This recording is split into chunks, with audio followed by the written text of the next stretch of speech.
just tap in. The best show live is happening. We start at 9 o'clock, so be cool.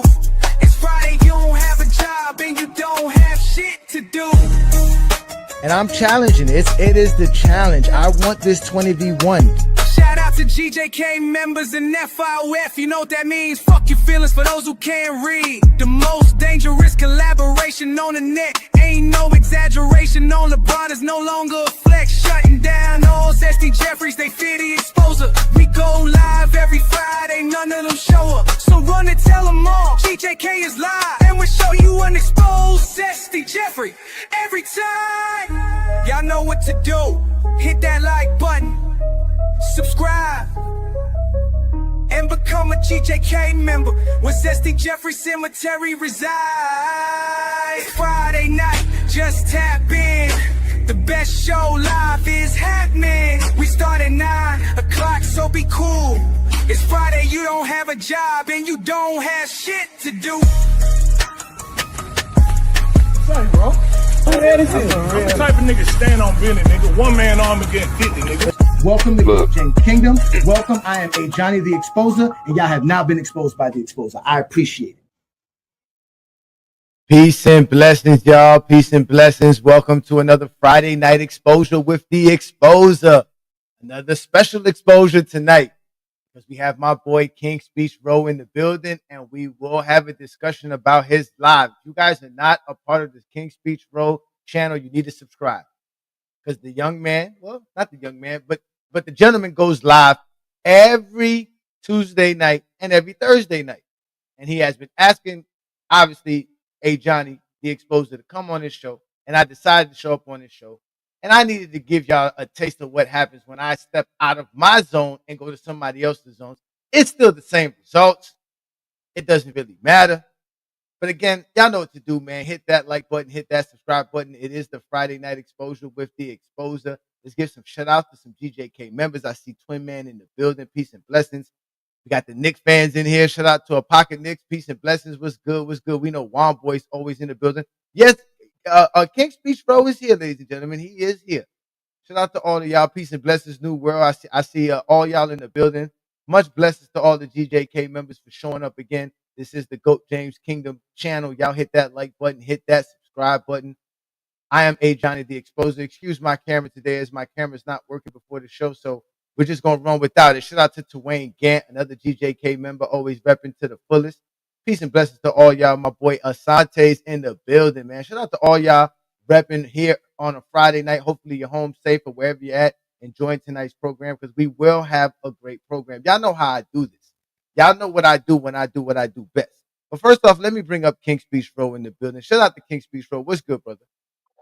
Well, good, man. Peace and blessings, man. It's good. It's good to be on stream with you again, man. Indeed, it's always a blessing to be on Goat James Kingdom. As you know, we talk basketball, and this is where basketball lives, right here on Goat James Kingdom. So thank you for joining me because I know you out enjoying your life because you be on vacation every other week. So you on vacation on the other side of the globe, and you took your time to show up here on a Friday night. It's probably not even Friday night where you at right now, but thank you, sir. Not it is. We only an hour ahead, so we got an hour. We 2 time zones ahead, 1 hour ahead because they don't do daylight savings in other countries. We're the only country I think to do it. Yeah, Yeah, look at you. so Big 10 ball in o'clock. other countries. Passports being stamped on King Speech Row. He's a Thanks, traveling brother. man. He's a traveling man. Yeah, But he man. stepped but he stepped in some doo-doo. He stepped in some doo-doo, bro. You stepped in some doo-doo, and now we have to clean it up. We have to clean this up because we had a conversation, didn't we? We had a conversation prior to your show, and I told you about show etiquette, right? We talked about Yep. show etiquette. We definitely talked about show etiquette. Now you try to do a good job of controlling your co-host at the time. But again, Yeah, you had them triggered. I can't lie. You had them triggered, and we talked what about that. what are you was coaching him? Yeah, you was coaching these fellas. That's what you was doing, coaching them. Yeah, a little something. Little some. All right. Well, listen. This is what we're gonna do here again, because like I said, ladies and gentlemen, I'm here to have some fun with y'all. Since you're here, you can't flag me and say that I was copywriting your material. So we're gonna go watch your live. We're gonna go watch you sit here and try to explain your diatribe like you always do. But again, shout out to you for letting me on your program because we did have a good time and we did have a conversation that we could actually talk about here tonight, ladies and gentlemen. So before I go ahead, I gotta turn my mic up. Let me turn my mic up. Let me make sure everything is working well on my end. Before we do all this here, because we can't have no issues with the GOAT James Kingdom situation right now. Hold on, let me make sure my mic is straight. Do Okay, my y'all mic. hear my background? I mean, the other night we had a party too. Anybody hear anything from my background? Because I do got my peoples here in the house. We got a little pizza party going on. I stepped away. All right, You know. y'all let me know if y'all can hear me better now. Let me know if you can hear me better now. Let me get some flames in the comments if y'all can hear me now. Peace and blessings, Zero. Peace and blessings. My mic sounds low. How about now? Does my mic sound better now? Yeah, it sounds better to me. How about now? Is it better now, ladies and gentlemen? My mic is better now. Flames, I got flames in here. Says people saying I'm good. All right, I'm good now. I'm good now. It's all right. I got flames in the building. Everybody say they can hear me well. They can hear me well. So let me make sure. All right. All right. So y'all can hear me well. So let's go ahead and get to the let's first off, let's get to what to me just joining the program because that's what sparked the whole situation. So let's get to me starting the program. So let's go ahead and play that from here. This is me joining the program from the beginning. It was the game 5, the exciting game. Yeah. Okay. I think, yeah. So you go out the series on the line. If you don't hit that, they go home or whatever. Yeah.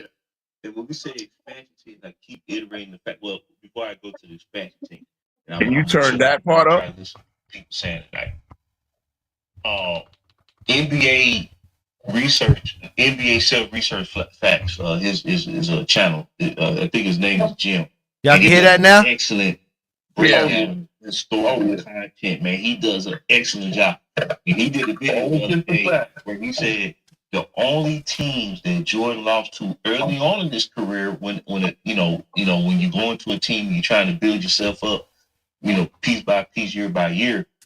When he lost in the playoffs, he never lost to a team that was lower than a 2 seed. So that means you lose to a 1 seed or a 2 seed, meaning that's true. He had the highest degree of difficulty to break through, and coupled with the fact that he was playing in the most competitive division in the league, in the Central Division. So what it was like, well, first he had to break through his division for the Bulls to establish themselves.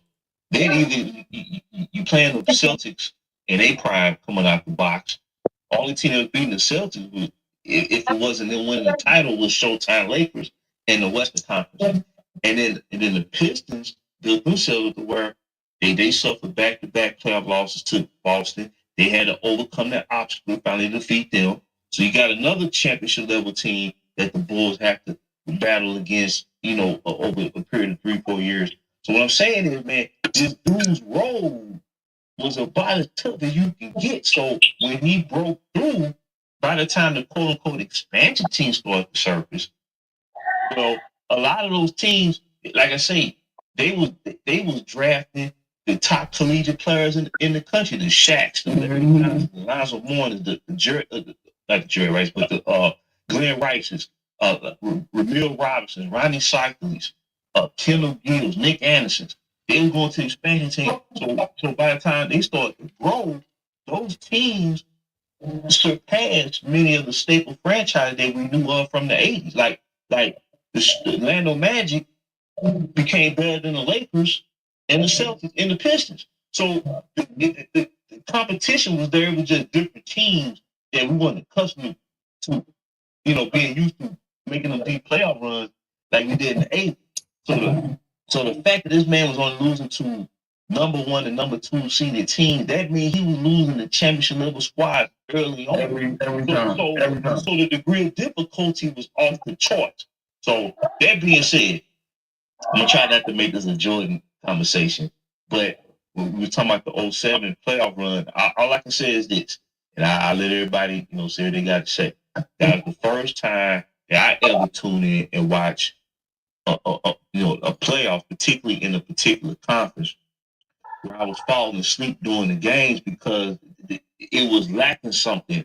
And then the defending champion, Miami Heat, they got dusted and swept in the first round by an upstart Chicago Bull team. So I'm looking at it like, man, this conference, it's I ain't gonna say it was trash, because I ain't gonna do that because the NBA.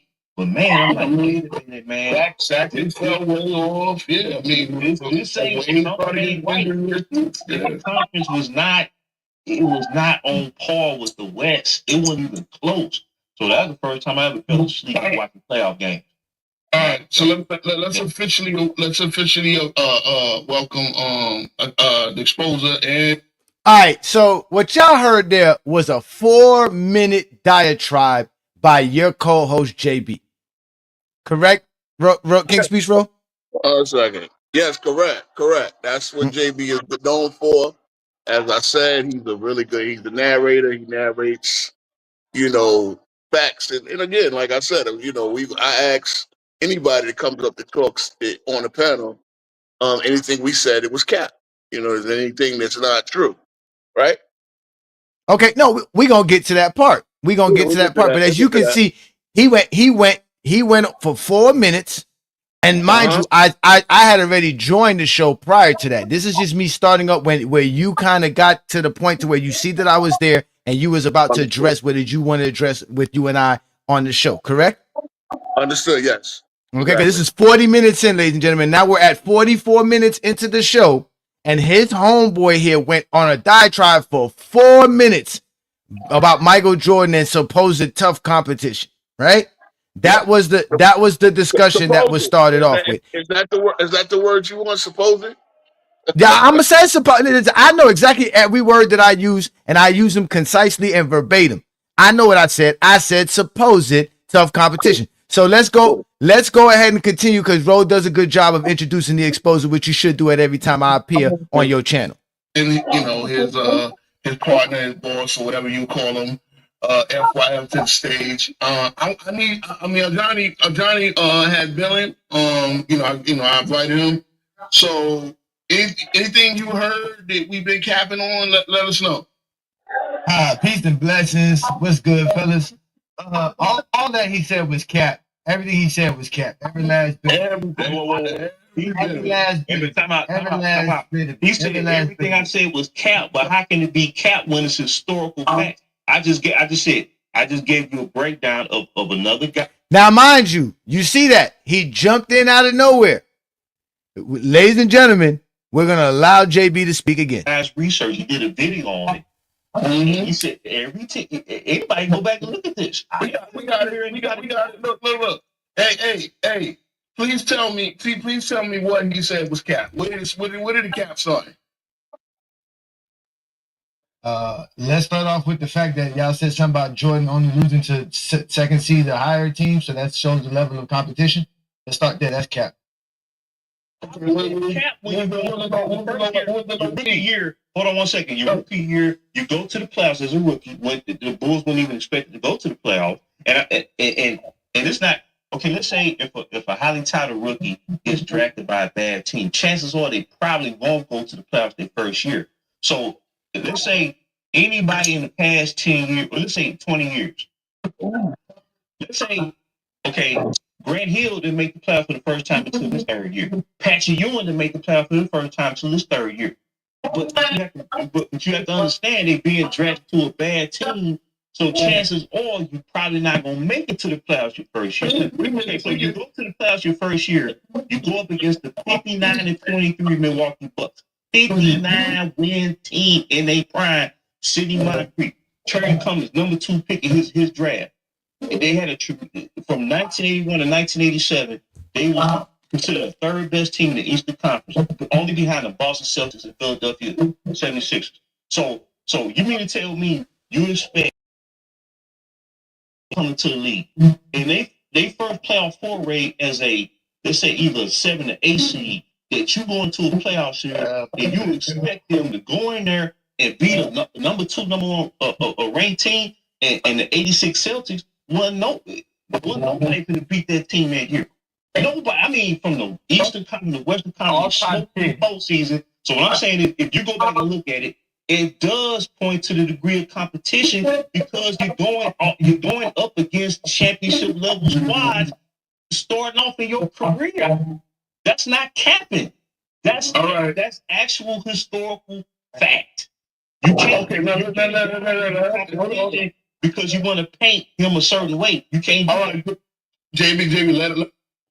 Now, Ro, this is 7 minutes worth since we've been watching this, and your man has been speaking for 95% of it. Correct? Yes or no? Yes, yeah. Okay, Yes, and he's just been rambling. And he's just rambling. I don't even know what the question was. I don't even know what his issue is, what his beef is. He didn't even let me get a chance to even explain myself. But let's continue because we got some more of this, ladies and gentlemen. We are watching King Speech Rose channel. Y'all need to go check the 10 Toes Down podcast every Tuesday night at 9:30 Eastern, every Thursday night, 9:30 Eastern, right here on YouTube. Y'all subscribe to his channel because the Exposer went over there and just burnt down his kingdom. He's rebuilding a new one. We're starting tonight with a new foundation. We're building a new foundation, ladies and gentlemen. Let's continue, Mr. JB, his co-host diatribe. Let him respond because I just fact check you and I need to know where the cap came in. The cap easily starts with him talking about the Bulls facing a championship team, Michael Jordan's rookie season. They didn't face a championship team. I said a championship. Okay, so he made a championship level. 59. Look, I didn't even get a chance to get in 2 sentences, but I already knew that. That's why I said what I had to say and muted myself. Because the Milwaukee Bucks won 59. What he said was the Bulls never lost to anything lower than a 2 seed. Is that a fact or not? The cap that you're making it that's the hardest competition. That means it's hard competition is the cap part. So, tell a lie, you wrap it in truth. I would love to say it, but whenever it's my turn, I'll wait. You got it. We got a great lesson. Let's practice that. We don't get on name with it. How is it capping? Let's say Victor Wembanyama. Let's say Victor Wembanyama, if he makes the playoff for the first time in his third year, more than likely he would get in as a lower seed, right? And he may have to go through the play-in to get there, considering how stacked the West is. So let's say he gets there through the play-in as an A seed, and you going up against the defending champion OKC Thunder, who won 68 games this year, and they would be, let's just say odds are they could be number 1 seed again. You gonna call it cap because he's going up against the defending champion in his first playoff experience, and you would expect him to win that series? Again, you're bringing up one NBA season. I can give you a whole bunch of them. So then when we add the whole bunch of them, that's where the cap starts coming at. Yes, MJ's rookie season. MJ's rookie season. I'm gonna ask you a question because I know it's a lot of. There you go. Look, they asking me questions, but they don't want answers. Let's let them continue. We just gonna have some fun, Roby. I'm gonna let you in for a little bit because your man started off. You saying they and I'm saying, Holloway, why it's not there? It's your show. Okay, you're right. And again, I had to look. I didn't want to publicly admonish my co-host. I'm sure you have had you and B Lee have had your back and forth as well when y'all hosting the show together. I ain't want to. I'm just son. Don't be including Brandon and I in your shenanigans. Don't be including Brandon and I in your shenanigans. Brandon and I be holding it down, man. We go James Kingdom. We are not 10 toes down. Okay.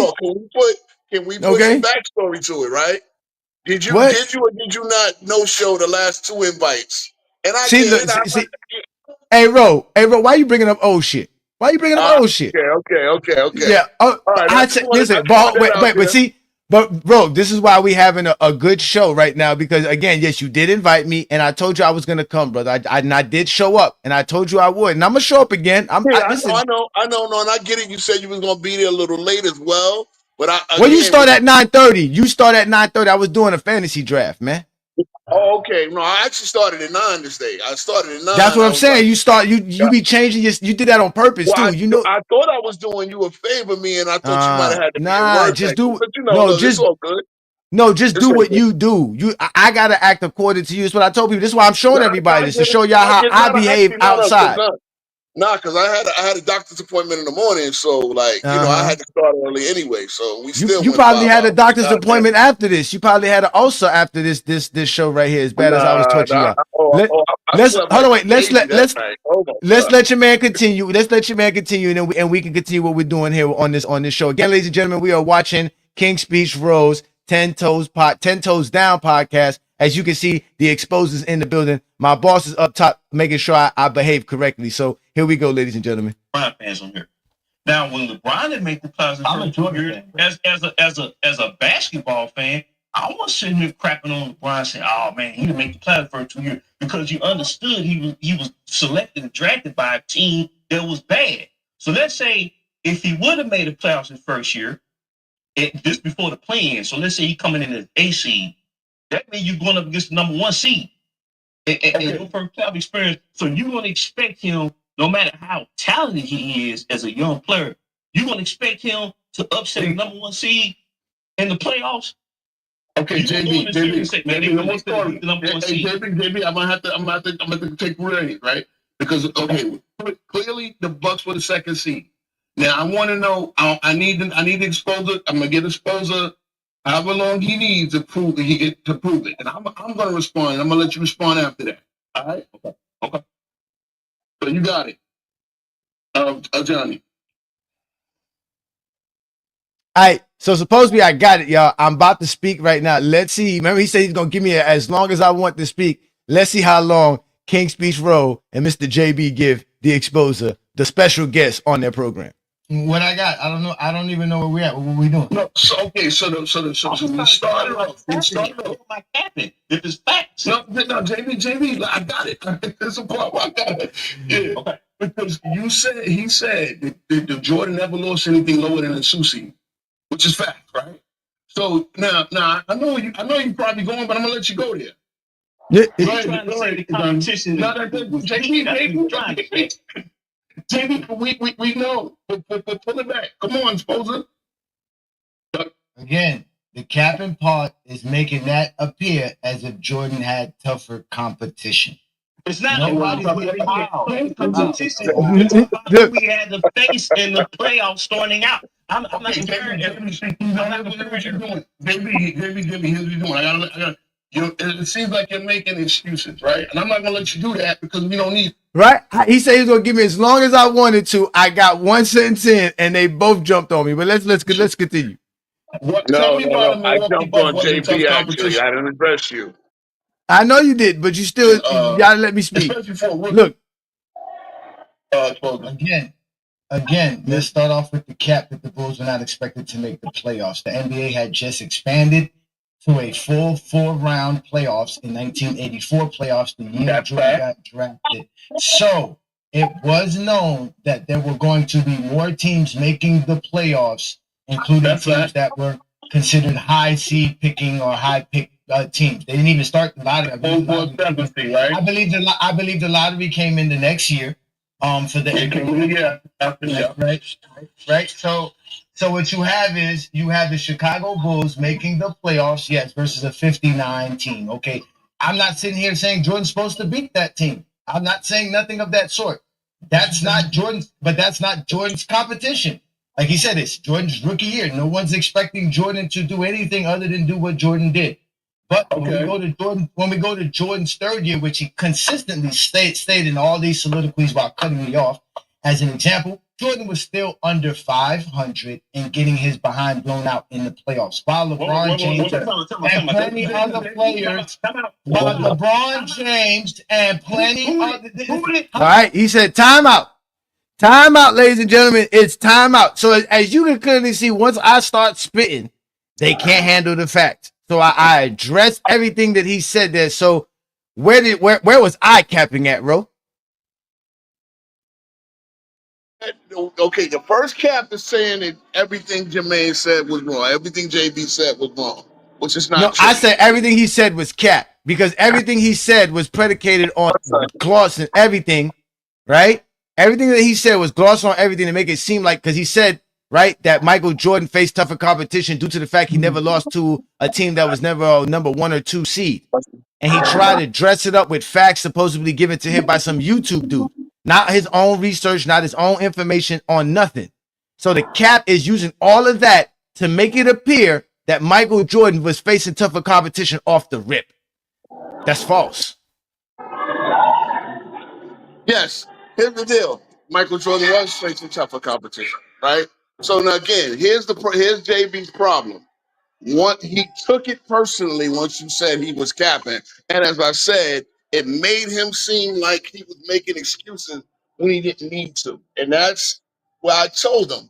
I jumped in. JB, stop interrupting. You're making excuses. It sounds like you're making excuses when what you said was actual fact. Again, that was his desire to defend his own talking point, which was a fact. Like, if you're not capping, like at that point, y'all can have the one-on-one debate. But yes, he did not. But you phrased the question though, Ro. You phrased it. You set it up. You was like, "Yo, was there any cap in anything that he said?" Of course, I'm gonna address it as cap because all that's cap. That's all crying and excuses from Jordan fans. I don't hear him crying excuses of Jordan having to play against the Bucks because he was on a scrub team and he couldn't make his team good enough to be the 3rd or the 4th seed. It's not my fault. Jordan was the 8th seed and the 7th seed for 3 straight years coming into the NBA.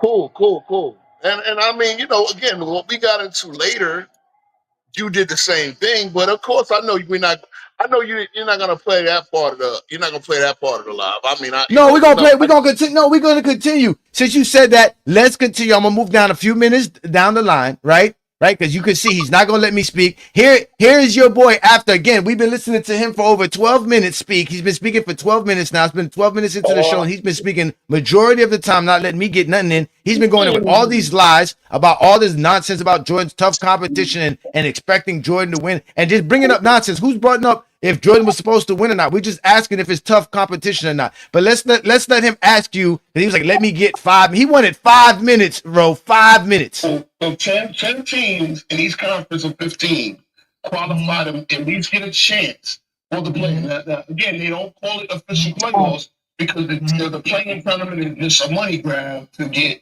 But either way, the top 6 seed now qualify for the playoffs. 7 to 10 got to play it out, right? This is the fundamental issue, fellas. Here we go. And I'm gonna say that. I'm gonna do my little 5-minute thing, and I'm gonna say No. Give me 2 minutes. Okay. No, seriously. This is the fundamental. Look, I had to laugh. He was like, "Yo, give me 5 minutes." He wanted 5 minutes. You gotta make quick points here. We got a back and forth discussion. I set that up. Number one. No, we don't gotta go back, JB. We don't gotta go back because I'm gonna make this clear because the point he's coming on is the playoff expansion, which is something I always bring up. So now, what I'm gonna do real quick, and then I'll just. What I want to get real quick is number one. The way NBA dialogue is shaped right now. Yeah, see, we're not worried about that. We only gonna go. Okay. You brought up the 40-42 record. When you look away, you got 30 teams in the league now versus 24 teams back then. Well, in the 20s, about 24 teams.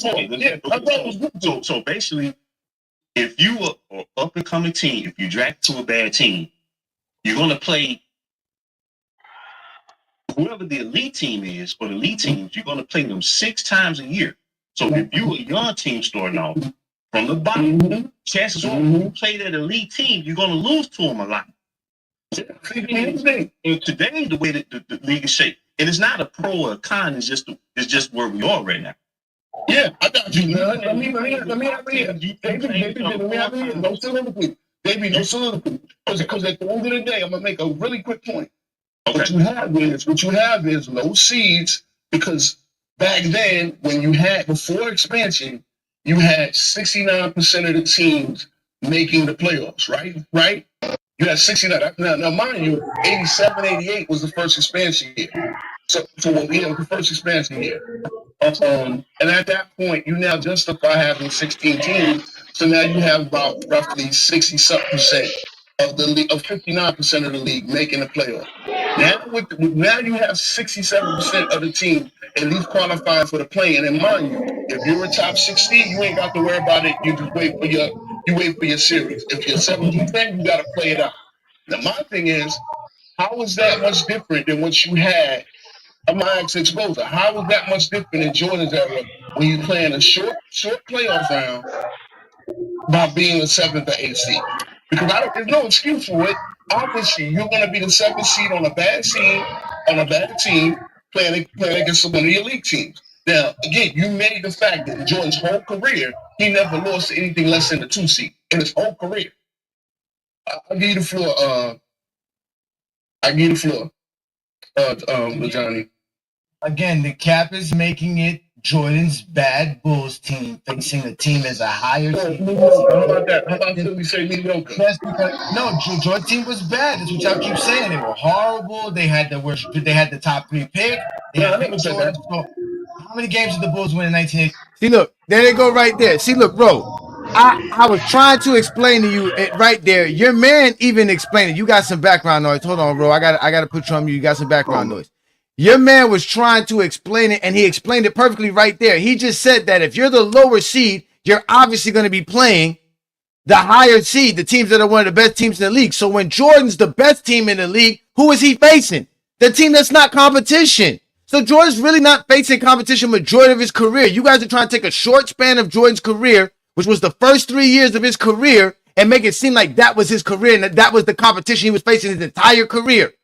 When in reality, in 1987, Jordan's not supposed to be the 8th seed in the NBA, playing 82 games, scoring 37 points per game. His highest points per game average. Y'all claim that Jordan points make him win. Well, why was he under 500, averaging 37 points per game? Y'all don't want to address these facts. This is what you were avoiding on your show. Clear as day. And I mean, again, y'all are just running on with the soliloquy. Let me see how long y'all let me speak before y'all cut me off. 84. In 1984, I believe they what 84, 85? They won like what, 20-something games? They won 20-something games, yeah. Okay, so exactly. How much games do you expect them to win? You expect them to win 40? No, you don't expect them to win 40. Of course they not. don't win 40. Okay, so they don't win 40, but they expect They them won to win 27. They allow 8 out of the 11 or 12 teams in the Eastern Conference into the playoffs. The Bulls end up being one of those teams. Jordan's good enough to get the Bulls up 10, 12 games. Nobody's saying Jordan's not good enough to do that. But to make it seem like he has tougher competition because of that is where you guys are wrong at. At the end of the day, Jesus Christ, bro. David, stop. David, please. Because I want to respond because I know where you're going. See, look, they're not gonna let me speak. They don't let me speak. I can't just get my take off. I can't.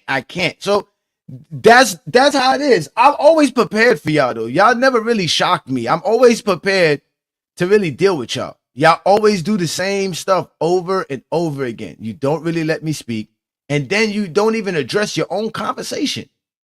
Which is, again, him just... I don't even know where all this came from. I don't even know why he brought up Michael Jordan and that stupid channel researching Michael Jordan. Because if I really think about it, who did LeBron James lose to that wasn't a second or first seed, Ro?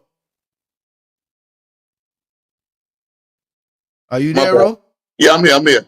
I had to unmute myself. Let's start this year. He lost to the Minnesota Timberwolves. Believe he lost... So that's this year. That was just this year. Okay. Let me see. I went to every team he lost to. I think the Celtics were a 3 seed one of those years. I know they won 50 games. I can't remember exactly what seed they were. I actually brought up his numbers. In 2010, the Boston Celtics were the 3rd seed. Okay. Yeah, I believe so. So I went every seed they lost. So let me see. Denver was were they a 3 seed last year? I can't remember. But if the Cleveland Cavaliers were the 7th seed like Michael Jordan was in 1985, what would the Boston Celtics be? Wouldn't they be the 2nd seed then in 2010? Of course. Wasn't Orlando the 2nd seed? Brandon Katz saying that Orlando was the 2nd seed. They won 59 games when after the Cavs. Yeah, Orlando was the 2nd seed. Cavs were, I believe, Cavs were the 1st seed. Boston was the 1st seed. Boston was the 1st seed. No, in 2008. In 2008, Boston was the 1st seed. Boston was the 1st seed in 2008. They weren't in 2010, I believe. I believe were they the 2nd or were they the 3rd? I mean, I know the win total was 50. The Cavs won 61, and so I And pretty much got I know in 2009 Orlando won 59 games. I don't think no other Orlando team was won 60 Orlando games in was the East. 59. Yes, they were elite in 2009, but of course the Cavs had 66 wins, so they had home court advantage. So again, look, JB, and I got to speak a little bit. JB got on that tip, and again, as I had to admonish him because you're getting defensive when there's no need to be defensive. You stated a fact, stand on that fact, let you speak. And again, I really, again, I apologize because he should have let you speak. And I didn't want to backstage my own co-host. Real talk. I wish you would have pulled up. It was me and you, but I had dropped the link 30 minutes into the show, not knowing if you were going to pull up. And as you see, FYF and a couple others took it. They had disciplined JB felt attacked personally, and as I told them, what you stated was fact. Let him come in, and then you. But we don't need we don't need the 5 minutes, 6 minute diatribes just to address a simple fact. And see, So again, that happened.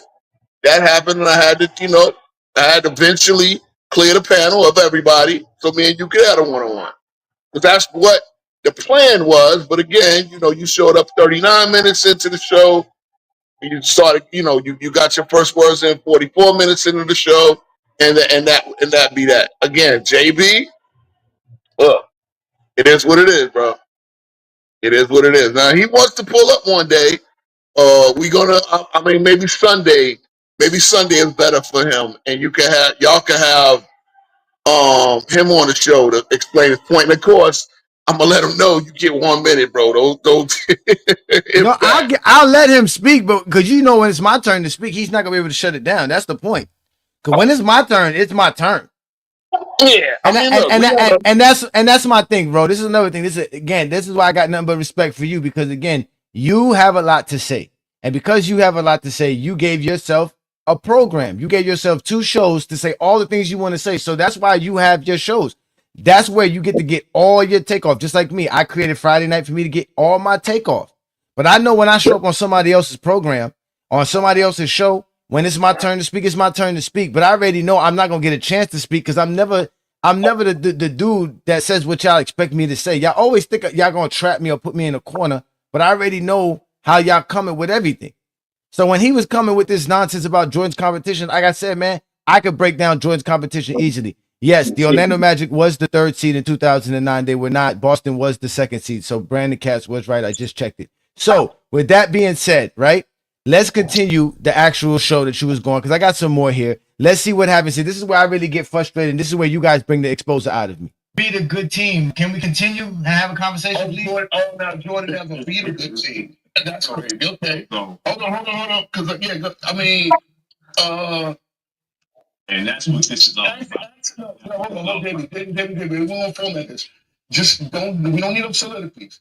Ask him a question that he needs to answer. Just ask him a question. No soliloquies, please keep it under 30 seconds. All right. Okay, well, the issue when someone says, that his competition should come into question, who we face with, the 86 Celtics is historically considered one of the top 3 greatest single season champions ever. And because of fan in 2025 may not think so because they didn't watch their team, that don't mean that it's not true. This is a team that went 40-1 at home, and the one game that they lost was to the Portland Trailblazers in double overtime by a basket. So when you win, you're ready to take your question. So the question is, I don't see where someone's capping when they make a statement like that. I don't compare errors. I don't sit here and talk about what errors more talent and all that. Because at the end of the day, it's about what you do when you play. That's my whole thing. That's been my whole thinking the whole time. Now, someone may laugh at that at the end of the day, try to prove a point, but you can't knock a man's career because you want to paint him a certain way to make. Jay, I need a question. Still no question. I need a question. I need a question. Did I ask Johnny a question? Because this is what we got to do. You got to ask questions. Okay, but the question is, did I cap a lie about saying that Jordan when he lost in the playoffs, it was only to a number 1 and number 2 seed. Did I lie about that? Did Yes, because you just. Okay, so- oh my God, Jesus Christ! Oh, Bro, I didn't even get two words in, bro, before y'all cut me off, bro. I was like, yo, again, this is what y'all do, bro. Telling Jay to stop interrupting you. That was you, bro. That was you, bro. That was you, bro. No, Jay jumped the gun again. That was you, bro. That was all you right there. You didn't even let me finish. And he was quick too. He was right behind you. He wasn't too far behind you as well. He calling you a lie, and I knew it was coming.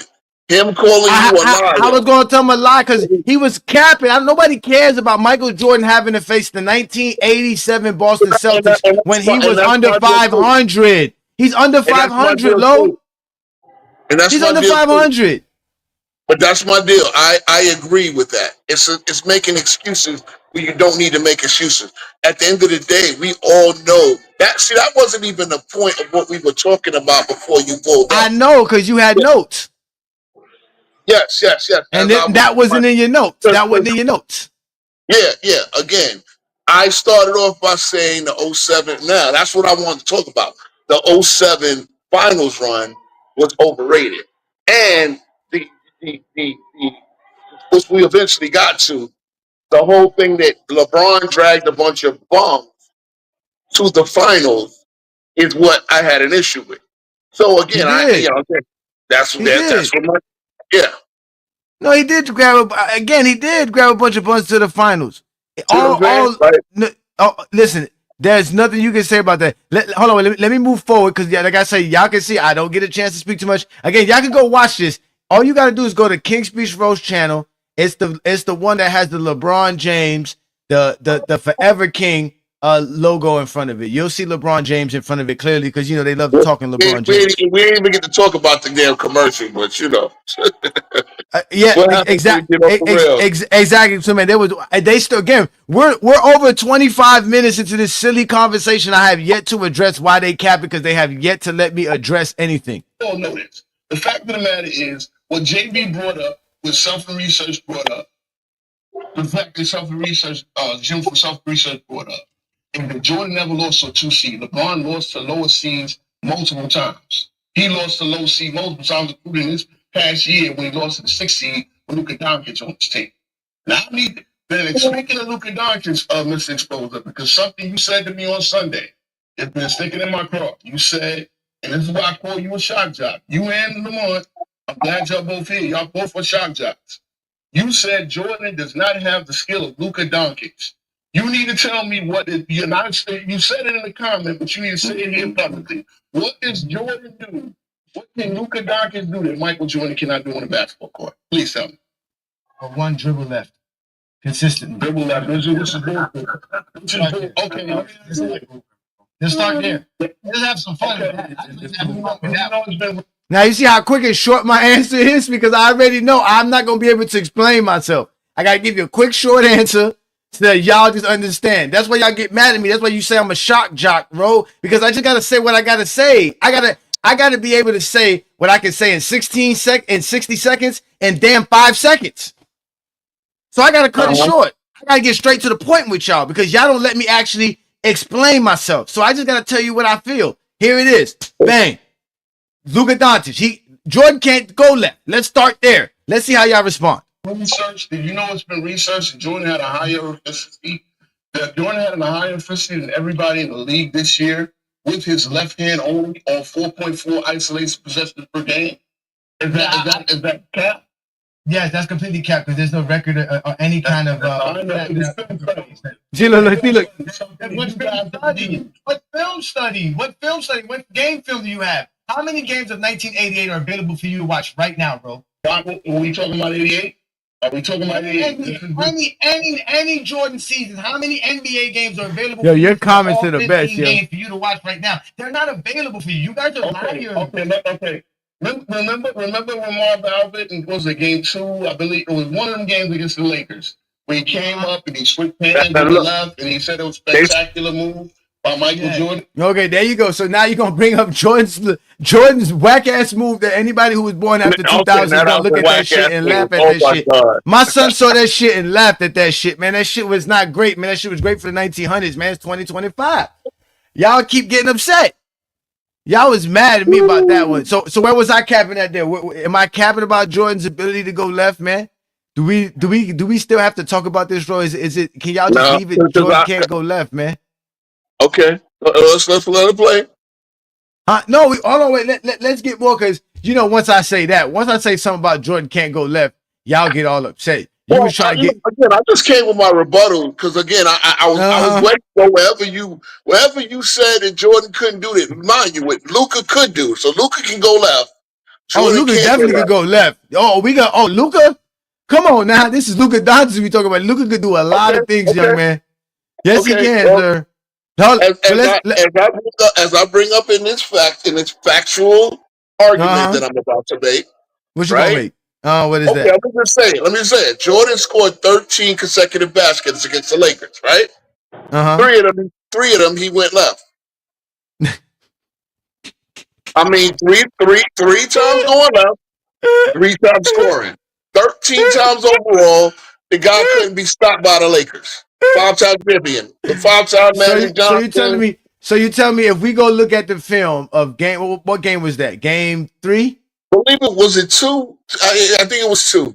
No, game 2. It was game 2, because that's the game that the Bulls won. That's the one where they took over in game 2. And so you tell me if we go look at the film, we're gonna see Jordan going left 3 times. And was it Jordan who scored 13 straight baskets, or was it the actual Bulls who scored 13 straight baskets? No. It was Jordan made 13 of 13 in a row. So he did. Wouldn't that be? Hold on, wait. Wouldn't that be 26 straight points in a playoff game? No. It wasn't. No, he didn't have. It was 13 of his own shots. So he took 13 shots without missing one. So I don't know. You sure? Are you y'all sure of this? I believe so. This is what y'all be, because y'all don't be knowing this stuff. Y'all just be making stuff up, because I think the Bulls had made their last 13 shots. That's what I think it was, Will. And they were on the series run. But let's continue, because as you guys know, I'm the exposer. When I show up to any Zesty Jeffrey domain, they act crazy. They don't know how to respond. King Road tries to control his dominions, but again, it is a sabotage. I am destroying it. It is under siege. I burnt down the King Road Speech Kingdom. Let's let King Speech Road try to control his panel. See, okay. Guys, because he, moment, hold on. Johnny just stepped in shit and y'all jumped the gun. Hold on, I need some discipline. You stepped in. No. Jimmy, please, come on. We're not making good. If you really want to have this, just drop everybody, sir, and leave it to you. And again, Hawkins able to prove, but I need y'all to mute up. I really need y'all to mute up. Yeah. Because here's the thing. He sat there and talked about the strategy that one team, mind you, I brought up, and the funny thing, I was in 1991 when he said Jordan can never go left, right? He said Jordan can never go left. When Jordan made the spectacular move, shout out to Marv Albert, one of the greatest of all time. That was his 13th consecutive field goal without a miss against the Lakers. Now, you want to tell me that the Lakers were ass defensively or whatever? Still were a team that got to the finals. Still were a team with I don't know how many championship rings on that roster. Jordan made 13 consecutive shots. 3 of those shots he finished with his left hand. Now you tell me that Jordan could not go left and finish it? First of all, the spectacular move, he went left in the air.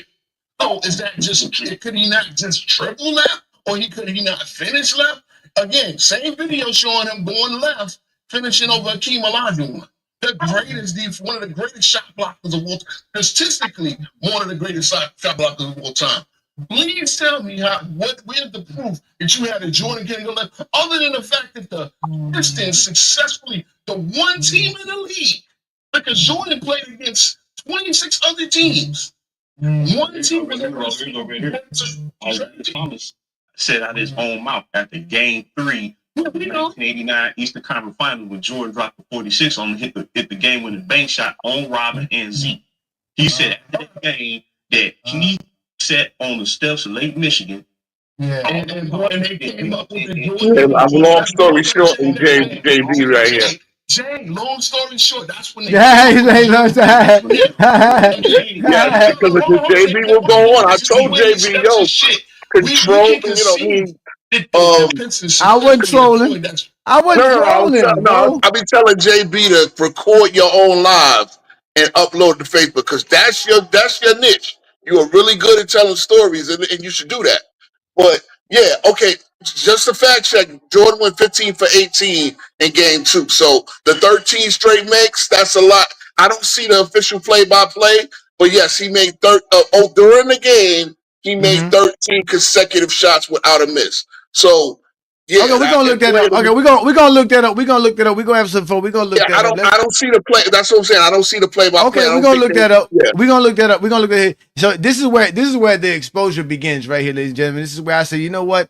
I'm done with King's Speech Row. I'm done with JB. It's my turn to set the whole damn kingdom on fire. And since then, he's been trying to put it out with reel after reel after reel after reel. I didn't even say what I had to say, bro. I didn't even say what I had to say. You asked me if you were capping. Of course, you didn't even let me say what I had to say, bro. I didn't even I gave you that, bro. I gave you that, right? Bro. I can throw that piece out of time. What happened? What did I say, bro? What did I say? I said. No, what did I say? What did I say? No, I said was an isolation study. I'm gonna read it. Okay, you said it was cap. You said it's not valid. Bro. What was my answer to your question when you asked me about the Chicago Bulls and Jordan's going left? What was my answer? No, I said it was film study to prove that Jordan scored 1.3. Bro, See? what was my answer when you asked me about Jordan? Exactly. No, but bro, I'm trying. You're not saying what I said because you didn't let me answer. That's why you're not answering the question. You don't know what I said. You're not. That's why you're going. You're repeating yourself. You're doing an Umar Johnson. I heard what you said. You asked me a question. When I went to address you, you didn't let me address the question. That's why I had to ask you, yo, Ro, what was my answer? Since it's your turn to speak, Hold on. How are you going to respond to something I didn't even get a chance to say? So let's relitigate this. I asked you, okay, what could Jordan do? We're gonna start here. No, hold on, wait. Let's let this finish because I gotta let people see this. I just gotta let you. You didn't let me get my. That's why you couldn't answer the question because you didn't let me answer your question. You're not asking me a question about what you said. You said you said you heard my answer. Exactly. What was my answer? All I heard was you said that I cannot use that. I can't use that, and I can accept that I can't use that. When did I say that? I just told you by your film study, it doesn't exist because when you go by the film, you can clearly see Jordan has left hand deficiencies, which is exactly what the Detroit Pistons noticed, and that's what they used against Michael Jordan. It took the triangle offense and Scottie Pippen running the triangle offense to help the leisure of the troubles that Jordan was facing, like teams the Detroit Pistons was putting on him. Yes, they were the only team to employ such a strategy. That's why it was such a secret. For years, it was a secret. So recently, now they just said, hey, we just was pushing him left. And we double teamed him in certain spots of the floor. And he wouldn't pass the ball out of the double team. And if he did, he would make a bad pass. And they understood that. And that's why they were able to actually slow Jordan down. You always talk about how many points and all his stats and all this other nonsense, but at the end of the day, they slowed him down. He had more turnovers, less steals, less blocks, all that, less assists. All of these things happened when Michael Jordan. He shot less. It was in the national media on how many times he choked versus the same team for 3 years in a row. Now back to Scottie Pippen. They didn't say Scottie Pippen got steals stolen from him his rookie season. No, throughout his career as a Chicago Bulls, there were steals that belonged to Scottie that were given to Michael Jordan. As far as Jordan's Defensive Player of the Year, this is the third question you asked, so I'm going to answer it. Not only did we, the LeBron fans, go find this footage and evidence of Jordan's fake steals and blocks, a Michael Jordan fan of your own ilk did a video on it and explained how he went and found more big games in 1988 and proved the fake stats that existed in 1988 for Michael Jordan. Not only that, did Lamont do an entire live breaking down film study and game stats of Michael Jordan's primary defender who he was guarding and how he did not do a good job guarding anyone. He won Defensive Player of the Year predicated on, like y'all like to say, clutch sports media propaganda. The year prior to that, Michael Jordan went on national television crying how he should have been the league MVP because he had 200 steals, 100 blocks. He was talking about how nobody pays attention to stats. This is Jordan complaining to the media, telling them, look at my stats. Complaining about stuff in the stats. Those are it's available. So now that you answer your question, all that I just stated, sir.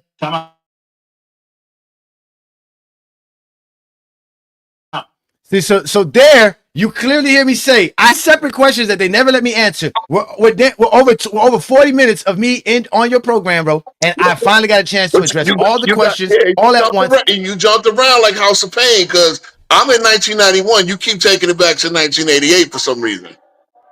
Can you hear me? What? As I said, I can hear you. I'm in 1991. Because again, you said Jordan could never go left in his whole career. Now you used the 1988 in the Pistons rule. Now I got some factoids on that when we get to it, right? Okay. Because again, as we know, I understand that the Pistons were moderately successful starting. Hold on a second. Shit keep coming in my background, man.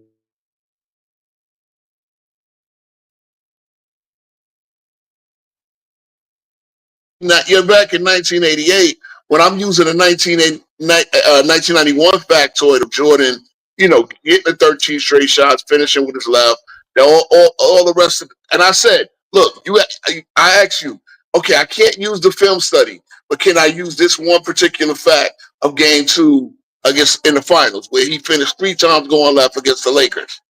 All right.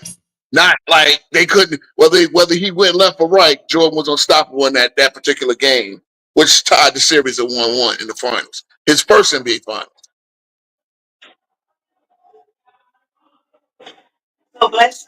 Bro, okay. 3 plays.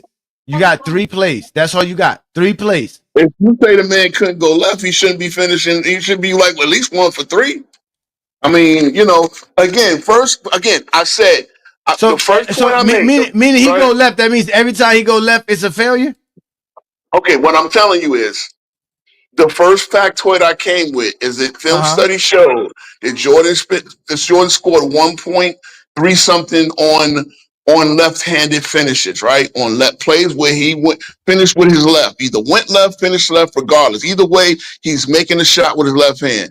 That efficiency is higher than all the elite scorers, all the top 20 scorers in the league this year using both of their hands. Now you said, okay, because that's film study and that's not official stats kept by NBA.com or kept by official scores keepers, I couldn't use it. I accepted that. So I microed it to that get his second finals game. Mm-hmm. 1 second, hold on, my damn. Yeah, my bad. So yeah, so I microed it down to his second finals game, his first finals win, where he made 15 out of 18, and whether it was right or left, he was unstoppable because he scored 13 straight baskets. Now again, he was 15 and 18 in that game. Obviously the Bulls won. They won in a blowout by 21 points, and that was and that's history. So again, the film study. Well, at least we got this particular example, which shows Jordan could go left. Like my thing is, all right, the Pistons pushed him left, and it disrupted his game, right? You guys use that a lot. They played 4 series, a total of 22 games, correct? Who played that? Jordan played 4 series total against the Pistons in 22 games, right? Okay, something like that. I think so. Yeah. So I just got a simple point, right? Jordan shot 48%, right?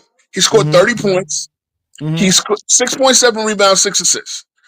All right. Those are his offensive numbers, pretty much. 3.3 turnovers. All right.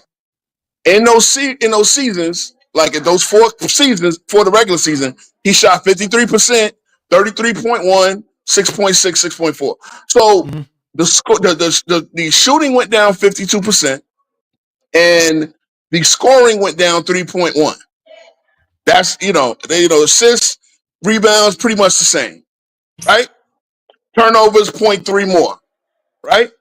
So yes, the bad boy strategy of pushing him left in these 4 series, it was moderately successful.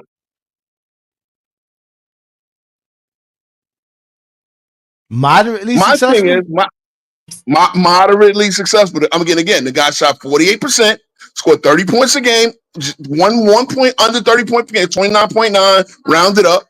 Okay, 6.7, 6 assists, 3.3 turnovers. I'm gonna maintain. Okay, now LeBron played the Pistons in his first 2 playoff runs, right? Mm-hmm. You know what his numbers against the Pistons? The Pistons, mind you, okay, the Ben Wallace Pistons, yeah, they were great, right? They were great. They won 64 games. The next year, Ben Wallace is not there. They get Chris Webber, right? Yeah, I love these numbers. Again, in addition, I put 91. Put 91 in there.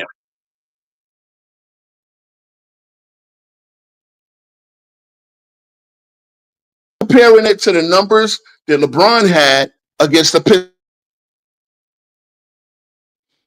You're breaking in and out, bro. You're breaking in My and bad. out. Okay, I'm here. You're breaking in and out. I'm here. You hear me now? I can hear you, but you was breaking in and out. Okay, LeBron shot against those Pistons 44%, 26.2, 8.8. Now he got more rebounds and he got more assists by 0.9, more turnovers by 0.6.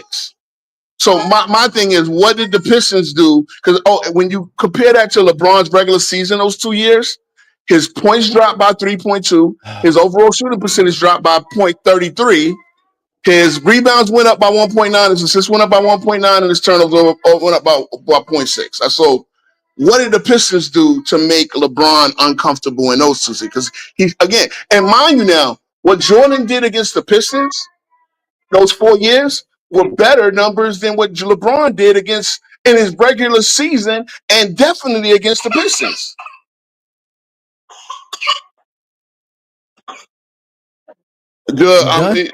Are you done? I'm done.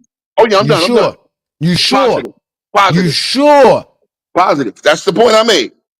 Okay. So let's address all you said. Like I stated before, pushing Jordan left was clear. During that same span that Scottie Pippen wasn't taking over the offense and setting up the triangle offense, which was 1991, which we already proved to you that in 1991, the reason the Bulls won versus the Pistons was because of Scottie Pippen. Michael Jordan played in ladies and gentlemen, 8 different playoff series between 1988 and 1990. The 3 that he didn't play versus Detroit Pistons, he averaged 40 points per game in 25 games, bro. You said that he played at the Pistons 22 games.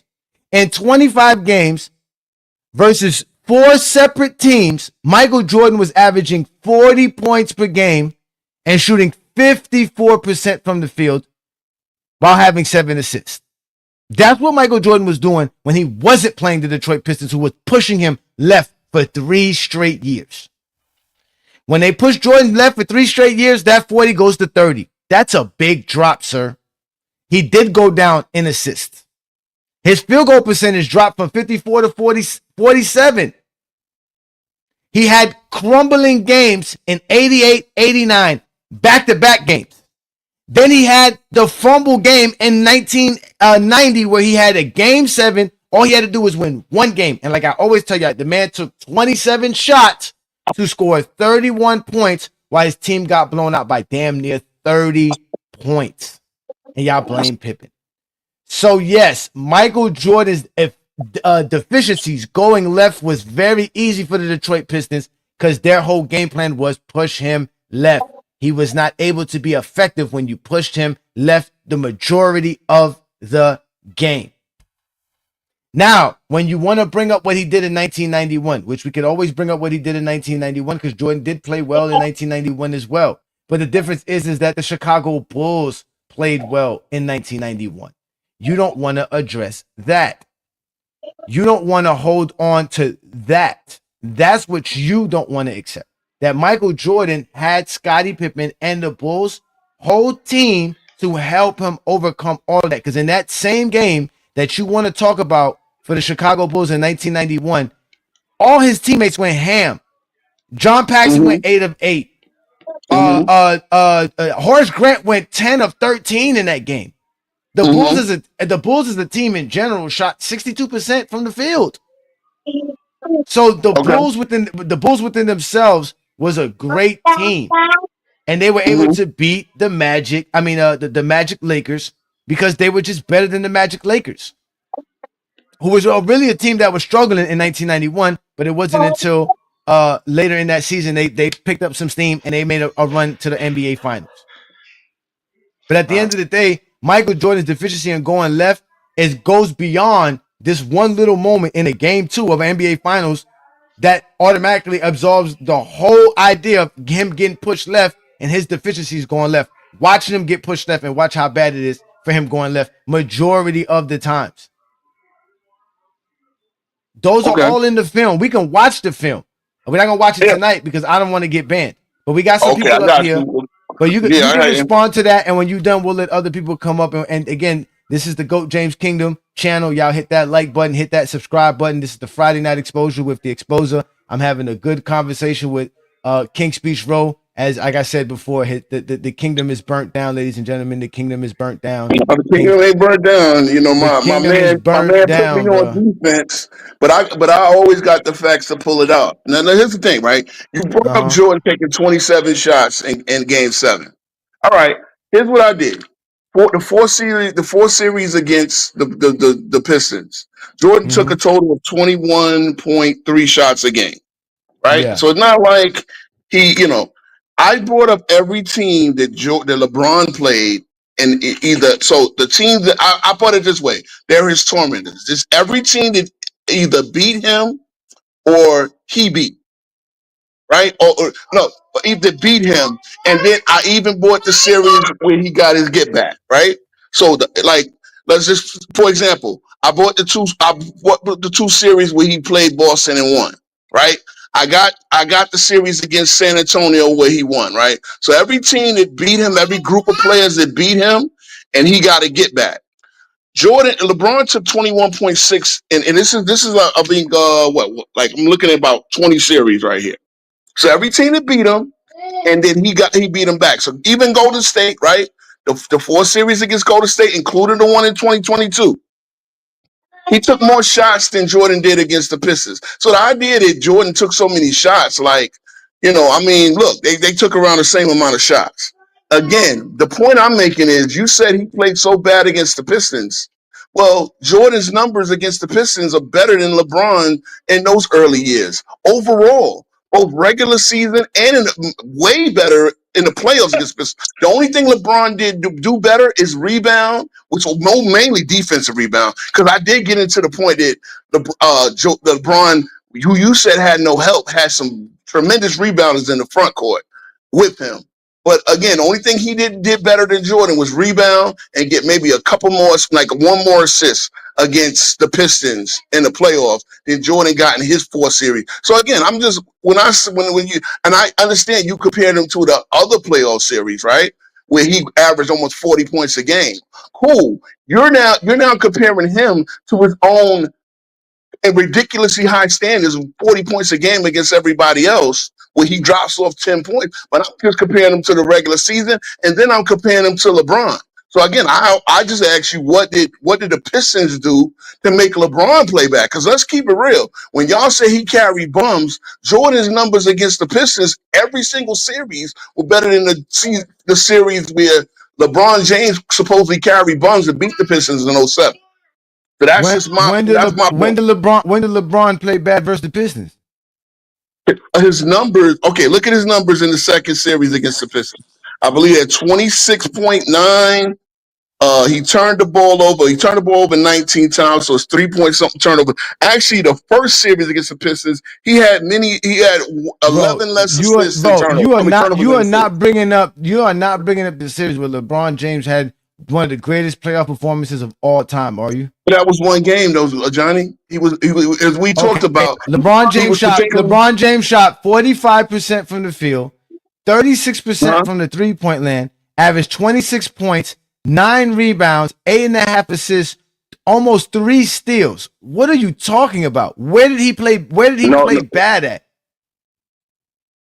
He didn't play bad. Where did he play bad? But Where did he play bad? In 2007, in 2007 playoffs, he averaged 25 points per game, 8 rebounds, 8 assists, less than 2 steals, shooting 41% in total in the playoffs. That's what he shot for the playoffs. So every aspect of his playoffs was better. Let's go what he did in the regular season. In 2007 for the regular season, he averaged 27 points per game. So he was 2 points less than that. He averaged less than 7 rebounds, 6 assists. So his rebounds and assists were up. He averaged 1.5 steals. So his steals were up by almost 2. And he averaged almost the same amount of blocks. And he was shooting 47% from the field instead of shooting 45%.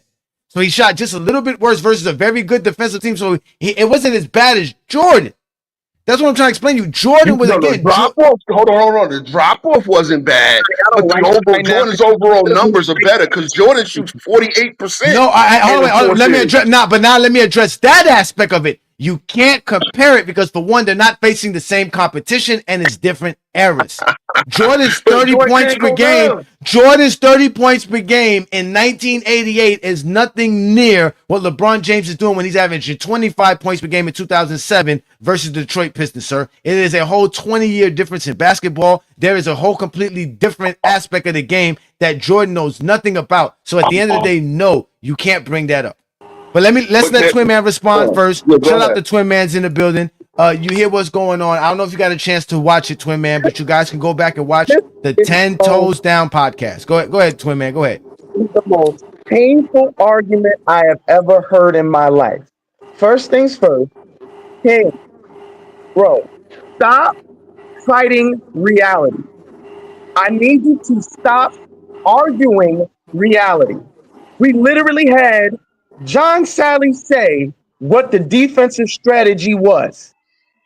You're trying to use one game to make it seem like that one game where he scored 3 baskets out of 13, mind you, with his left hand means Jordan had a left hand. Even though he lost 3 straight years in a row. Johnny's pointing out against everybody else, he gave you 40. That's a significant drop. Mr. Twinman, can I just let him talk. I'm not done. Everybody else, he's giving you 40 points, but against this one team in this one defensive strategy, your numbers drop. They're forcing you into turnovers. He's not playing bad, but he's not playing to what you said to his standard. Why do y'all argue reality? Okay, here's my point, Twin Man. The standard is higher in the first place. His standard is higher in the first place. Bro, that makes no sense because I'm gonna put it to you like this. You tried to sit here and say LeBron played bad against this Pistons team, even though he literally just debunked that. No, he didn't. He absolutely did. I actually use his playoff drop off towards the regular season. Bro, Johnny literally just compared LeBron's regular season numbers to his playoff series numbers. He did that with the Pistons just a couple of seconds ago. He didn't play that. Okay, but hold on, Twin Man, before you go, bro. Just to add to that, Twin Man, not only that, do you know that Pistons series, LeBron James shot his best. He was his most efficient during that playoffs versus that Detroit Pistons team. That was when he was at his most efficient. So the thing that's universal, the thing that's universal in basketball is that when you have an elite defense, I don't care what era you are in, the superstar players' numbers are going to be, I'm not going to say drop, but they're going to make it harder on that player to get their buckets. But it's unique in Jordan's sense because the difference is so dramatic. Literally against the Cleveland Cavaliers, he was giving you 40 plus, and then he plays Detroit. They're forcing him left into turnovers, taking a multi shots just to get to 30 points. And you're trying to sit here and say that's not him playing bad. Y'all are literally trying to argue against reality. So two things, Twin Man, I real don't quick. get that. Two I things. I don't want you. understand that. Go ahead. You don't like Two Jordan. things. Two things. Number You one. hate Number Jordan. one. I never said that the strategy didn't work. I sat here on stream with y'all when y'all did the whole Jordan rules thing, right? The strategy worked, but then at the end of the day, the numbers he had against this same team that was pushing him left are better than LeBron's numbers for the totality of his first few We're playoff runs. not, Now, if you want to make bro. excuses for that, Hold on. Hold on. Let Facts. me respond to that right there. This is why that makes absolutely no sense. Hold on, I before you First agree thing respond too. to that, hold on, Twin Man, before you first thing respond first. to that, hold on, wait, Twin Man, before you respond to that, let's look at this. Let me explain to y'all again. Y'all told me to go watch the film because like I told y'all, let's go watch this film, y'all. Let's watch this here. All right, so let's watch this here. Jordan gets the ball. Watch this, right? Here we go. Here we. You know, we're not gonna watch the whole game, but this is Jordan. This is when they're going on that run. Look, Jordan has the whole left side of the floor, ladies and gentlemen. It's available Right. for him. But let's watch what Jordan does. Here we go. Look. It got to the point they had to call a foul at the end of the day. Jordan ended up still going right. Still going right. So go ahead, Twin Man. Go ahead, Twin Man. Finish that up so we can let everybody else This is why speak. Go the ahead. argument makes absolutely no sense. We're not comparing LeBron's performance against these Pistons against Jordan's performance against those Pistons. We're not doing that. Because again, why not? elite deep have a way of slowing down superstar talent. What we're sitting here saying is Jordan's drop uniquely against those Pistons was dramatically noticeable. You cannot say the same for LeBron against the Pistons he played, especially when he gave you an historic performance and he still was literally himself from the regular season to the playoffs. Jordan gave you 45 and dropped to 30, and everything else went down for Jordan. But yet you're still trying to argue somehow Jordan played well against these Pistons. He Here's didn't. the thing, Especially, real quick, and I'm gonna land it here. Especially when he lost to them 3 fucking years in a row. How do you play well but lose 3 fucking years in a row? Okay, hold on, bro. Wait, Chill, relax, bro. You're gonna get a chance to respond. Hold on. Y'all all gonna get a chance to respond. Y'all all gotta wait. Because I'll bring up everybody one by one if y'all can't wait. If y'all can't wait in the backstage, y'all need to wait up here. Y'all need to chill. All right, Herm, go ahead, because Herm got to get back to work and yell at his subordinates. What's up, Herm? Peace and blessings, Herm. What's good? Salute to everybody, man. But all this shit, hey, John, I'm gonna ask you simple. What? I'm gonna ask you just something simple though, cause I can't be too long anyway. What most young teams do? What they struggle with the most in the playoffs? Young teams in general. Inexperience. Now, what's the main thing? What's the main thing they struggle at in playoff series a lot? What young teams struggle in the play? I mean, it depends on what era. It's today's NBA. Young players are playing better in the playoffs. We talking about the Boston Celtics was able to make plenty of playoff runs as early as 2018.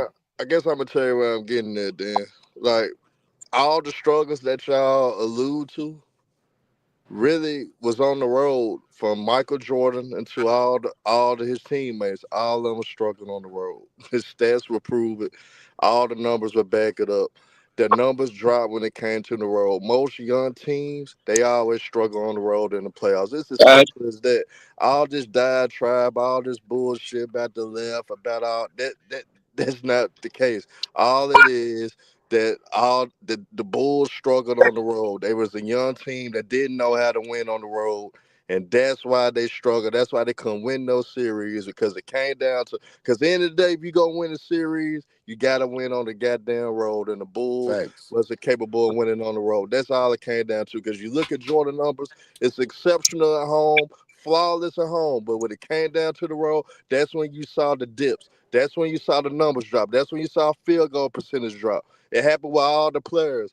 I could give you a quick scenario, because I know I ain't got long. I could give you what happened in 1990 at that, when you look at when they lost to 7. Jordan averaged 36, 7 rebounds, 7 assists, 52 from the field. At home. On the road, 30.6 rebounds, 5 assists, 44% at home. When you look at Scotty, average 16.7 rebounds, 5.5 assists, 48% for the field. At home. On the road, this nigga averaged 9 points, 5 rebounds, 4 assists, and 36 from the field. Horace Grant was a double-double, 14.5, 10 rebounds on 56% from the field at home. On the road, though, he averaged 11.7 rebounds on 45%. John Paxson at home, 10 points per game on 46% for the field. On the road, 7 points per game, 39% from the field. And then that's just the bottom line. That's all that happened, y'all. They just couldn't do shit on the road. That's why the Pistons were whooping their ass. Because the Pistons were able to win the game in Chicago, but the Bulls couldn't win shit in Detroit. That's all it came down to. It's simple as that. Y'all overcomplicate the shit when you don't have to. God damn, use common sense. Because man. at the end of the All right, day, let's let King Speech Row address Olo, and I'll take care of of Mr. Herm. Shut the Hollywood Herm, man. Get back to work. Get back to Hollywood Herm. Okay, go ahead, King Speech Row. King Speech Row, go ahead and address Twin Man, please. Yeah, I just want to just swim in. Number one, I concede that the strategy worked. It pushed Jordan down from 40 to 30 points a game. What I contend with is Johnny said Jordan couldn't go left, which would mean the entirety of his career. Like he never figured out how to go left. Now again, this film study is done over multiple seasons, or it could have been done a year, whatever. My point is, okay, the Pistons were able to use the push Jordan left strategy with the Jordan rules. I asked Johnny, what about the other 2016?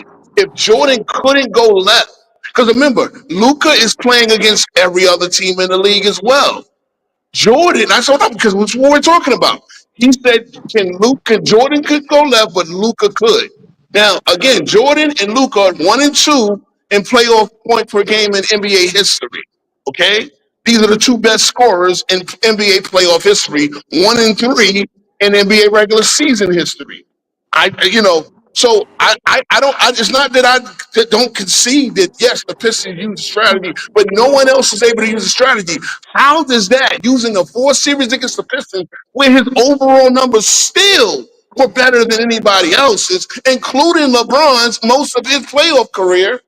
How is that proof that he can't go left overall? As I said, I'm going to use some things like was put in the video that I posted. Jordan had a higher efficiency with his left hand based on his film study than every other scorer had in the league this year.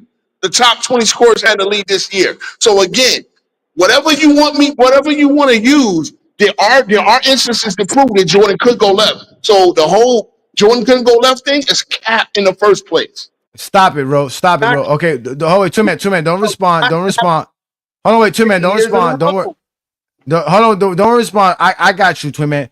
Olo, peace and blessings, brother. Go ahead, get your take in right quick, and then I'm gonna respond to both King Speech Row and Herm. But go ahead, Olo. Yes, sir. I feel like the Jordan couldn't go left thing. I mean, you just go back and watch the games. Some of that it was supported when we watched the film. When we say, I think when people say that Jordan couldn't go left, I think y'all overreact with that. I think there are better ways to put it. I feel like you can say that he struggled going left. He was weaker going left, even though he was probably still successful. That's still his weaker. That's still the weaker part of his game is going left. So the argument is not okay. When we say that he can't go left, we're not saying that he couldn't score on with his left hand at all, or he couldn't go left. He couldn't score going left at all. We're just saying that when he goes left, the outcome is worse than when he goes right. This would be anybody, right? The strong hand versus the weak hand. What? For real? I got a question though. That's a fact, bro. That's a fact. How in the hell he the most dominant force in the league, young like that, for all these years, and he couldn't go left?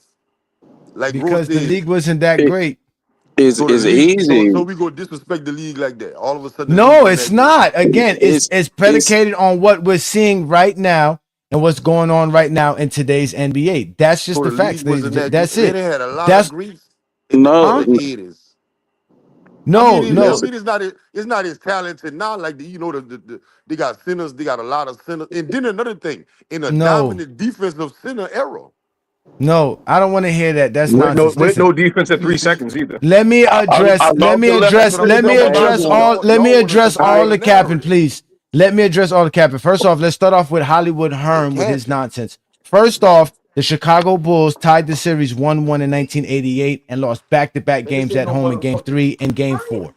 So this idea that they play bad on the road is why they didn't win, or blah. I mean, they play better at home than on the road is nonsense. In 1988, the That's Bulls cap. took a that's not cap. That's what Herm said, sir.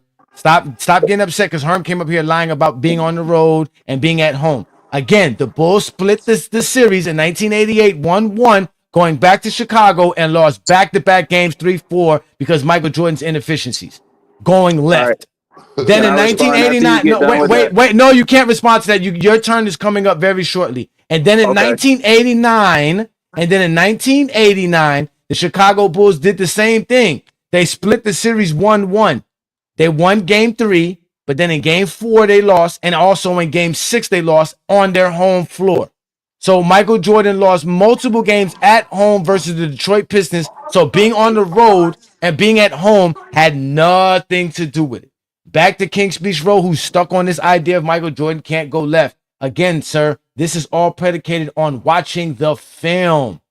I was one of the first ones to expose Mike Peake's channel and all of his content. I remember over a year and a half ago, I did it in a Friday night exposure show on his content when it was going viral on TikTok back then on the fake page that it was going viral on. Before that, I even knew it wasn't. I knew that wasn't even his channel when that was going viral.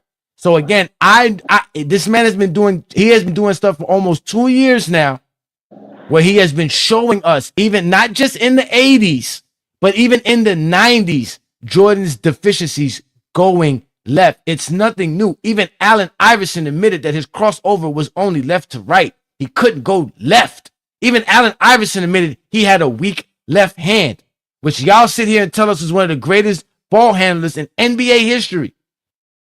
So the film is what we're using. We're using the film because we actually go watch the games. You guys are the ones who go see Jordan game, and your eyes and your mind, your face just scrunch up watching these games. You guys do not want to go back and watch these games, even in the 90s. You will see horrible basketball compared to what we're watching today. The NBA starts in a month.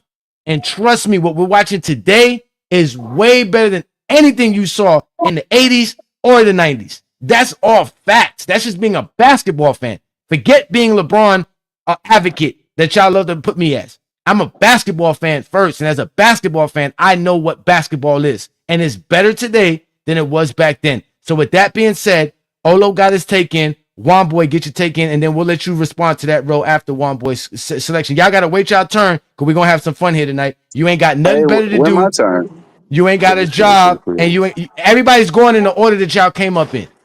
So y'all got to relax. All right? You ain't got a job, and you ain't got shit to do because it's Friday. We all know that shit.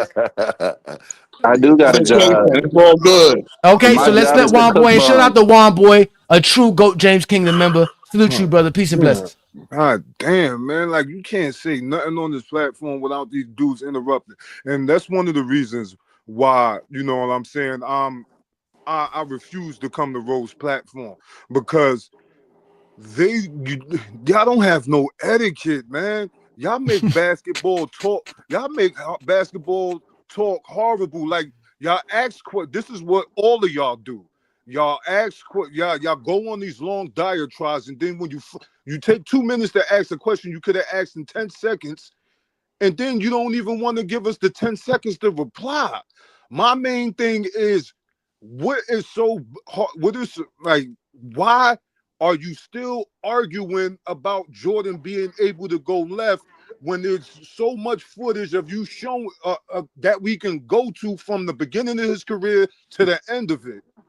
Why do you still keep pushing against this? Is this just because that you want to keep going back and forth with a Johnny? Because You're not, even if you're going to talk about the stats that LeBron had against Detroit, you're not going to talk about his deficiencies going left. So I ask you, Ro, why do you keep nitpicking at the same topic when you've been proved wrong when we watched it on FYF? Please tell me that, and please tell me why you don't have no etiquette for basketball talk when people get on these platforms. Why you find it so hard that you got to be disruptive? You can't let people talk, and you always got to interrupt when they're trying to get their points in.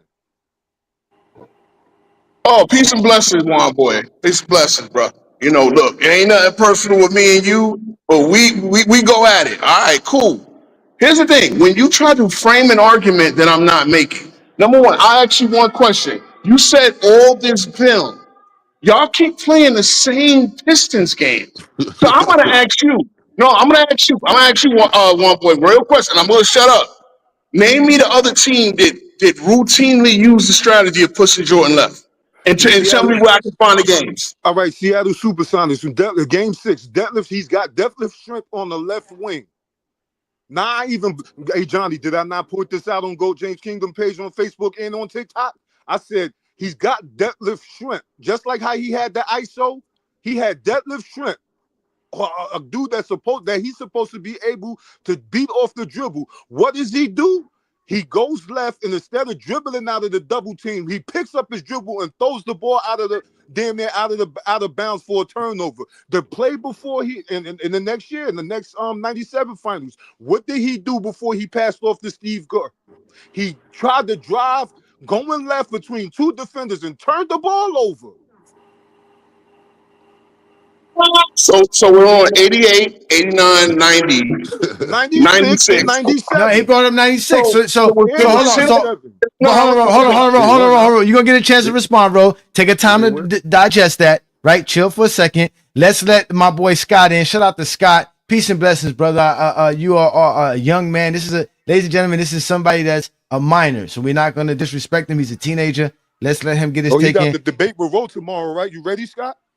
Oh, Scott got a debate with Ro tomorrow. Where y'all debating at tomorrow? Remember, he's supposed to be doing the debate with Herm tomorrow. Where at? Remember, we was talking about it yesterday. Yeah, remember we was talking about doing it on TikTok? And you said you wanted to be the judge? Yeah, that's what we're doing on TikTok tomorrow? Yes. Oh. Yeah, the debates. I said that yesterday? Yeah, you said you wanted to be the judge. I said all that yesterday? Yeah, I might have to come get some of that Florida. I might have to go back and rewind Lamont's live yesterday. I don't remember all this. Anyways, repeat, Scott. What's good, brother? What's up? You guys hear me? Yeah, we can hear you. Go ahead. Yeah, you good, man. What I got on this take, I don't really like using the word choking and use the word mentality because I don't know what a player possesses inside them.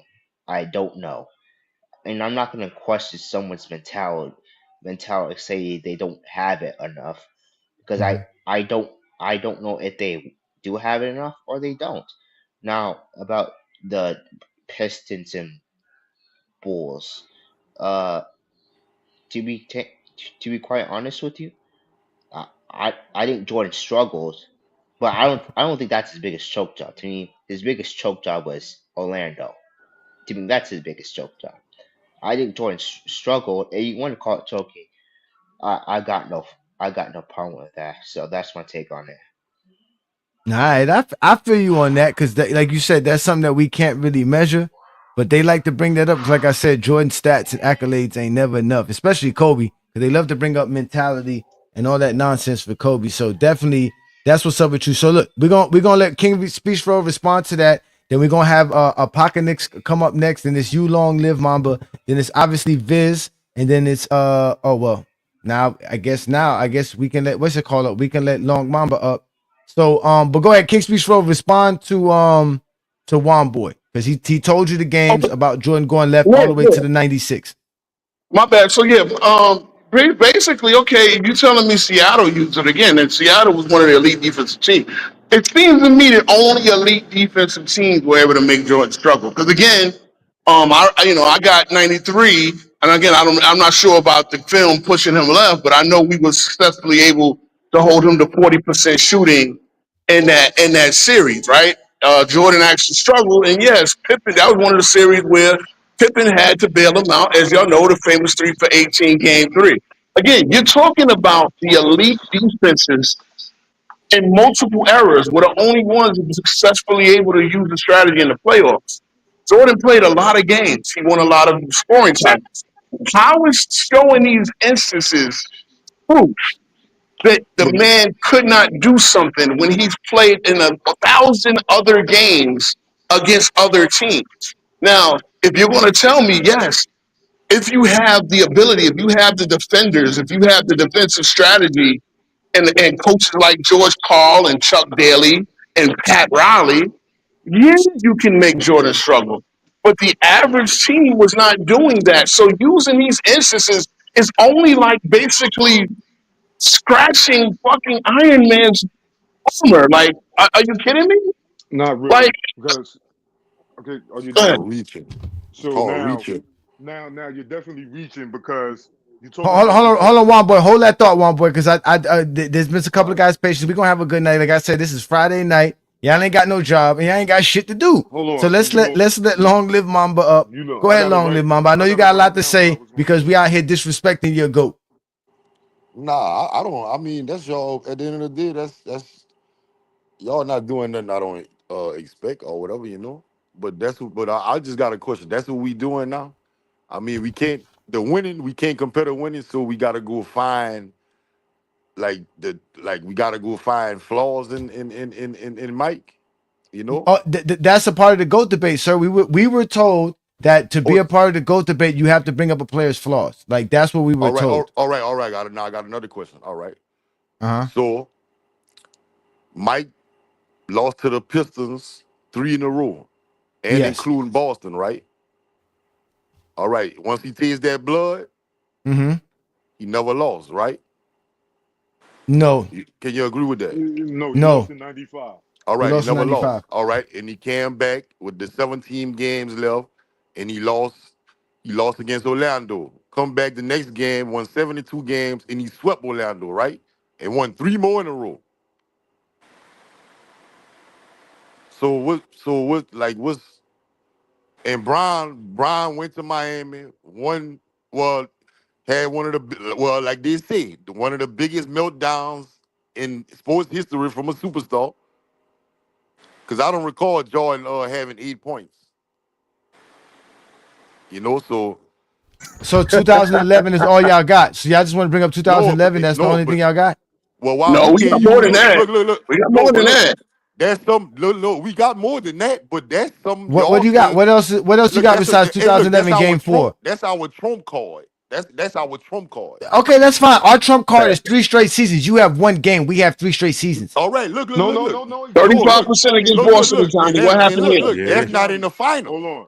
Again, what That's happened not on the against biggest Boston was stage. LeBron James facing a No, team Jordan could never play and All beat right. by himself and never No, could take I Game thought it was 7 my or win turn, 3 Johnny. games against. Let me pop my shit. Let me pop my Johnny, shit. don't you? Go ahead, pop your shit, Long Mama, because I got something for your ass. Go ahead. Look, let me pop my shit. See, look, I fuck with you. Let me pop my shit. And then I see it's a reach because, all right, the first round, second round, that is not the fucking finals. This man is 6-0, 2-3 peats in the finals. So what the fuck losing in a Eastern Conference Finals and all that got to do with the finals? LeBron had the biggest meltdown in the finals history. Did Jordan never average 17 points, 18 points in the finals? No, he didn't. All right. So what is we talking about? What we talking about? What we talking about?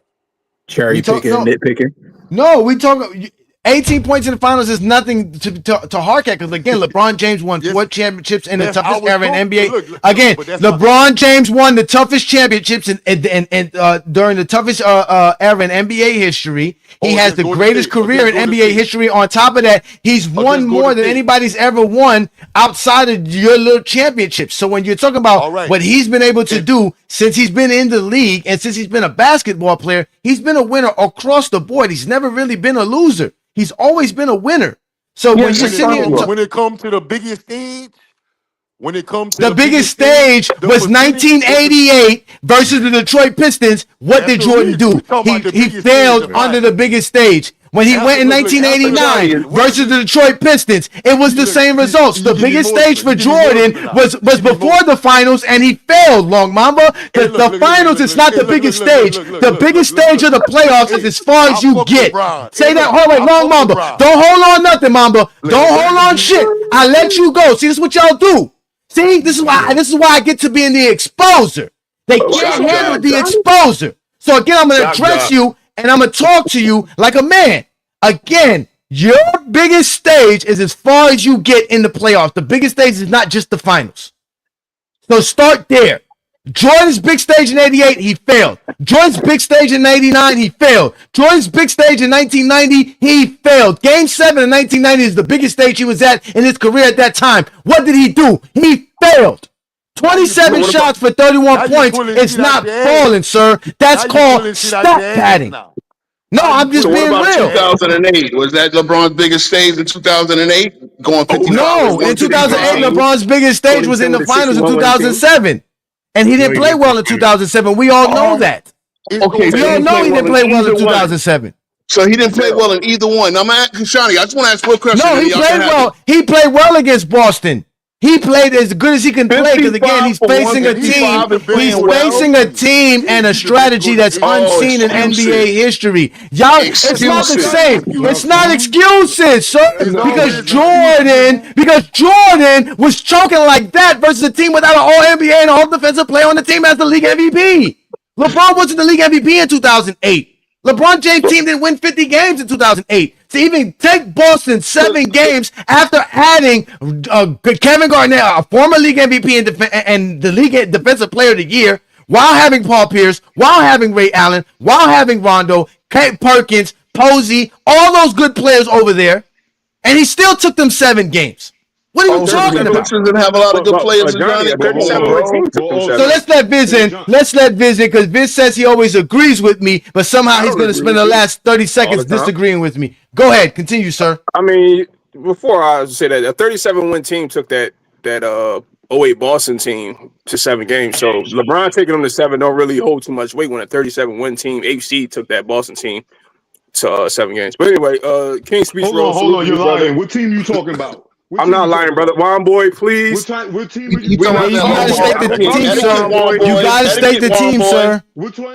I just said the team. I said the 08 Boston Celtics went 7 games with the 37-win Atlanta Hawks. Go look it up, Juan Boy. You don't know basketball either, Juan Boy, so don't talk to me. Anyway, etiquette, Juan Boy, etiquette. Yeah, right. Right. It's non-basketball, no one ass. Anyway, King Speech Pro, you spoke exactly what I was saying because they don't hold that same logic to LeBron because they when we try to do what they do with LeBron, then they want to use context or whatever other avenue they want to use to disprove what you're saying. Those 3 years, hold on. Those 3 years they hold on, and that doesn't explain his whole career going left. Was it successful? Sure, it had some success, but was it really all that successful in the grand scheme of the game? Yes, because they lost. So I agree with that. But when you look at Jordan's whole career, he has plenty of moments going left. He had a game winner versus the Jazz, driving left, a pull-up jump shot, driving left over what? Brian Russell or somebody, or Hornacek or somebody going left. So it's not really a deficiency. It wasn't really a deficiency that really hurted him like that, especially in the 90s. In those series versus the Pistons, sure, it did. But other than that, not so much really. But if we do that same thing with apply to LeBron, it's not right. When people say that LeBron doesn't have a consistent mid-range shot, what they going to do? They're going to pull up some minimal footage. But when we go to a whole 07 finals of him clanking, it's a whole montage of him missing mad mid-range shots in that whole series. They won't agree with that, even though the footage in front of their eyes show him that his mid-range shot was consistent. But if we apply that to him, like LeBron doesn't have a mid-range shot, they won't agree with that. But if they say MJ don't drive left, even though it's a few series that shows that he had a little bit deficiencies and struggles finishing or not finishing, being successful going left, that means for his whole career he couldn't go left. But if we apply that same logic to LeBron, saying he don't have a mid-range shot for his whole career, they won't agree with that. By the way, okay, let me address this right quick. Yeah, you just cooked just now, Viz. Let me address.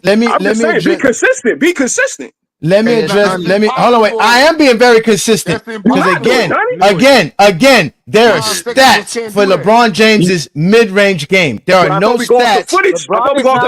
Again, you gotta let me speak, sir. It's my turn to speak. I just let you cook and I didn't stop you not once. You gotta let me speak. So again, there is actual footage of Jordan's inefficient going left from 1985 all the way to the late 90s. There is no footage of LeBron James' inefficiency mid-range shooting wise because what you consider inefficient is basically league average. For LeBron James, even again, look, this is what y'all do. Again, I'm speaking. Y'all gotta shut the fuck up. Even when LeBron James was quote unquote considered a bad mid-range shooter, he was still one of the best scorers in the league, and he was still scoring from the mid-range. The one series you want to bring up when he's facing a defense that nobody's ever seen before but him. Sounds like excuses. It's not excuses, sir. Jordan Wait. Y'all gotta let me. Tougher defenses than LeBron. He faced tougher defenses than LeBron. Y'all are not gonna sit here and cut me the fuck off. Y'all gonna sit here and fucking listen. Can y'all see the strategy versus LeBron James was playing him versus a zone while he had nothing. Jordan's strategy was push him left while he had other teammates that he could give the basketball to. Because a part of the strategy was he's not going to pass the ball correctly. He's not going to get the right pass off. This is not excuses. You guys are sitting here trying to compare what LeBron James had to face in the 2000s compared to what Jordan faced in the 80s and the 90s. It's two separate basketballs. You can't compare it. LeBron James did not underachieve through all those categories. Even when Viz brought up the team that the 37-win Atlanta Hawks, LeBron James didn't play bad versus that team. So even if he wants to denounce the Boston Celtics because they went 7 games versus the Atlanta Hawks, which means LeBron taking them 7 means nothing. At the end of the day, the 2008 Boston Celtics were still better than any of the Detroit Pistons teams. Bullshit, Johnny. Come on now. Come on now. Can I meet you here again? Ray Allen, Paul Pierce, and Kevin Garnett is better than Joe Dumars, Isaiah Thomas, and Dennis Rodman, sir. That's they go back to back? Even the teams, if you go down the line to the teams, they're better. That's what y'all don't want to accept. Again, they go back to back in 3 straight finals, Johnny. They can't go back to back straight finals. They didn't play in the 1900s. Well, they didn't play in the 1900s, sir. Teams don't they go didn't back. play in the 1900s, sir. Oh, wait. Teams don't go to 3 straight finals. Didn't the Pistons go to 3 straight finals? Or they went to... Again, if you put the 08 Boston in 1988, they're going to 3 straight finals and winning it. Really? Come on, man. Yes. Even losing Kevin Garnett in the second year? Can y'all see my screen? Yeah, we can see your screen. Let's let 10 Clacks get in, and then we'll let Matt get in as well. Go ahead, get your take in. Hey Johnny, when do I get to go again? Because I wanted to mention something. So when do I get to go? You get to go right after 10 Clacks, and then we'll let Mac Def in. Go ahead, Clacks. Going left. Did I give turnover? Go ahead. Look, turnover. Listen, the Detroit Pistons can't take their back-to-back championships in 1988. That shit out of here. That's what y'all don't understand. Y'all, you can't take that. I'm not taking nobody's stats and accolades into other eras. We're talking about who they are and what they can do. You can't take the Pistons back-to-back championships into the 2000s. It doesn't exist. They won it in the 80s. They didn't win it in the 2000s. But they beat Showtime. I mean, you don't respect Showtime. Let's let 10 Clacks get it taken. What's it called? Solomon, don't interrupt, bro. Wait your fucking turn. Go ahead, 10 Clacks. Oh man. Can you hear me? Yo? Yeah, we can hear you. Go ahead. Look, yo, what's up, panel? Can you hear me? Okay. Yeah, we can hear you, bro. Go ahead, brother. We can hear you. My take on tonight's program. My take on tonight's program with King Speech. I think the difference is he's not understanding the difference. Your mic is bad. Taking Jordan going one-on-one. Yeah, your mic is bad. Your mic is bad. Your mic is bad, bro. Your mic is bad. Your mic is going in and out. You're not in a good area. You got to get into a better area. We can't really hear you, bro. So let's let Twin Man in. Twin Man, go ahead, Twin Man. I'll be So back. I'll be back. I wanted to address this notion of Jordan's struggles early in his career because I didn't address it in the beginning when he's talking about him losing to Boston. Now, he talked about Jordan getting drafted to a bad team. Now, this is what you can compare. If you're going to compare Jordan and LeBron, they both went to the worst teams in the NBA. Can we all agree on that? One of the worst, but yeah, no, we agree. I can see that, Twin Man. Now, this is the difference in the I don't even want to use this word, but this is the difference in the skill and mentality of these players. LeBron James took his teams and was able to take his team of subpar role players to the finals, or you couldn't get past the Celtics or even get a game off of them.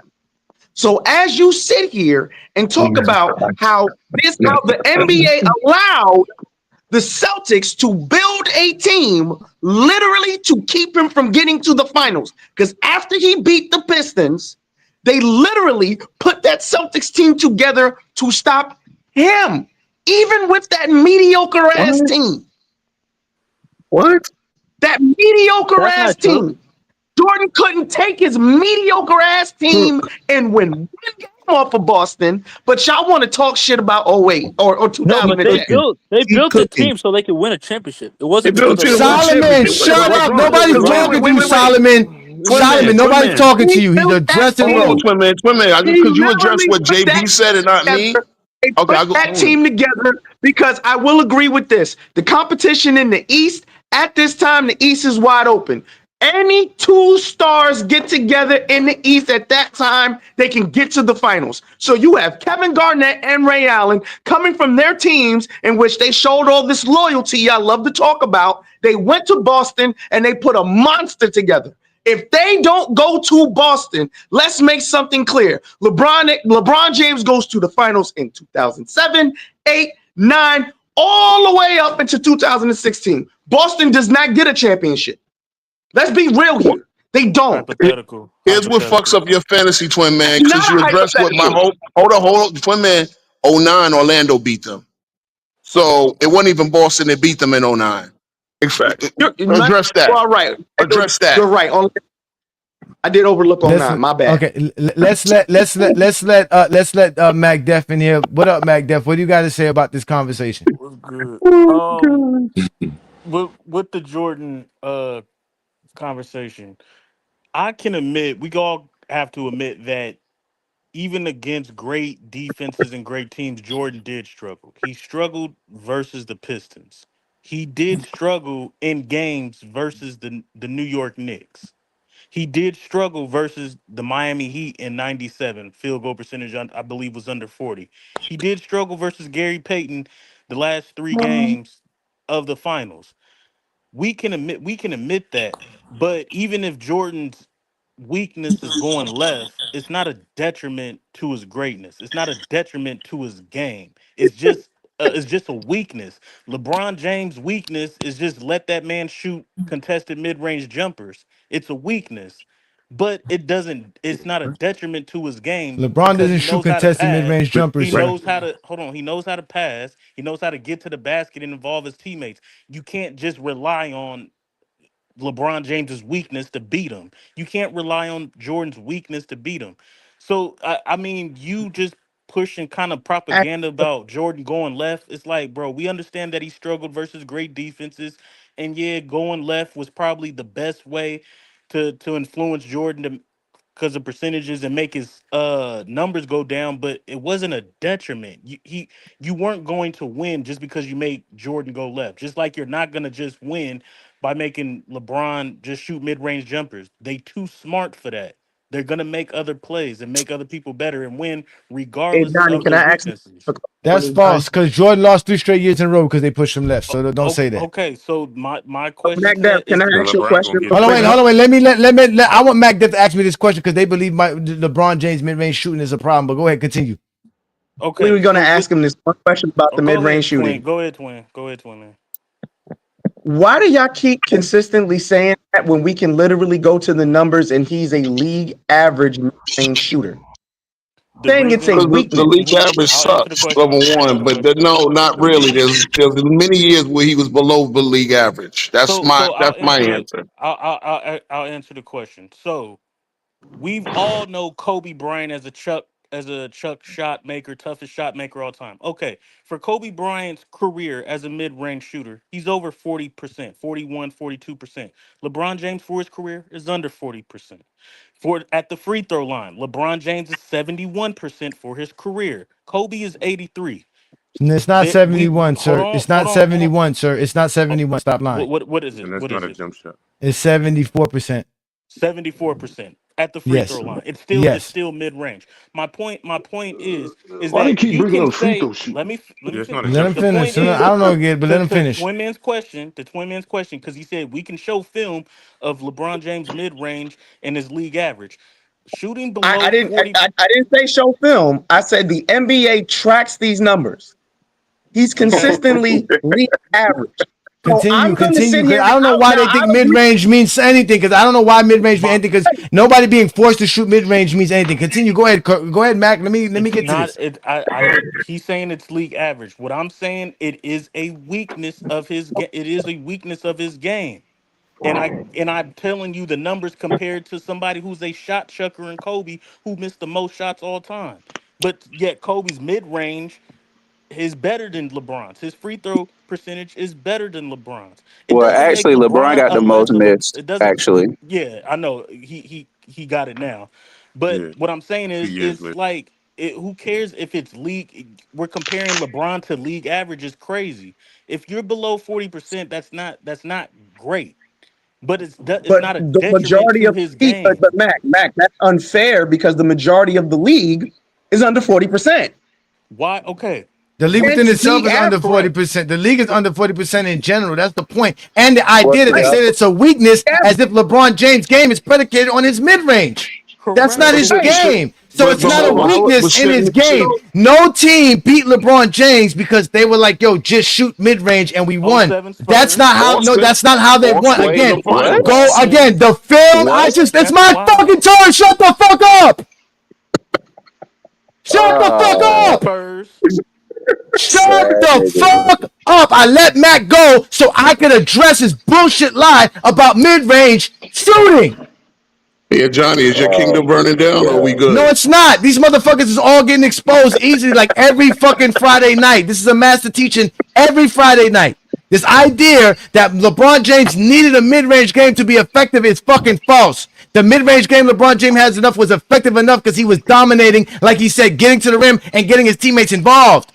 You are not leaving LeBron James open to take any fucking jumpers. That was just your best result. What are we gonna do? Let him get to the basket? Because if he gets to the basket, it's over. So again, back to what I'm addressing. Back to what I'm addressing about shooting the basketball against the San Antonio Spurs. The lies you fucking Zesty Jeffries say. LeBron James took less shots on the perimeter per game versus the Spurs than he did versus Detroit. So if they were just letting him shoot the ball, why wouldn't he shoot more jumpers? He did it because that's not his fucking game. His game is to actually get his teammates involved, play the game correctly, not take a bunch of mid-range contested shots. Shooting mid-range at 40% is not better than LeBron James getting to the basket at 75%. That's the fucking point. So Kobe's best shot is him shooting 40 fucking percent, while LeBron James' best shot is shooting 75%. 43. So stop bringing up the bullshit about mid-range shooting and weaknesses when Kobe's real weaknesses couldn't get to the rim that much. Jordan's real weakness was he couldn't fucking shoot until later on in his fucking career when he was able to shoot 12-foot fucking mid-range jumpers. Wow, clap for that. Nobody cares about you taking 12-foot fucking jumpers, nigga. That shit don't mean nothing. That shit worked in the 1900s. That shit does not work. Just like in 2008, Kobe's mid-range didn't work versus fucking Boston. It's not going to work versus a team that's playing really good fucking defense and contesting your bullshit shots. But let's let Legal Hoops in because he was patient. He left and he came back. Go ahead, Legal Hoops. Answer whatever question you got or bring up any take you want to bring up. What do you got for me? Oh my Yeah, God. man, you capped on Herm earlier, because he was referring to that '90 series, and you kind of like you screwed his whole point up. The point that he was making was that the Bulls players, the individual players, played better on at home than they did on the road. Like he gave you the stat, he gave you the breakdown, and then you took all of that and proceeded to say, "Oh, how did they play well when they lost this?" Is like that's not the point. The point was that statistically they all performed better at home than versus on the road. And you brought up a previous series, and I don't even think it was in the same year that he was talking about, and said, and one of the other dudes said, "Oh, how you play well and you lost 3 years in a row? Like you can play well and still lose. Like why are we acting like that's not a thing? Thank Like you. why are we acting like Because it's not a thing. It's only a thing for Michael Jordan. You asked the question. It's only a thing for Michael Jordan. Continue. Okay, so how is that hill that y'all was dying on earlier? I think y'all said he was averaging like 40 points, and then he got reduced to 30. Is that correct? Is that correct? 40 to 30? So like y'all said that he played bad, but he's still averaging 30. Like so we gotta break this down. So what's average, good, and what's great? So if you're averaging, let's break this down. Hold on. Let's break this down. We said he melted down. He played under his performance. Don't say he played bad, because 30 points per game is stat padding, sir. He's losing. He's not doing what he's supposed to do. He's not playing the way he's normally playing for majority of that span for over 3 years. So don't make it seem like, oh, well, because he averaged 30, that's all G. Because when we tell you LeBron James got 42,000 points, you bring up he only has 4 championships. When we bring up the fact LeBron James averaged 25 points per game, but I'm just saying, but no, but you brought up shit that I didn't bring up. You brought up shit that I didn't bring up. Hold up.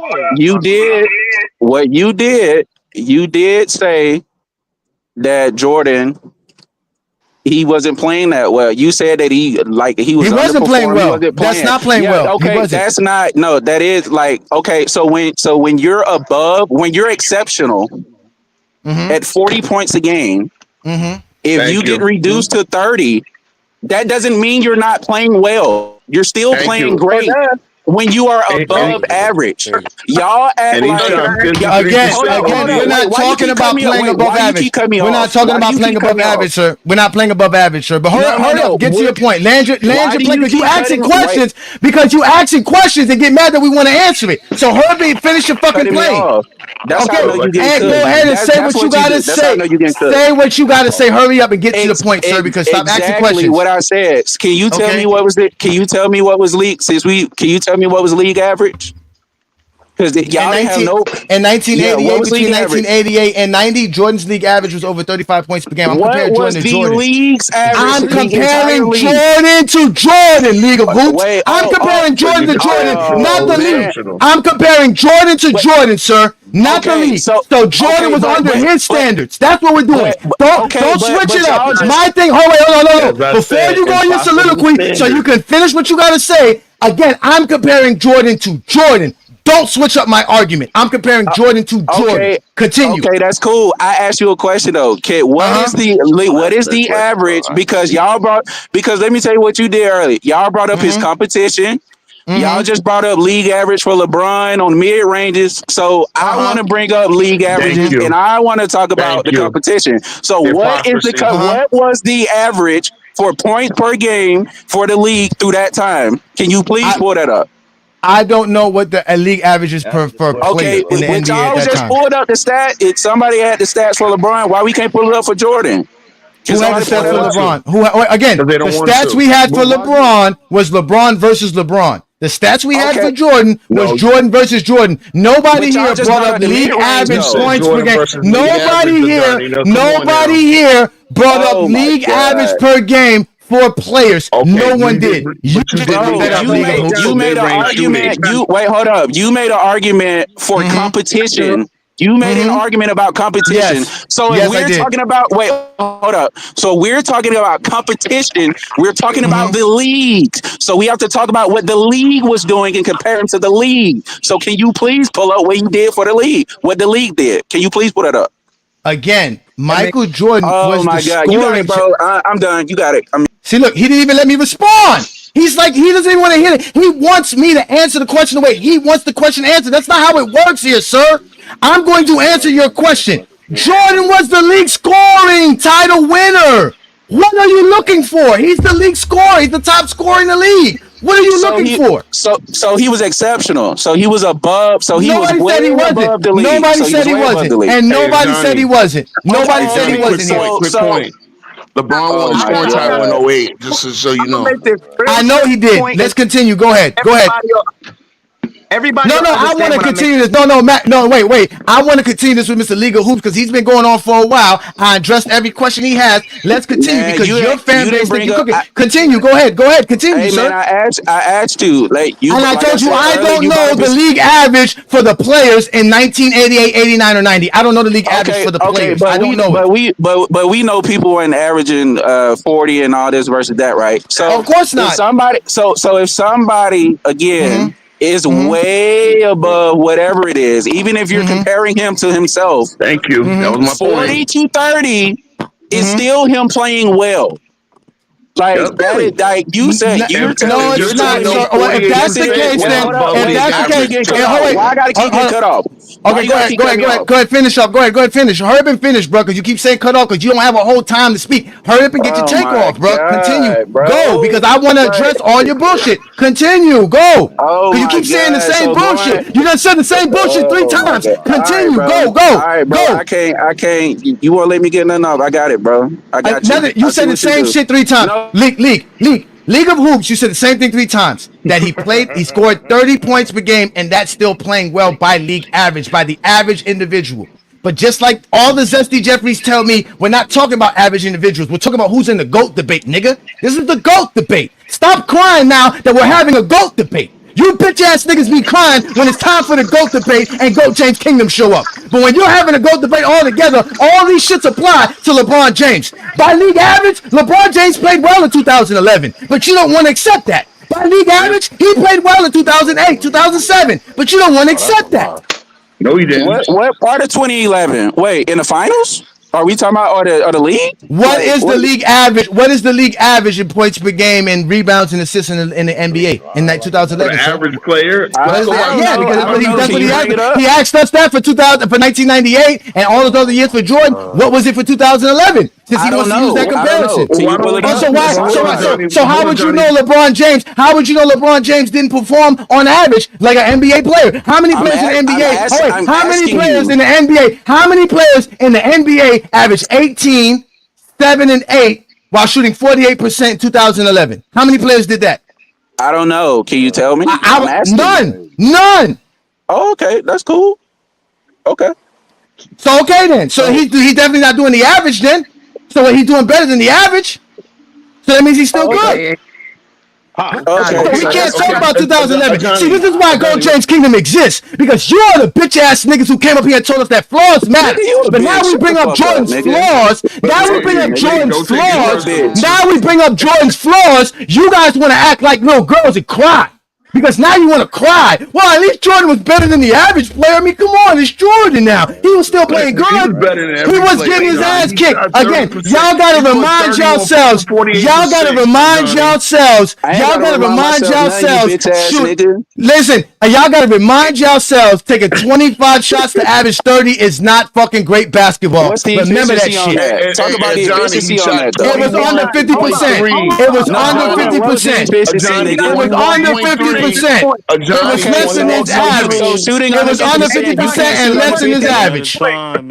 So you can't shoot under 50 and be good? Not Jordan. Not Jordan. Because from my understanding, Jordan never. Because my understanding, Jordan never plays bad. Jordan never. He's always on point. His will, his mentality, his kill. Who said that? Every Zesty Jeffrey I ever spoke to, including you.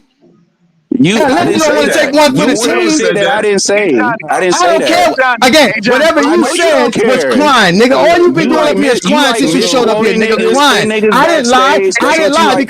because again, here we go again. He said about Herm. Again, who was just talking about 1990? Nobody. We brought up Jordan choking for 3 straight years. So yes, for those 3 straight years, the Bulls lost a lot of games at home.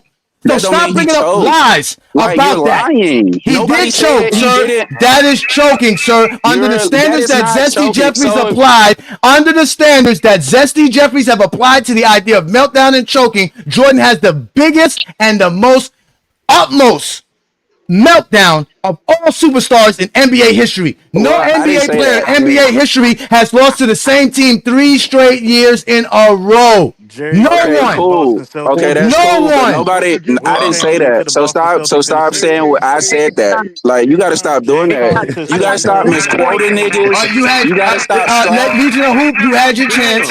It's done with you. You had your chance. We're going to let some other people up. Go ahead, True Man, respond to that. Respond. Listen, you had your chance, sir. I got the best way for all of y'all to understand why we're sitting here saying he underperformed against Detroit. Now, I know every Jordan fan loves to say Wilt is a playoff dropper. Is he? Don't they, Johnny? Thank you. Thank you. What about it? Thank you. What about it? Thank you. What about isms? Thank you. He goes What from about 30 to isms? 22. Y'all call that choking. That's a 10-point about difference, isms? just like Jordan. Let me finish. Please let me finish. Y'all love to talk about how Wilt is a playoff dropper. Y'all love to talk about how he was putting up all these 40, 50-point games up. The man gave you a 50-point season. But when he dropped to 25 points, y'all sat here and said he was a playoff dropper. As a matter of fact, y'all said Wilt choked. But somehow, some way, applying that simple logic to Jordan dropping from 40 points from one series, going to another series, and dropping 10 points, that's not playoff dropping and choking now? False equivalency, Tim, man. It's not. That's not. I didn't claim That's that not. logic. That's I didn't not. claim that That's logic. not. So y'all, that don't That's work not. on me. That don't work on me. Y'all got to use Can some I new explain tactics. why? I Because ain't number one, said none of that. Go ahead, What y'all Ro. just Go ahead, said. Ro. Hey, I didn't bring you back up. Legion of Hoop to take over the show. Go ahead, King Speech, Ro.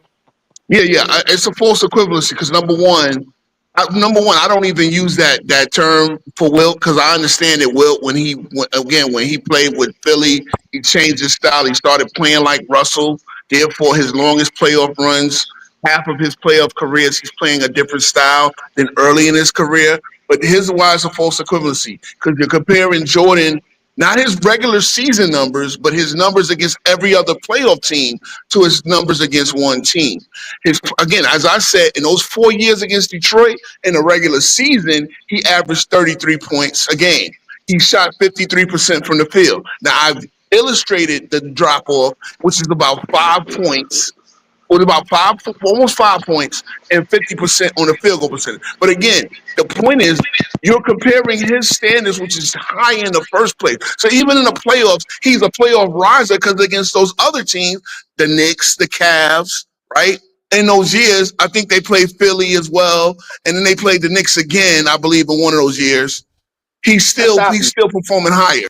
Against the Pistons, 48.1, 30 points a game, 6 and 6 is still very not only is respectable, it's elite. It's better than anybody else's playoff numbers overall. So I need to understand. Bro, this. I'm not because we're not comparing Jordan to the field. We're comparing Jordan to Jordan. He's Jordan. He's supposed to be what y'all said. We're not holding Jordan to any other standard than what y'all told us Jordan is. Any team. That's the thing. He's not RoboCop. Please let me respond to you. You don't sit here and call Wilt a playoff dropper. You don't do it. The overwhelming majority of Jordan fans that I have talked to have literally sat here and said, because they're stupid. I agree. They're stupid. If you don't say that shit when they on your show. Yes, I do. Now y'all want to hold on, real quick. The show that you pulled up with exactly what they say. So I hope this helps League of Hoops understand why we're sitting here saying for those 3 years He played bad because against everybody else, he murdered them. He played above standard. He played below standard against this one specific team. No, against his standard. And one strategy. That's the standard. We comparing them to. Okay. We comparing them to him. Cool. We're not comparing them But to then nothing again, else. I'm gonna say the same thing for LeBron because when I ask you, look, not only did LeBron go 55 for 155 against the Celtics in 08, he won the scoring title that year, right? 31.4. He shot 55 for 155. He missed more shots than his next teammates took. That was Big Z, and I think Big Z took like 67 shots. He missed 100 shots. Big C took. Now you told me, Johnny, he was doing the right thing and getting everybody involved. How is he missing more shots than his next teammates took if he's doing the right thing? Scorer on the team. Let me answer that question.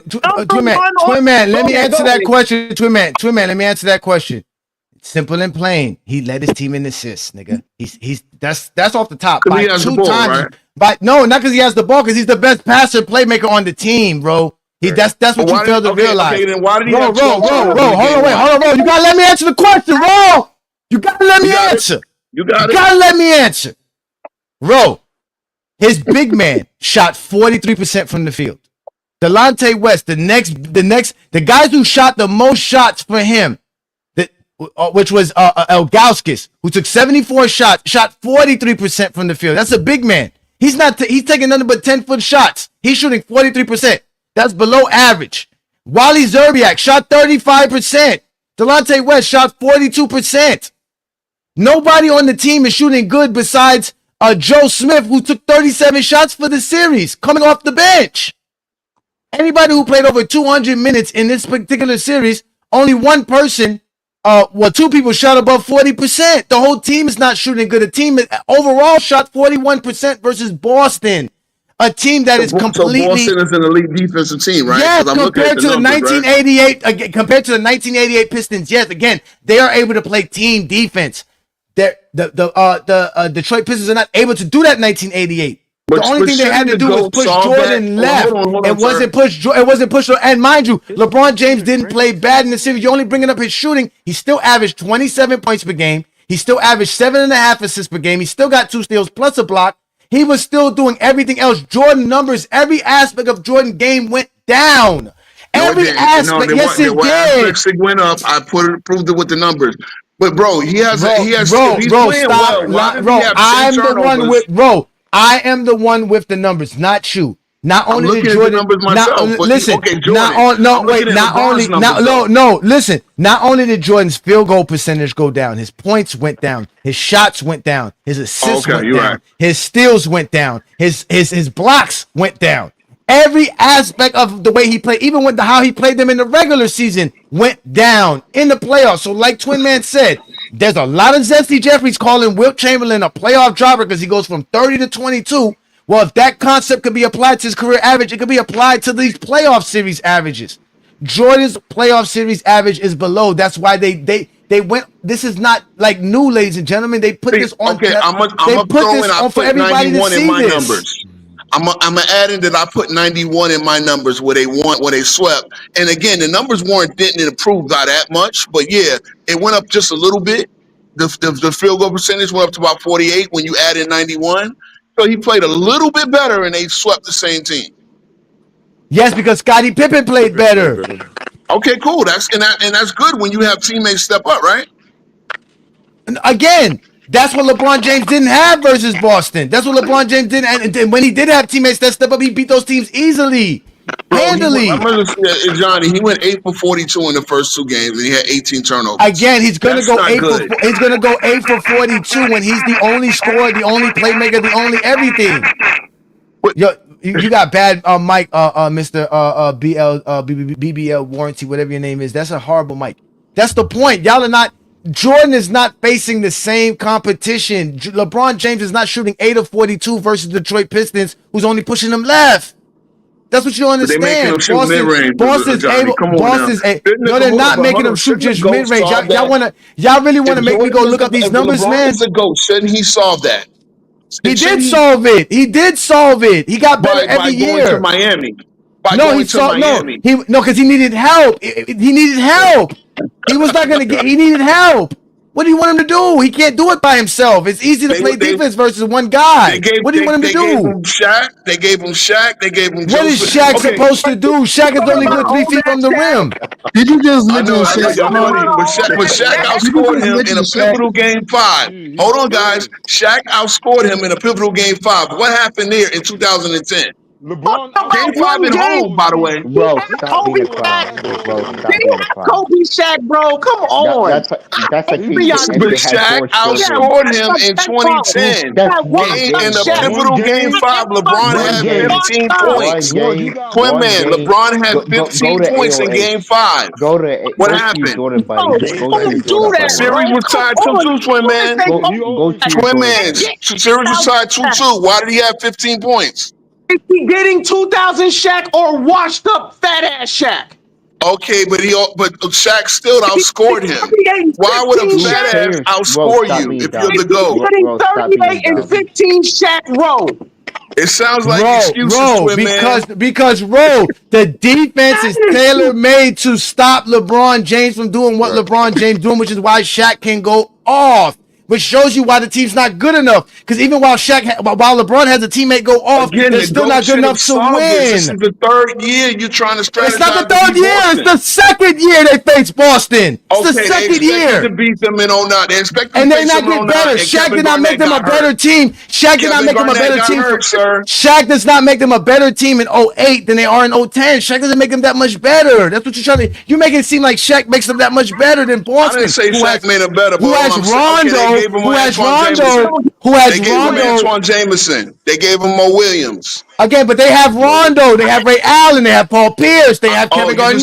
That's not naming names. To strategize. Hold on, LeBron. You got 3 years to strategize the same way Jordan had to. He doesn't have 3 years to strategize. No, he doesn't have. He didn't face the Boston Celtics 3 straight years in a row. Yeah, so he got a break in 09. You're right. He got a break. He got an opportunity and lost to the team that beat them.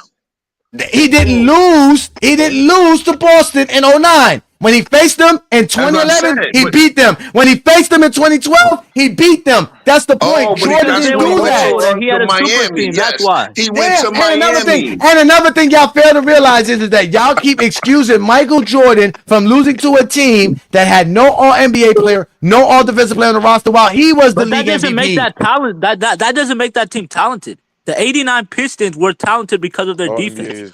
The 1988 Pistons had no All-NBA player, no All-Defensive player on their roster. So Isaiah Thomas should have made All-NBA. That doesn't mean that he wasn't an All-NBA. I don't care what he should have, could have. He didn't make it. And we know that Rodman would eventually win back-to-back MVP. He didn't make it. Donnie said Rodman wasn't even a good defender. See, what he won't play is when he said Rodman wasn't even a good defender in 88. No, he was not. Rodman was in his second. Rodman was in his second NBA season. That means he's yes, it does. It's not about what he was in. All right, King Solomon, get your take in. Okay. Go ahead. No one's gonna cut you off. When it's my turn, you're gonna take this. Go. Okay, I got you. I got 2 things to say. First of all, Michael Jordan is the greatest playoff performer. All right, we're talking about someone who faced. Okay, yes, he is. Yes, he is. We're talking about someone that consistently faced elite defenses in the playoffs, the 80s Celtics, 80s Pistons, 90s Knicks. He faced them consistently. He was always excellent. The only time he was bad versus those teams was in 88 when he underperformed in the last 3 games versus the Pistons. Other than that, he was always good. The team scheme to defeat Michael Jordan was to make him go left, but they never had an actual scheme in terms of a skill set to shoot the basketball. The scheme for LeBron was a bit passive early on. LeBron was not a good shooter. LeBron was a terrible mid-range shooter early on before he improved. Michael Jordan early on was still a better shooter than LeBron was.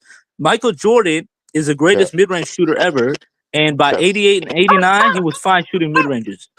Michael Jordan, we're talking about someone who averaged 35 a game in his prime in the playoffs. Michael Jordan. He didn't need Scottie Pippen. He made the conference finals in 89 with a lesser team. He had to face the Hawks, the Celtics, the Pistons. He played in that conference. Without Scottie Pippen in his prime, he still made the conference finals. LeBron played in a weaker East, and that's what he needed to make the finals. He only made the finals one time in the Eastern Conference without an All-Star. That's a fact. Stop lying. Let me address. First off, let me address that right there. First of all, LeBron James has made more NBA finals without an All-Star or all defensive All NBA player than anybody in NBA history. That's fact, sir. You lied about Michael Jordan making the Eastern Conference Finals without anybody on his team. Michael Jordan made the Eastern Conference Finals with Scottie Pippen, was an All-Star in 1990. That was his first Eastern Conference 1989. Finals. 1989, he made it without Scottie Pippen in his prime. He wasn't in his prime year when he made it. Okay, in 1989, I correct. Oh, so 1989, he made it without Scottie Pippen being an All-Star, but he still has Scottie Pippen on his team. He's never won a series without Scottie Pippen. He's 1-9 without Scottie Pippen on his team. That's shut the fuck up. So nope, I'm not, because you're not applying context here. Yo, he just let you talk. He just told you that don't cut him off. Now you sat here and brought up a bunch of fucking lies. Like I said, a bunch of fucking lies about Michael Jordan facing the toughest defense. You guys keep bringing up the 87 Celtics and the 86 Celtics when y'all don't even accept the 86 season. So to sit here and make it seem like, well, Jordan had to go up against them and all that. Again, his team they won 30 games. They deserve to get their ass. What do you expect out of them? Then if you go to 1987, why was Jordan facing that Boston team? Why was he not better like LeBron James was in his third NBA season, where LeBron James was able to win multiple games in the regular season to where he was not the 8th seed back-to-back years? It's different leagues, bro. It doesn't matter. Jordan still has to face his competition like LeBron had to face his competition. LeBron James was able to win 42 games and have a winning season his second NBA season. Jordan didn't. Versus weaker comp. There ain't no Bird and Bad Boy Pistons and no 06. What does the wait, stop. What does the Bird and Bad Boy Pistons have to do with the Bulls winning 50 games? It's a different hold on, it's a different era. Why would I compare? Why am I comparing LeBron James in 06 to Jordan in 87? Because that's what y'all doing when y'all trying to make it seem like the defense he faced. That's what you saying, Mac. Johnny, we're not comparing the league and the teams. We're comparing the players. I'm not finna ask LeBron to try to, me personally, I'm not asking LeBron to win a championship his first stint in Cleveland. I didn't expect him to win. Hold on. Can I finish my statement? I didn't expect LeBron to win no championship his first stint in Cleveland.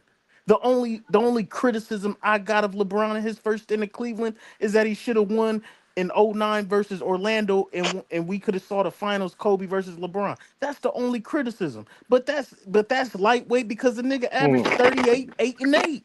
I can't knock it. But that's the only criticism. He didn't have no squad to win a championship in his first stint in Cleveland. But to act like Jordan had a championship team going up against the Celtics, and the Celtics is a top 5 team all time, to act like he had a championship team and they're not. They're not. They're not. Celtics, hold on. The 86 Celtics are not a top 5 team all time? No. 67 and 15. Not gonna give again. Nobody's giving Jordan any credit for being the 8th seed in a league that there was only 11 teams in his conference. He was one of the worst teams in the league. Yeah, there was only 3 teams. He had to play them. Listen to what you're saying. So hold on, Mac. Before you say this, Mac, real quick. Can I say this real quick, Mac? I want to address him real quick, Ron boy. Literally earlier on, we all established LeBron James and Michael Jordan were drafted to the worst teams in the league at the time. One of the worst teams, not the worst team, but one of the worst teams. We agree. Cleveland was terrible at the bottom of the question. He asked the question, and I confirmed. Hold on. Let me finish. The point is this. Now, Mac, you said you are comparing the players. Johnny literally pointed out you win more games. Now, Mac, even if I agree with you, he had to deal with Boston, and he had to deal with Detroit. What does that have to do with the rest of the league? The West suck. The West sucks. The only team out West worth a damn is LA. Why bring up the West? You don't have to play them. Yes, he should does. no, you gotta play every Only team. in You regular should rack season. up these fucking wins. Rack up these wins. You It's couldn't win only 40 2 fucking games games, so this you're not at the season. bottom of your conference. Again, this is the thing, Mac. And see this, I can talk to you, Mac, because you at least You can be know he played intellectually 18 honest. games in the second year. Hold on, See, look, bro, Mac. hold You can at on, least wait, be stop, Twin Man. See, that's what I'm saying. You guys can't discredit Jordan's 86 season and bring up the 86 Celtics. That's Mac, fine. That's a you JB point, but I intellectually won't honest. explain it. If this role is reversed, people are gonna sit here and say LeBron James should have won more games so he didn't have to run into a juggernaut. We're holding him to the same standard. I'm holding Jordan to the standard y'all would hold LeBron to. No, but hold on, hold on. You don't have to play Boston. Twin Man, but Twin Man, but hold on, wait, but Twin Man, but that's the point. But that's my point, Twin Man. Because LeBron James wins 66 games in the regular season, he's expected to beat Orlando. But because Jordan can't win 40 games, we're just supposed to say he just has tough competition. That's bullshit. That's the problem that I'm having. Let's let One Boy in, and there's some other guys who want to get their take in because we got King Money Fly in the building. Shout out to him, and we have another Zesty Jeffrey in BBL warranty department. I don't know why he has a name like that. I don't know why they think that's a name they should bring up here. And then we gotta let 10 Clacks get his takes in. But go ahead, One Boy, right quick, so we can get these guys takes in, please. Yo, this is ridiculous. Like Mac Def come up with the most casual stuff. Oh, you were supposed to play Kobe in 09. LeBron while Kobe was in the league, LeBron went to the finals in 2007. He went there in 2011. He went to 2012, 2013, 14, and 15. Why didn't Kobe make the finals when LeBron got there? And he made the finals more times than Kobe. Y'all take things so literally. I never Then stop saying that. Stop bringing it up. Wamba, I never expected LeBron to win a championship while he was in Cleveland. Listen to what I'm saying. Stop being emotional. What you said, because you said, oh, you just said this. You just said, oh, back in 2009, he didn't play Kobe. Well, he made it a whole bunch of times to the finals while Kobe was still in the league. Why don't you have the same energy for Kobe, except for like you got for this 1 year that LeBron didn't make the finals? Again, I didn't expect LeBron to win a championship. In 09, that's my only criticism because I thought he can get past Orlando. Hold on. I thought he could get past Orlando. He played great versus Orlando. It's like I don't hold it that much against him, but he was favorite and he was the best player on the court. You're ducking my question. Now I'm addressing one by one. Now let's go to 20. I'm addressing one by one. Why you not having the same energy for Kobe when all the time? I'm addressing it one by one. In 2011, Kobe got swept by Mavericks. Nobody's like not holding against him. You got swept, Kobe. You should have you had a squad. You should have beat the Mavericks. Okay, then that we've never got to see the LeBron and Kobe finals that we wanted to see. But I sat here and said I didn't expect LeBron to win nothing in Cleveland. I didn't expect nothing about him in Cleveland. Even when he went to the finals, I didn't expect him to win versus the Spurs. But I got the same energy for Kobe in 2011. You got swept. I got the same energy for Kobe in 2011 when he got swept. No, you're not. All I want to know is you brought up one finals trip out of LeBron that LeBron was in the league that he didn't make while he made multiple finals while Kobe was in the league. Why are you not holding Kobe to the same standards that you had for LeBron in 2009? That's all I'm asking. I didn't have no standard for LeBron his first stint in Cleveland. Yo, bro, I don't know. Just go on. Just move on. Hold on. Yeah, let's move on. Hold on, because I want to get some other people takes in. Hold on, Mac. I want to get some other people takes in. Because he caught himself. Because that's what I'm saying. These guys be saying stuff just to say stuff. He thought it was cool to say. Yeah, you thought it was cool to say LeBron couldn't make the finals in 2009. Like as if he choked. Hold on. The point is that Mac. The point is that the only people who want to talk about negativity are the people who think Michael Jordan is the GOAT, because you guys think Jordan does not have the negativity that other players have. Now that we have something that y'all can't argue against, which is losing versus the same team 3 straight years in a row, which I find funny that y'all accept that Jordan was expected to lose versus the same team 3 years in a row in his prime. Swept by the same team twice in a row. Time out. Okay, that's cool. Now, do you understand who the Pistons are? No, I don't, because y'all make up shit about them. They're not that great of a team.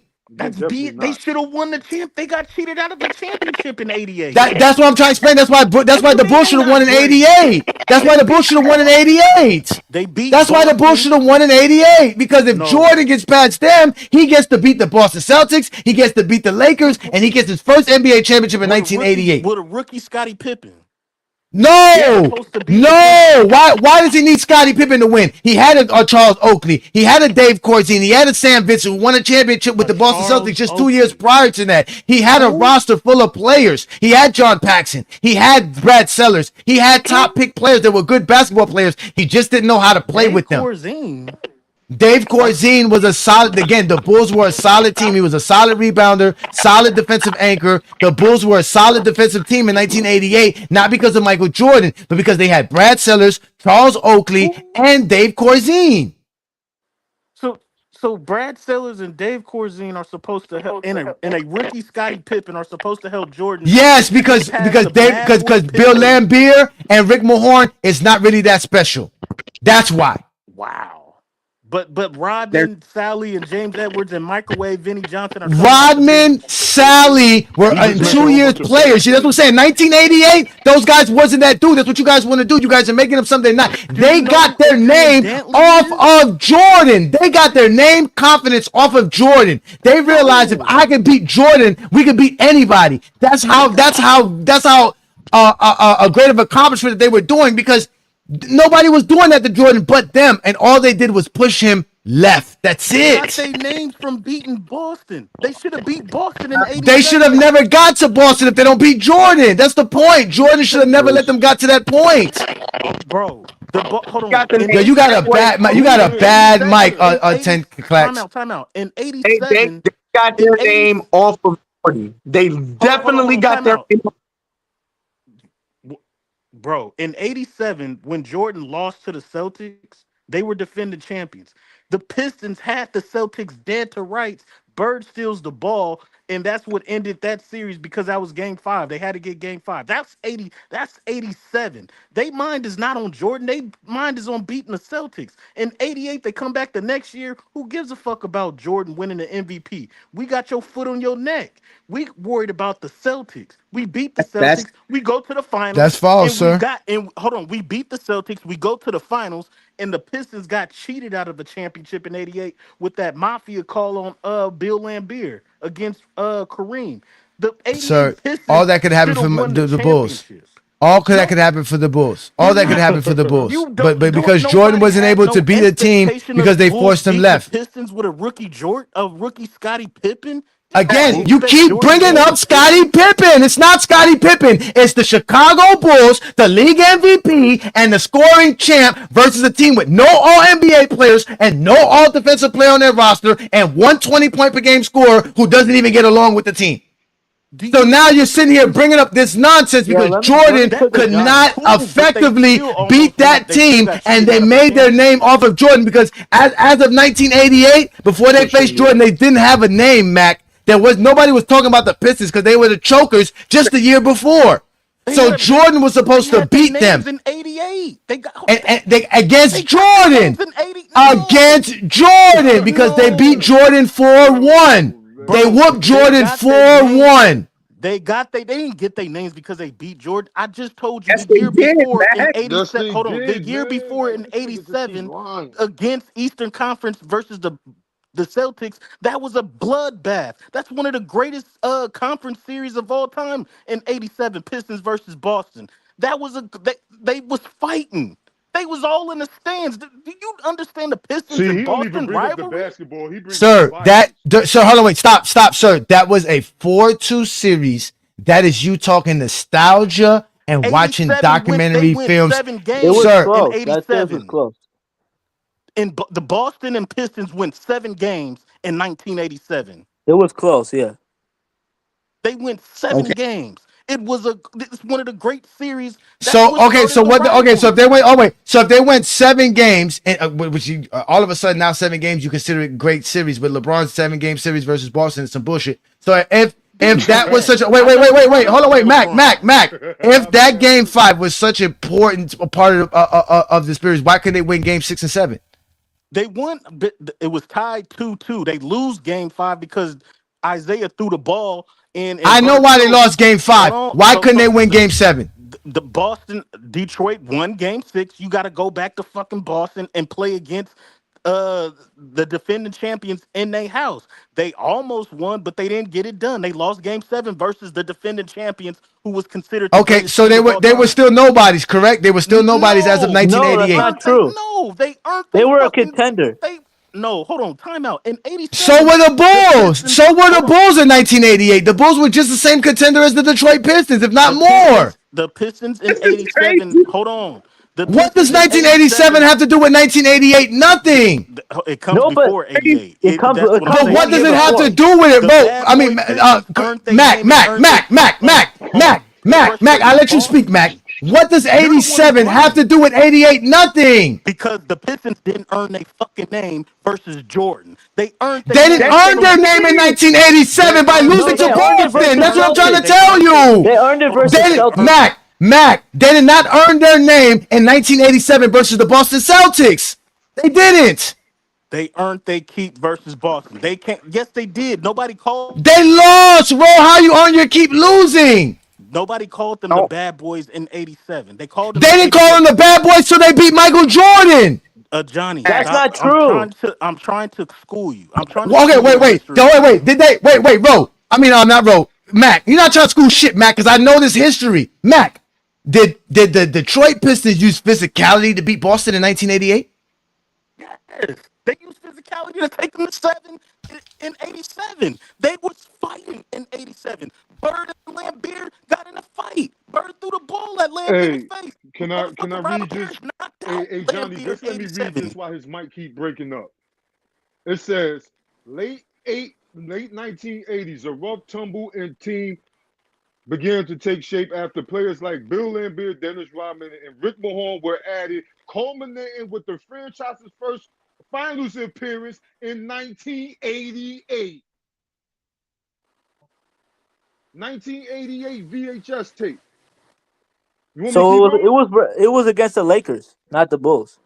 Again, the only reason they were able to make a name for themselves was because Jordan was choking versus them. If Jordan beats them in 1988, we don't know nothing about the Detroit Pistons and the Bad Boy Pistons. That's just the facts. So you agree that LeBron was choking against the Celtics, right? No, I don't. No, I don't. Because LeBron James played well versus the Pistons and Jordan didn't.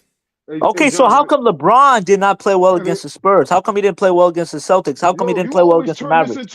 It's the same argument. Stop acting. This is not interview questions, yo. You always do this, and your basketball knowledge is limited. You just got Hakeem Olajuwon humiliated last week because you told us to go back and watch him from '95, and he was getting scored on by 5'9" Avery Johnson because he couldn't defend the pick and roll. That's your. You asked me the question. I told you that's not how you determine defense. It's not one game. It's not one game. It's not one game. It's not one game. You can't just look at one game to determine defense. Your basketball knowledge is very limited. I can say that what you're saying really don't have no bearings or anything because you. I can say the same for you. No, you can't. You can't. Let's let King Money Fly get his take in right quick before we get back on Mac and his delusions about the Detroit Pistons of the 80s. Well, Mac just left as well. Go ahead, King Money Fly. Go ahead. Are you there? I don't understand why people have a tough time understanding that in the league at this time in the late 80s, Jordan is the man. Jordan is literally the man. But there is something I did want to address that somebody said that I think it was King Solomon when he said Jordan was the best mid-range shooter of all time. So is Jordan that's a lie? That's a lie. Is Jordan a better mid-range? Because he's not. Okay, I'm gonna answer it right now. I got you. He's not a better mid-range shooter than KD. Not even close. I disagree. So that's not. I mean, it's not about what you disagree. The stats say that. That's the point. The stats say that. We don't care what you feel.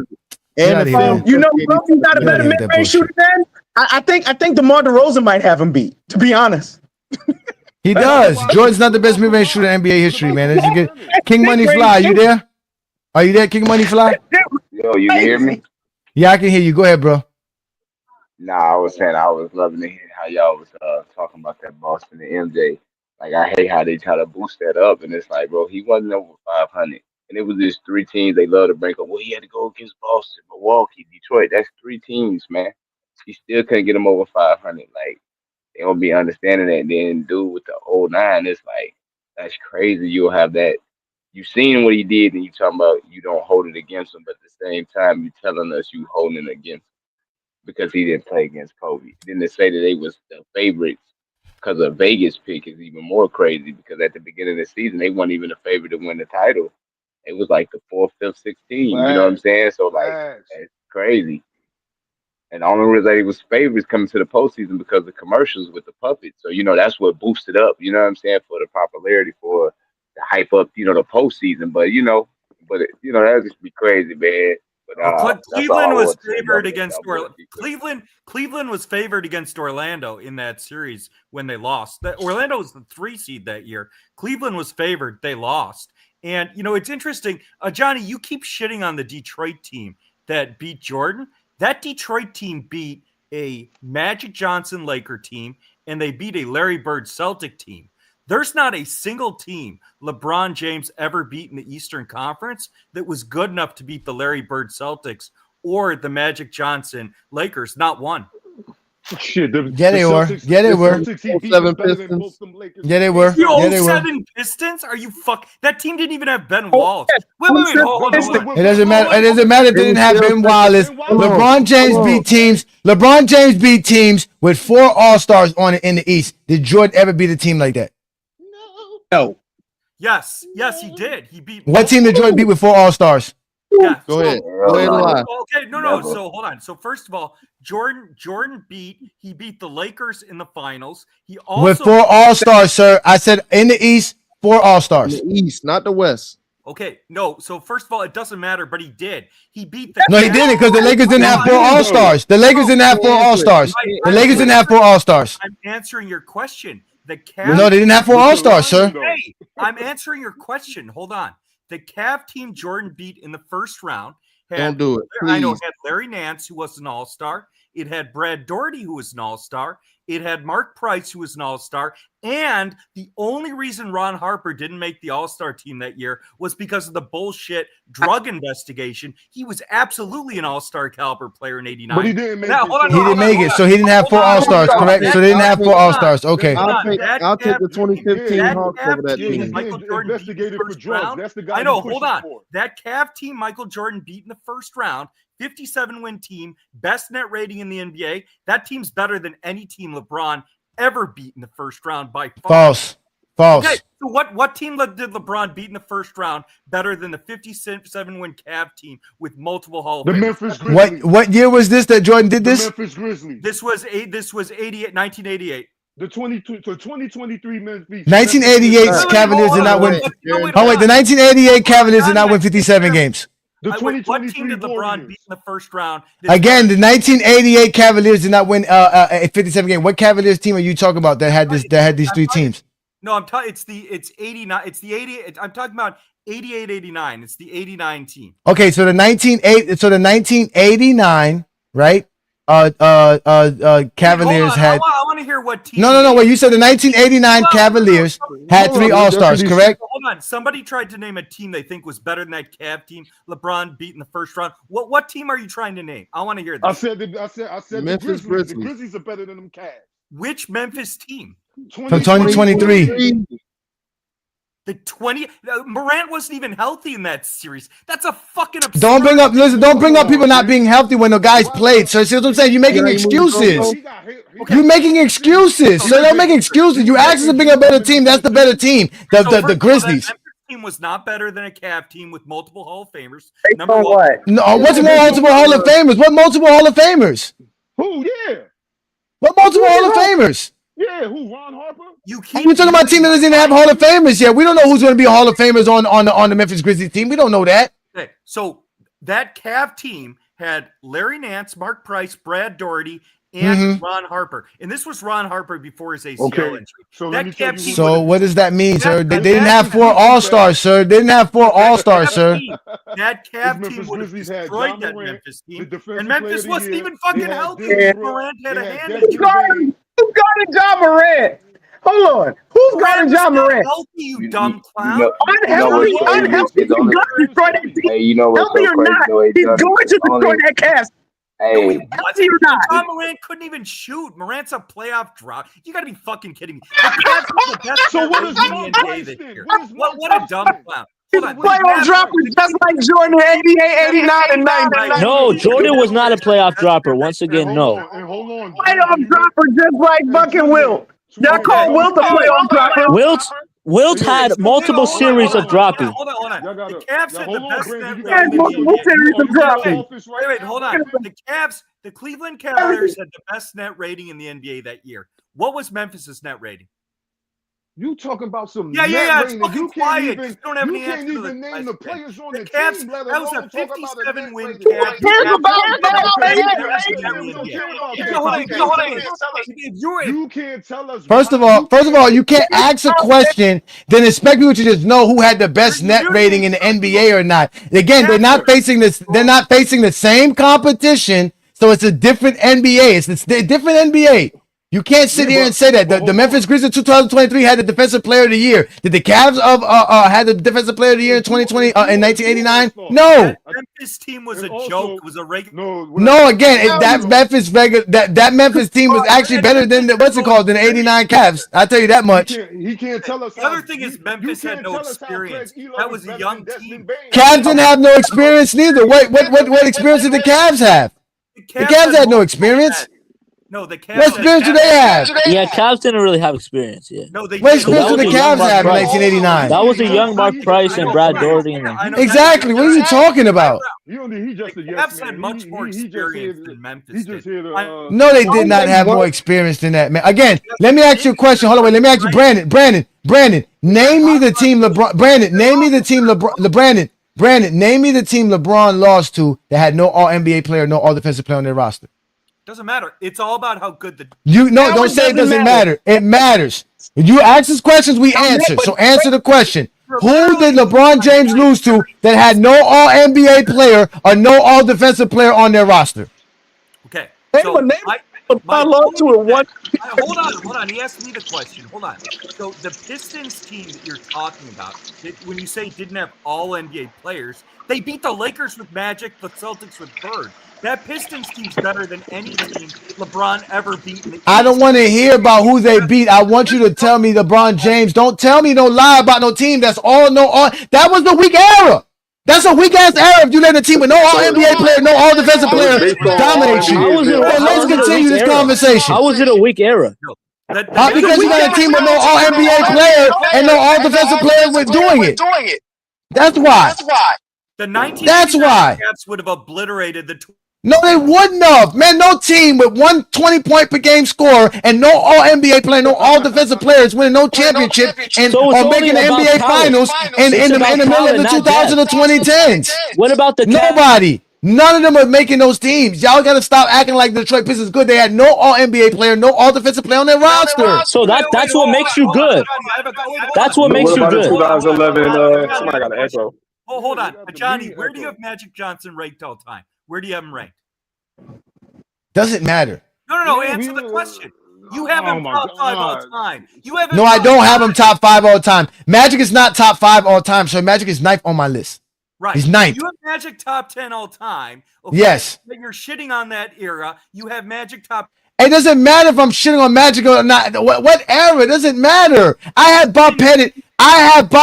In my top 15. He played in the 50s. That's a horrible era. No, I had Michael Jordan. I got Michael Jordan. I got Michael Jordan in my top 5. He's in that era. That has nothing to do with it. Why is Bob? Wait, hold. Because Bob Pettit was one of the greatest players to ever play the game. No, he wasn't. He couldn't shoot. No, he was. He was one of the greatest players to ever play the game. Jordan couldn't shoot. I got Bob. Jordan's one of the best mid-range shooters in NBA. Lies. I don't want to hear nothing about Jordan being one of the best mid-range shooters, man. Plenty of people shoot better than Jordan mid-range. Jordan was the best mid-range shooter. He's not. The numbers does not say it. He's not the best. It's not Stop just lying. about numbers. It is about numbers. The numbers tells everything we need to know. No, it's not. You gotta. Again, Jordan is not the best mid-range shooters by numbers, sir. That's it. Not even close. Oh my God, y'all are really. We go off the numbers or about the film? It's not about just the numbers. Again, wait. Let me answer the question. I got to respond to Vince. Vince, there is no data that says Jordan can go left or not. The only way you can do that is by film. There is actual data for Jordan actually a mid-range shooting, and it's not the best in NBA history. Okay, wait. Hold on. I have a question. Kevin Durant. You're shitting on the Detroit Piston team that beat. No, I'm not. I'm just addressing. No, stop. Listen, it's not. Listen, it's not my fault. The Detroit Pistons had no All NBA, no All Defensive player on their roster. That's not shitting on them. That's just facts. I'm asking you a question. So that don't make the team bad though, Johnny. Hold on. That makes that team not as good as other teams. That's the point. Hold on, I'm asking you a question. That Piston team beat 2 of the top 10 players of all time. They beat Bird and they beat Magic. And Jordan. Jordan. Hold on. They beat 3 players. Hold on. What top 10 all-time player has LeBron beaten? Name one. Hey, Brandon, they're not going to agree with Tim you. Duncan. They're not going to agree with you. Tim Duncan. LeBron James beat Tim Duncan. Steph Curry. He beat Steph Curry, who's going to be top 10. Kevin Durant's also going to be top 10. Joker's going to be top 10. Can we continue? So he needed so he only beat Duncan because Tim Duncan was not in his prime. Again, we just gave you 4 names. Stephen Curry. Oh, wait, stop. I got to answer this, y'all. Stop, man. Stop.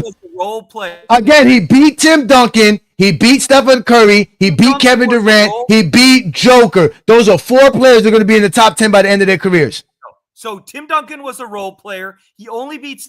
Now Tim Duncan was what was Magic in 91? What was Magic in 89? What was that? Come on, man. Well, get the hell out of here with that, man. Like, come on, man. That's what y'all want to do? Come on, man. Y'all listen. Now I'm discrediting players because they didn't make the All NBA, All Defensive team. But if I'm correct, every time LeBron James faced Tim Duncan, he was on the All NBA team or on the All Defensive team. Every time. Johnny, so that's Tim Duncan was on All NBA or the All Defensive team every time he faced LeBron James.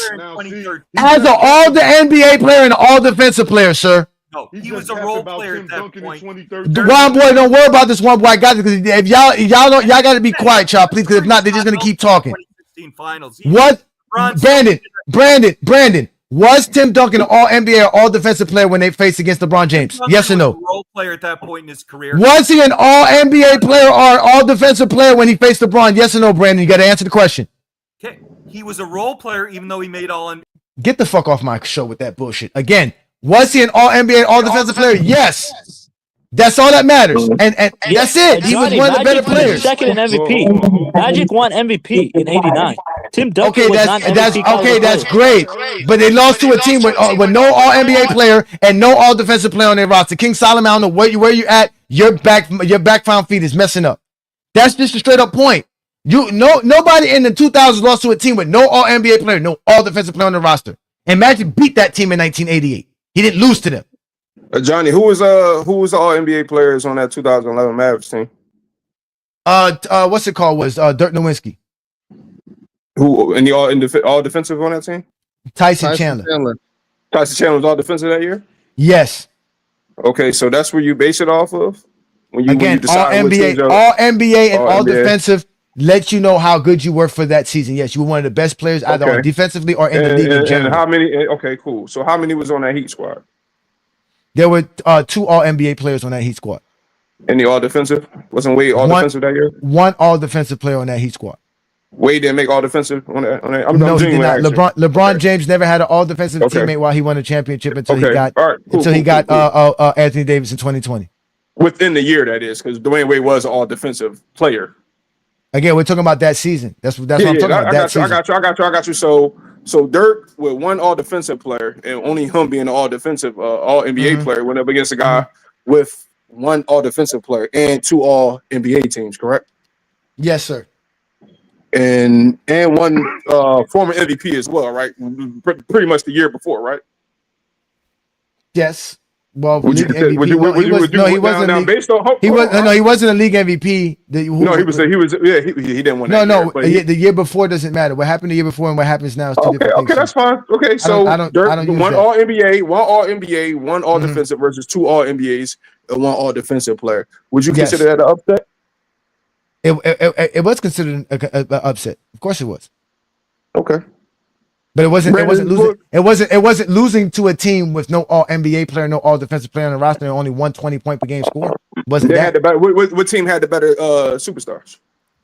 Obviously, Dirk Nowitzki's better than Isaiah Thomas by far. No. I'm talking about the Heat in the Mavs series. Superstars? Yeah, who had Between the better Heat and the players? Mavs? Yeah. Well, obviously, is Dirk versus LeBron James and Dwayne Wade. Those are only three superstars on that whole finals.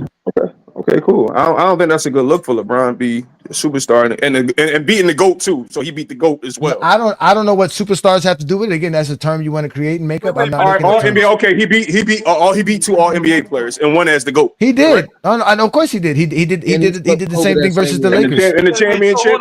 He did the same thing versus the Lakers. They did the same thing versus the Lakers. They did the same thing versus the Lakers.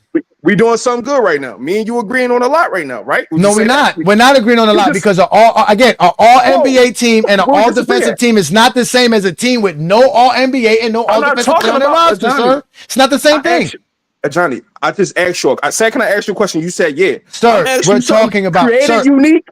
Sir, Just we're ask you something, brother. sir, we're talking about something. You can't take it off of the tangent. So whatever you're asking me must be pertaining to the conversation. So I am making sure okay, what well, you're asking me is pertaining to the conversation, sir. That's what I'm So he doing. beat a better team. So Dirk beat a better team. You can say that, yes, of course. And some Okay. Jordan With the couldn't go- do. with the- Some with the- some with the Jordan goat on couldn't it. do. I don't remember. Some I don't Jordan remember couldn't MJ. do. I don't. Some I don't Jordan remember- couldn't do. Who beat him in the championship round? That was upset. What you mean? Jordan lost to a team with no all NBA, no all defensive player on their roster as the league MVP. I'm talking about a champion for a championship, or in a Jordan in the championship season. You can. I don't you remember can, no final. I don't remember if he never you can lost. say you can. No, it's kind of a tie because they had two all defensive players and one all NBA player versus two all NBA players. Who upset him though? Hold on, Brandon. I got you. This nigga just asking questions. Nobody upset Jordan in the finals if you never lost in the finals, sir. That's a stupid question. Okay. He had 6 finals MVP. I don't know that make them the GOAT though. Hold on. What team? No, did that doesn't Michael make him the Jordan- GOAT. What That doesn't team make you did the Mike- GOAT. What team did Michael Jordan lose to? What team did Michael Jordan ever lose to in the playoffs that was less talented than the 2011 Mavs? Name the team. That was I told you the 1988 Wait, Pistons. You think the Pistons that The won 90 again. You got to let me answer the question. Stop saying, "Huh? Oh my God!" Yes, the 1988 Pistons was worse talented, especially when you're talking about talent and skill wise, than the 2011 Dallas Mavericks. So that 88 That's Pistons debatable. was good. No, it's not debatable. Tread far from not debatable. You Trust base me. it off all NBA players. No, that no, year. no. Again, he didn't ask about accolades and achievements. He asked about talent. So again, yes, the 2011 Dallas Mavericks are more talented, which is skill, than the 1988 Detroit Pistons by far. Vinny Johnson, Adrian Dantley, Rick Mahorn. By far, sir. By far.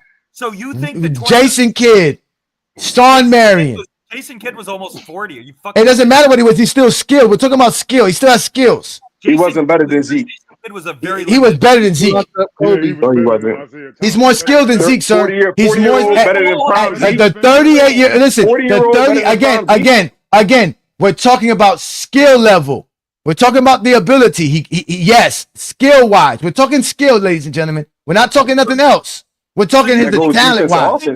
He wasn't a better He's defender. better. He's better passer. All that. By Jason Kidd's 38 year, he's smarter. Everything aspect of the game. That's a part of the game. That's talented. That's it. Isaiah Thomas didn't even average 20 points per game in 1988. What are y'all talking about? He didn't average 20 points per game in 1988. He didn't make an All-NBA team in 1988. Come on. Jason Kidd was more skilled than Joe Dumars and Isaiah Thomas. Joe Dumars was in his third season in 1988. Yes, he was definitely more skilled than Joe Dumars. Jason Kidd was more skilled than Isaiah. Yes, 38-year-old Jason Kidd is more skilled. He's been in the NBA for 12. He's been in the NBA for 15. Again, he's been in the NBA for 15 seasons. How is he not more skilled? How does he not have more skill? He was a limited player well past his prime. He's limited in the 2011. Not if you're comparing him to 1988. So you think the 2011 Mavericks were good enough to beat the Magic, Lakers, and Bird Celtics? In 1988? Yeah. Oh, that's a hypothetical, Brandon. No. Oh wait, okay. Wait. Oh wait, you mean Magic Celtics and Bird Celtics. Wait, hold on, wait. I want to make sure I get this straight. In 1988, you're asking me if the Dallas Mavericks, who won the NBA championships in the 2011, a team that beat the defending two-time champions, the Lakers, the team that beat the OKC Thunder with Kevin Durant and Russell Westbrook in them. And a team that beat LeBron James. A team that beat LeBron James, Dwayne Wade, and Chris Bosh is supposed to lose to a 1988 Magic's team without any shooters. No real shooters. Okay, so you think a team whose second option was Jason Terry? Again, you gotta let me tell you that.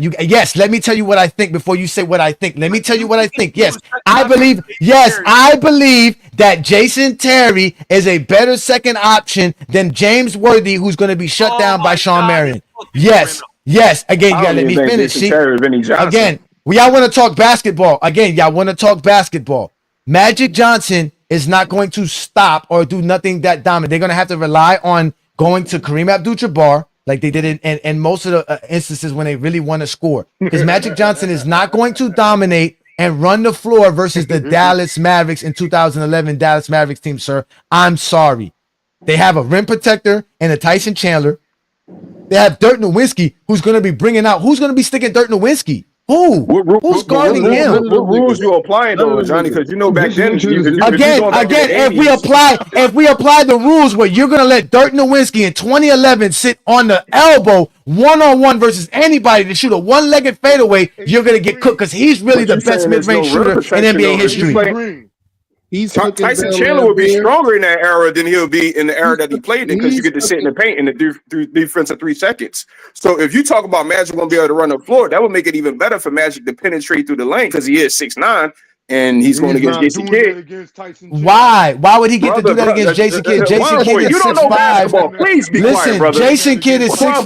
Shut up, dog. Wait, Viz, you gotta let me get this, please. Viz, you gotta stop this. I'm giving you guys basketball information and knowledge. You're not saying nothing. You're talking about defensive 3 seconds. What does defensive 3 seconds do with anything? You said a rim protector. You said Tyson Chandler is a rim protector, and I'm saying. Yes. What era are you saying this in? Because it doesn't matter.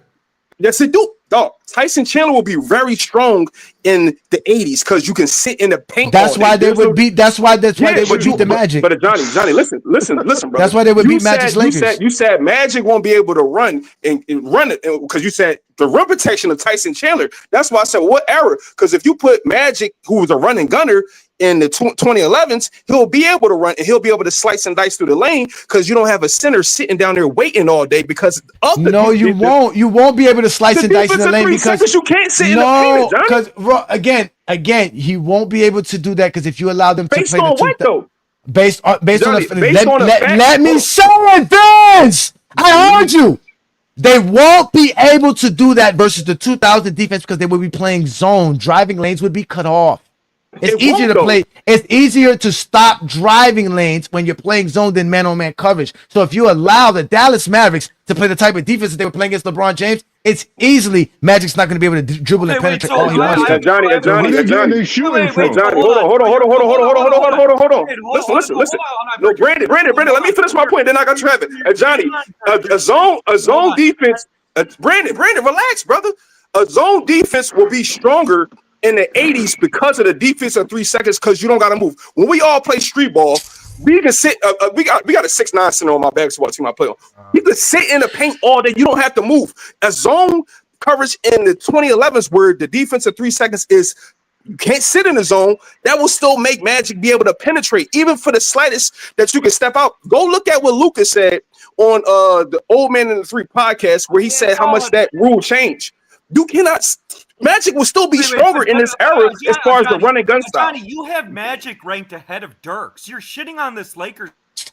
Ranking has nothing to do with about how they're gonna play. Yeah, but I'm just talking about how you said Magic won't be able to do I know that. Viz, shut the fuck up. Let me answer the questions. Fuck. Who's Again, ranked higher in your it doesn't matter where I ranked it. They're ranked by their careers, not by a season. We're talking about 1988 versus 2011. That has nothing to do with it. Again, to answer your question, Viz, the rule is you cannot sit in the paint for 3 seconds if you're not guarding anybody. If you're guarding somebody, you can stand in the paint as long as you want in any NBA era and any NBA history, including today's NBA. Where the fuck do you think? Yes, you can, sir. Yes, you can. There's no defensive 3-second rule, brother. You cannot. You got to step out and step back in. You got to step out. In the 80s, you can. There is only a 3-second rule in the paint when you're not guarding a man. If you're guarding a man, you can sit in the paint as long as you want. If that man that you're guarding is by the paint or in the paint, you can stay in the paint as long as you want to. It is only applied. It is only up again. Listen, it is only applied when you're playing a zone where you're not guarding a man, which means now you have to come out the paint. That's why you play 5 out. That's why you take people out the paint, so that you can't take that man out the paint. So let me understand. Let me understand this, Johnny. So you saying? Brandon, Brandon. We on the same squad here, brother. Brandon, let me deal with Viz right quick. Go ahead, Viz. I'm trying to understand. So Johnny, you saying? If you playing this zone, because I'm really trying to understand that, because maybe I'm wrong, and I will look all this up. You're trying to say in this era right now, in the 2-3, the center can sit there all day. If there is somebody by the paint or he's guarding somebody by the paint in the paint, yes. You're in the zone. You're not guarding nobody. Yes, you are playing guard, but somebody's in the paint. So somebody you're in the paint, you're guarding somebody. There's no zone. The only time you guard somebody in the zone is the box and one. Sir, if there's nobody in the paint, he has 2 point. That's why it's called 2.9. He has 3 seconds to get out of the paint. So it's a 3-second rule then. If there's nobody in the paint. Player in the paint, that's not true. You have to be. If there's an offensive player in the paint or near the paint, he can play in the paint as long as he wants to. Once the there's no offensive player near the paint or in the paint, you cannot sit in the paint. That is illegal defense. That is called 3 seconds, sir. You will get a whistle call. Wait, my question is, hold on. You said Magic Johnson's not in his prime when he was 30. I didn't say that he's not in his prime. I'm telling you, we're talking about 1988 Magic and 2011 Dirk Nowitzki. We're not talking about their career and why I have them ranked where they are in their careers. Okay, but I'm asking you a simple question. You said Magic. That's not right, though, Johnny. No, hold on. You said Magic was not in his prime at age 31. No, I did not say that. I said the 1988 Magic. That's all I said. Right, but I'm saying Dirk was not in his prime in 2011. He was 34. I never said nothing about prime. I don't go by prime, sir. Okay, Dirk was on the downside of his career in 2011. Nobody's going by prime, sir. Okay, but that 2011 Mavs team, whose best player was 34-year-old Dirk, second option Jason Terry, that team would have never had any chance against the Celtics or Laker team the Pistons beat. You're full of shit. Again, Brandon, you asked me who can win, and I'm going to tell you how they're going to win, especially if there's a legal defense. They have no one to guard Dirk Nowitzki. They have no one that can guard Jason Terry. The Dallas Mavericks offense and defense is going to dominate the Lakers because the Lakers don't have enough to stop what the Dallas Mavericks can do on the basketball court. They have too many good players, too many shooters, too many guys who can dribble and penetrate. The Lakers cannot do it. The Lakers' whole game is predicated on transition offense and getting to the low block to Kareem Abdul-Jabbar, and they're not going to be able to do that versus the Dallas Mavericks. No, but see, here's where you cook yourself, because the Detroit Pistons were able to defend prime Michael Jordan, but you're saying they couldn't defend 34-year-old Dirk. You just barbecued yourself. Who said Detroit Pistons? We're talking about the. Oh wait, we're not talking about the Detroit Pistons because the Detroit Pistons have no shot in 1988 versus the 2011 versus the day. They have no shot versus the 2011 Mavericks at all. And we're talking about the 1988 Pistons at all. We're talking about the 1988 Lakers. That's what we're talking about. Hold on, wait. Let me address the super chat. Y'all got to shut the fuck up. Dennis Murray, thank you for the super chat. A GOAT James Kingdom member. He says here, Magic wouldn't be able to dribble. Magic wouldn't be able to penetrate a modern zone because he lacks the dribble ability, which is also true. Magic was not that great of a dribbler. You can get a screen. That's bullshit. You can get a screen. You can get the screen. Magic stats, because Magic stats, accolades, and achievements make him top 10 on my list. So, That's hey, absurd. Johnny, can you hear You're me, not bro? Can ranking you hear players me? based on how good they are then. I can hear you, Twin. Hold on. Let me just deal with these guys. I'm gonna kick them off so we can have some fun. And the Pistons were good enough to beat the Lakers and Celtics. The And 2011 I really Mavs want to were address not. this topic. Absurd. Okay. Listen, y'all got to stop giving the Pistons credit for being a weak team that beat other teams. They were weak teams. Y'all should have lost to them. That's just Weak the team facts. They based were off a because they weak didn't have team. an All NBA defender Magic that year. and Worthy were not a All weak NBA. Listen again. Name me the team that made the NBA Finals with no All NBA player, no All Defensive player on the roster besides the 1988 Pistons. Right. And again, those all NBA teams are based on talented position and they're political. That doesn't mean shit. The key to gauging a team is net Now rating. they don't mean shit. I know, hold on. No, No, I they don't love mean shit. shit. The best valuation of a team is net rating. The best way to value a team is net rating. It's not how many all NBA players they had. That Pistons team beat the Celtics. They beat the Lakers. That Pistons teams beat many Again, we heard you say this 1,000 times. They beat Michael Jordan as the league MVP. They beat the former league MVP in Magic and Bird. Again, they were still a team with no All NBA player, no All Defensive player on their roster. In fact, matter of fact, they didn't even beat Magic. They only beat Bird and Michael Jordan. They lost to Magic.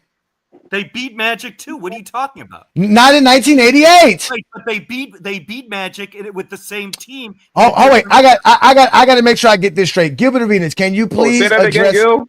Gilbert Arenas, can you please address them and let them know? Hey, this is what Gilbert Arenas originally said right here. Let me get his original comment. He said here, zones would be better in the 2000s without or with the legal defense. The overall players is just better in the 2000 on both ends of the floor, which is they don't want to accept. So he's basically saying again, it doesn't matter if you have 3 seconds or not. The defense and the players are just better in the 2000. They're going to just play better defense. They're better offensively. There's nobody from the 1900s that's just stepping up. That's it. It's the 1900s. That was never my point. So yeah, I don't know who that's towards. That was not my point. That was your point. You was talking about the illegal defense. You were talking about illegal defense and 3 points and 3 points. It was. Go ahead, two man. Go ahead, two man, please. So, Scream, man. with this notion that somehow the Lakers, the Celtics, or the Pistons are gonna beat that Mavs team is ludicrous based off of Second option a was lot of Jason things. Terry, you clown. Can I finish talking, dumbass? So basically, and guess what? Jason Terry's gonna barbecue anybody who's guarding him just because of the difference in skill level. Oh, Let's just God, start what a there. dumb The pick. difference in Jason skill- Terry's not the guarding difference him. in skill level. The difference in skill level is night and fucking day. But let's make one thing perfectly clear. The difference in fucking shooting is going to be the biggest difference in this just because the Mavericks have the ability to knock down threes. For all the shit you're talking about Jason Terry, he can shoot threes. For all the shit you're talking about J.J. Barrera, guess what? He can shoot threes. All the shit you can talk about Sean Marion and his busted-looking shot, he hits threes. Jason They Kidd. shoot threes.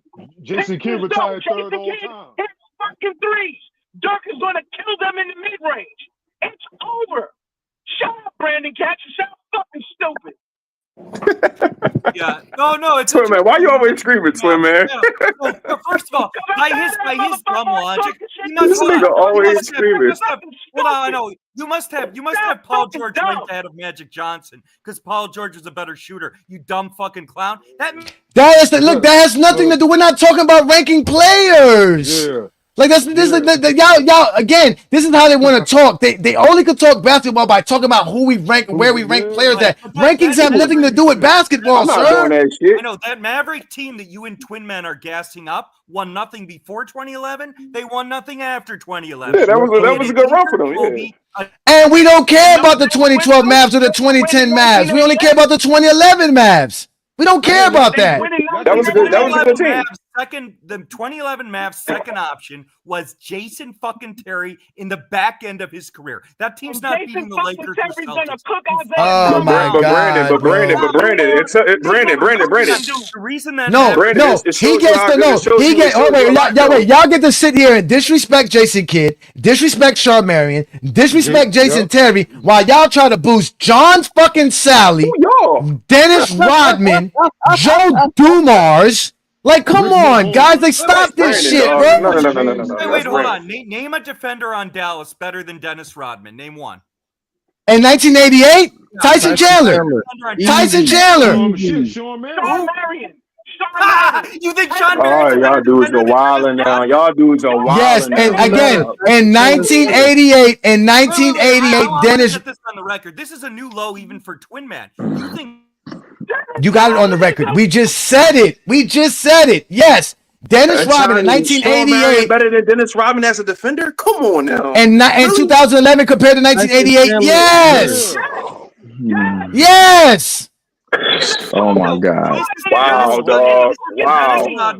This is the Dennis Wow! Rodman. Y'all didn't even say 06 Sean Marion. Y'all talking about 2011 Sean Marion? This is the Dennis Rodman who guarded Shaq in '96, who guarded. Yeah, y'all niggas upplay this nigga. Oh my God, nigga, we're not. Again, this is how they look. This is how they want to talk the game of basketball. Nobody's talking about Dennis Rodman's overall career as a defender. We're talking about 1988. I don't A think player's no career player- has nothing to do with the one season. That's why I stick to the All NBA and the accolades of the season, because we're talking about a season. We're not talking about all-time rankings and all-time player accolades and achievements.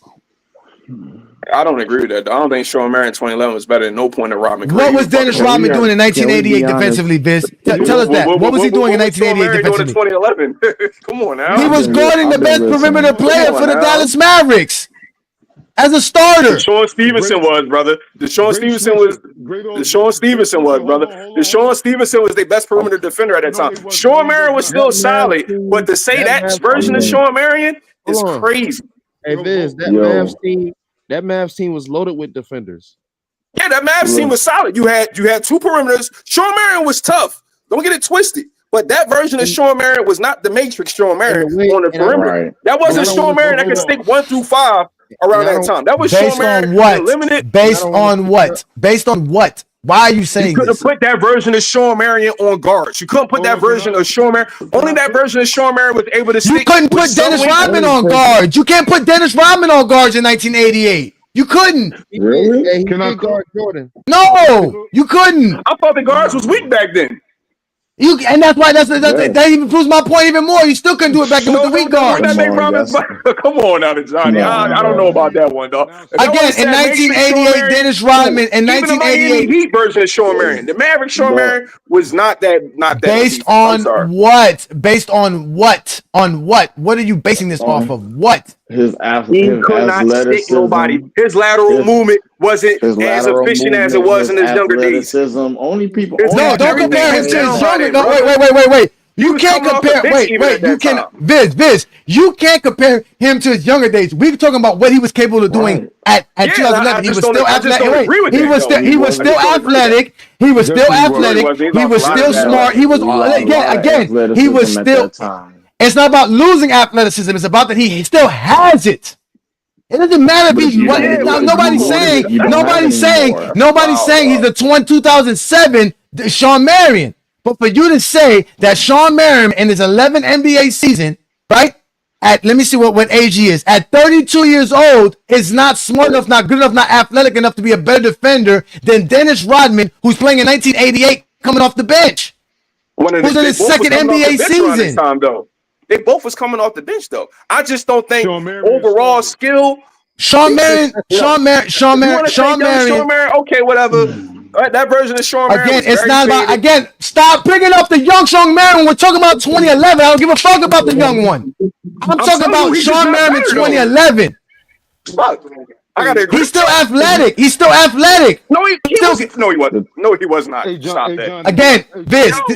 Hold on, wait, Viz. Y'all gotta stop this. We're not comparing Sean Marion to Sean Marion. We're comparing 2011 Sean Marion to 1988 Dennis Rodman. And in 2011, obviously, Sean Marion was bigger, faster, stronger, smarter, a better defender. He was older than Dennis Rodman. Rodman was faster, younger, and stronger than him. He was young. He was 26 years old. Dennis Rodman was not stronger. Dennis Rodman was not stronger. Yeah, he definitely wasn't stronger. Dennis Rodman was not stronger and faster than somebody who played 20 years later than him. Like, stop it. What are you basing off? What, bench press reps? How do we really know this for real? Based on what? Can it move on, because this is crazy, because You know what I'm saying? Like I told him last week. This is what Viz does. He takes the name, right? And then he takes the entirety of the whole career. Ron Boy, shut the fuck up, dude. No, I'm not. Because you don't know what the fuck you be talking about. I do because I'm about to expose you right now. You're not. Go ahead, though. Because you take the entirety of the career. That's why you want to talk about Dennis Rodman for his whole entire career. Because you can't tell us anything that he did anything special in '88. I told you his lateral movement was better. He was younger. He was more athletic. What else do you need? Older Shawn Marion wasn't as athletic as peak athleticism. 27-year-old. Hold on, 27-year-old Dennis Rodman. Even if he was coming off the bench, he wasn't. He lost a lot of his athleticism because you remember Shawn Marion had a couple knee injuries about that time, so he wasn't dunking like that no more. He wasn't allowed to play on the perimeter sticking guards no more. Was a hustle. Was like one of the Shawn Marion. Yeah, so what are you talking about? Shawn Marion in 2011. Sean, that was his role on the 2011 Dallas Mavericks. But you asked me why I'm saying somebody is better. To be their defender. That was his role. That was his exact role in 2011. Shawn Marion couldn't stick a lot of these people like he used to when he was young. He was sticking LeBron James. What are you talking about? Dennis Rodman, 1988, can't stick LeBron James. He can't. They threw like 3 bodies on LeBron James. The main the defender on him was Deshaun Stevenson that series. They even had Jason Kidd stick him. They threw mad people at him. So if Shawn Marion was so good, he would have been the main guy on for the entire series, which he wasn't. Deshaun Stevenson had more time on LeBron. Jason Kidd even had some time on LeBron, and Shawn Marion had some time on LeBron. So if he was so good, like y'all saying he was, he would have been the main guy to be on LeBron the entire series, which he wasn't. That's my point of saying that. I don't think he's when they were playing man-on-man coverage. Shawn Marion was the main guy sticking LeBron James when they went into the zone. Stevenson got the most minutes on him, brother. Go look it up. Look it up where? You don't say go look it up. Where did you get this at? Where? Look it up where? Where? Go watch the footage. Go watch the film. No. Where are we gonna go look up where you know for a fact that Shawn Stevenson played more games? Watch the game. Tell us where. They got the whole series on YouTube, brother. I know that. Don't tell us we do watch the games. Where's Shawn Marion coming off the bench? Bro, he's not. Not in the finals. No, he wasn't. Not in the finals. So Deshaun Stevenson came off the bench? I'm really asking. Who came off the bench? Deshaun Stevenson or Marion? Deshaun Stevenson was their starting 2 guard. And Shawn Marion was their starting small forward. 3 guard? Okay, cool. So yes. So who was sticking him? I remember Deshaun Stevenson on him. And Juan Boy, I don't have to agree with you, Juan Boy. You asked me why do I think somebody better. I'm telling you why I think somebody better. Listen, again, you are only going to Dennis Rodman being younger and supposedly more athletic when we all know Shawn Marion at 32 years old was still athletic. He was smarter and he was more quick and agile. He's a more physical player. He has a longer wingspan. He has all of that. Again, it doesn't matter what he's coming off of. We're talking about Dennis. No, we're talking about Dennis Rodman, who's as green as they get, his second NBA season. What that got to do with his athleticism? He doesn't know nothing about NBA basketball. This guy's learning how to play the game. He doesn't know as much as Shawn Marion knows, who's been in the league long enough to know everything, who's seen more than him, who's smarter, who's wiser. Johnny, but this man said Tyson Chandler, whoever brought this up said Tyson Chandler was a better defender. I really argue that. And he said Shawn Marion was better than that version of Dennis Rodman. I was like, hold on. Shawn Marion was very faded at that time. I don't think he was a better defender than even that version of Dennis Rodman, who wasn't at his apex defensively, but he was still much better than a faded version of Shawn Marion defensively. What is faded? A faded version of Shawn Marion based on what? Based on what?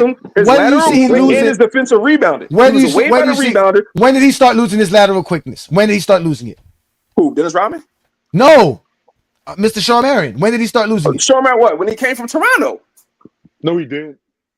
Oh, he had that fucking knee injury. What are you talking about? But he was still one of those injuries he had. I would have expected you to say Cleveland. Cleveland. That's what I'm still wondering because in 2009, right, when he in 2009 when he was traded over to the Toronto Raptors, he played 27 games, started 27 games for them. In that season, he played 69 games, so he didn't miss that many games. He still averaged, and when he went to Toronto, he averaged more points than he did in Miami, and he did better in Toronto than he did in Miami. So, and then he ends up in Dallas in 2010. Right, he plays 31 minutes and starts every game for them at 75 games as a starter for them. So he basically was playing well. Then the second season, they make him come off the bench a little bit because I think they added Caron Butler and Pedro Stojakovic. What year was that? And this is 2011. In 2011, he was playing 28 minutes, right? And he was basically. Well, I mean, yeah, obviously he's coming off the bench. Majority of the games. What about? But you said he started. No, I'm genuinely asking. I'm not trying. No, in the playoffs. In the playoffs, he started every game in the playoffs. He was a starter all playoffs. All 21 games he started. Butler was hurt though. Yeah, that's because Caron Butler got hurt. So it don't matter. Caron Butler. No, exactly. They added Caron Butler to the team in 2011, so he became the starter. Right? They put him as the starter, which is fine. That's okay, whatever. But Shawn Marion was still a good player, still athletic, very efficient.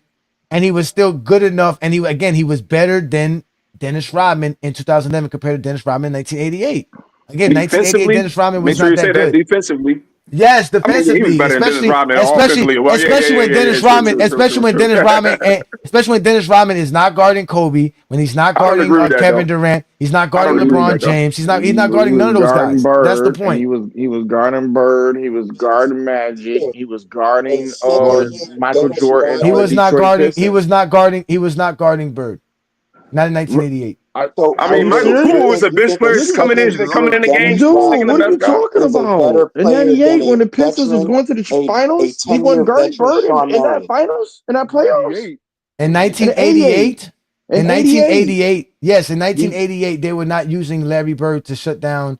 They were not using Dennis Rodman to shut down Larry Bird. You don't remember what Larry Bird said about this when he told him, like, yo, you better get these kids off of me. You better give me somebody better than this. Yes, he was, dude. What 1988 playoffs did you watch? You didn't watch those playoffs. None of y'all watched those playoffs. None of y'all watched those playoffs. Not for nothing. That man. So who was the primary defender on LeBron in 2011 again? The primary defender, I would say, was Shawn Marion. But they alternated between him and Sean. They played team defense versus him. Like they threw a lot of bodies at LeBron. Dang, that's crazy. Go get left with 17 points per game. Yeah, that's what he had. 17. So it's the defense. No, it's the defense. Hold on, Johnny. So it's the defense when it comes to the Heat, but the push left thing ain't defense when it comes to Jordan. It seemed like both defenses in their own right. The defense versus LeBron, it wasn't to push him left. Again, pushing him left. Whatever it's a strategy though. Whatever strategy those teams came up with worked for that particular star, right? But that Mavs team was probably, as far as all the champions since like 1980, that Mavs team was probably the worst talented team of all the champions since then. One all-defensive player who wasn't Shawn Marion, Deshaun Stevenson. That team was not less talented than them Houston Rockets teams. Okay, they were down there. They're like one of the worst. That's why I said one of the worst. Yes, they were. Okay, think about. Okay, all right, 19. Okay, look, Page was older. That Mavs team was tough. He was old as shit. Think of, okay, yeah, they were the second oldest team in history to win a championship. We forgot about that. Second oldest team, and guess who was the oldest team to win a championship? So look, if you think about since 1980, I just want to throw some names at you to just sit back and tell me what I'm saying. Yeah, you got the Houstons and Detroits in there 04, as far as talent or whatever to go. But if you look at all of the dynasties that we done had in these decades, each decade, the Dallas Mavericks team 2011 is probably the bottom 5 as far as talent goes. That's why they were. That's what I'm saying. Bottom 5, bottom 6 of all of the teams since in the past 45 years that we done had champions. Look at all of the Showtime had like an old school Bad Boy Pistons. That was one of the worst talents. That's why they was. They still was a tough team, but like talent-wise, still had. Think about it. It is 14 years later, yo. You're not going to tell me the 2011 Heat, who's just top heavy with the talent, and Braun, Wade, and no, they had vets on that squad. Right. But still, not act like they didn't.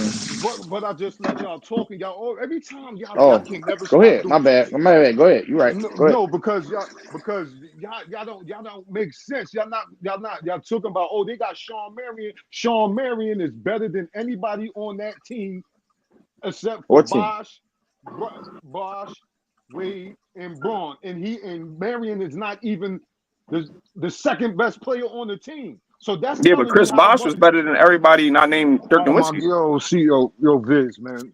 Now, All right, Wombo, you're right. Respect, Since respect. you want to, hey Johnny, let me get him real quick. Since you want to talk while I'm talking, always.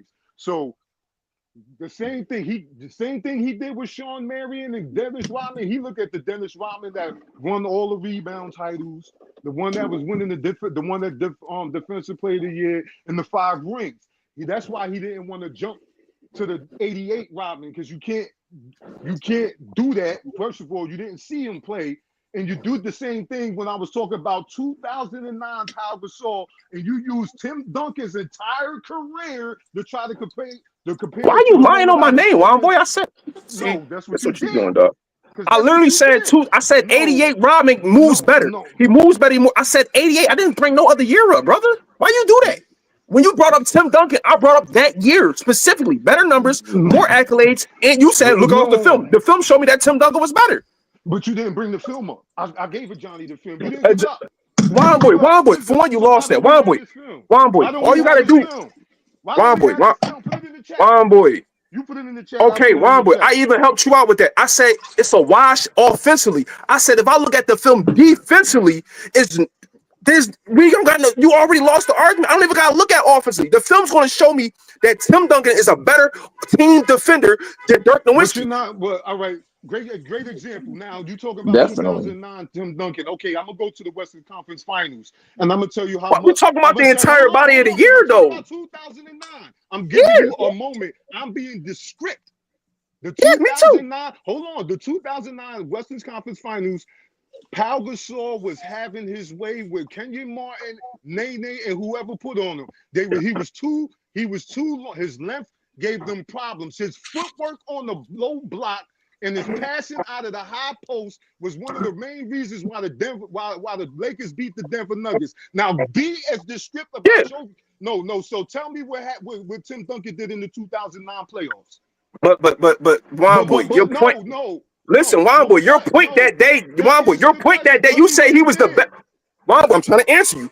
Your point that day wasn't about one game. You said the entire year he was the best power forward that year. Can you please ask him to answer the question in the descript form like I did? Go pull the video up, Womboy. Don't try to switch it out. You never said we one already series. know that. We know Viz is as zesty as he gets. He's just looking for an argument. I'm not zesty. What you talking about? He said that entire year. You didn't say that one series, brother. Go look. Womboy, what's your Twitter or your IG? I'll send you the fucking video yourself and hear what you said. Put it in the chat.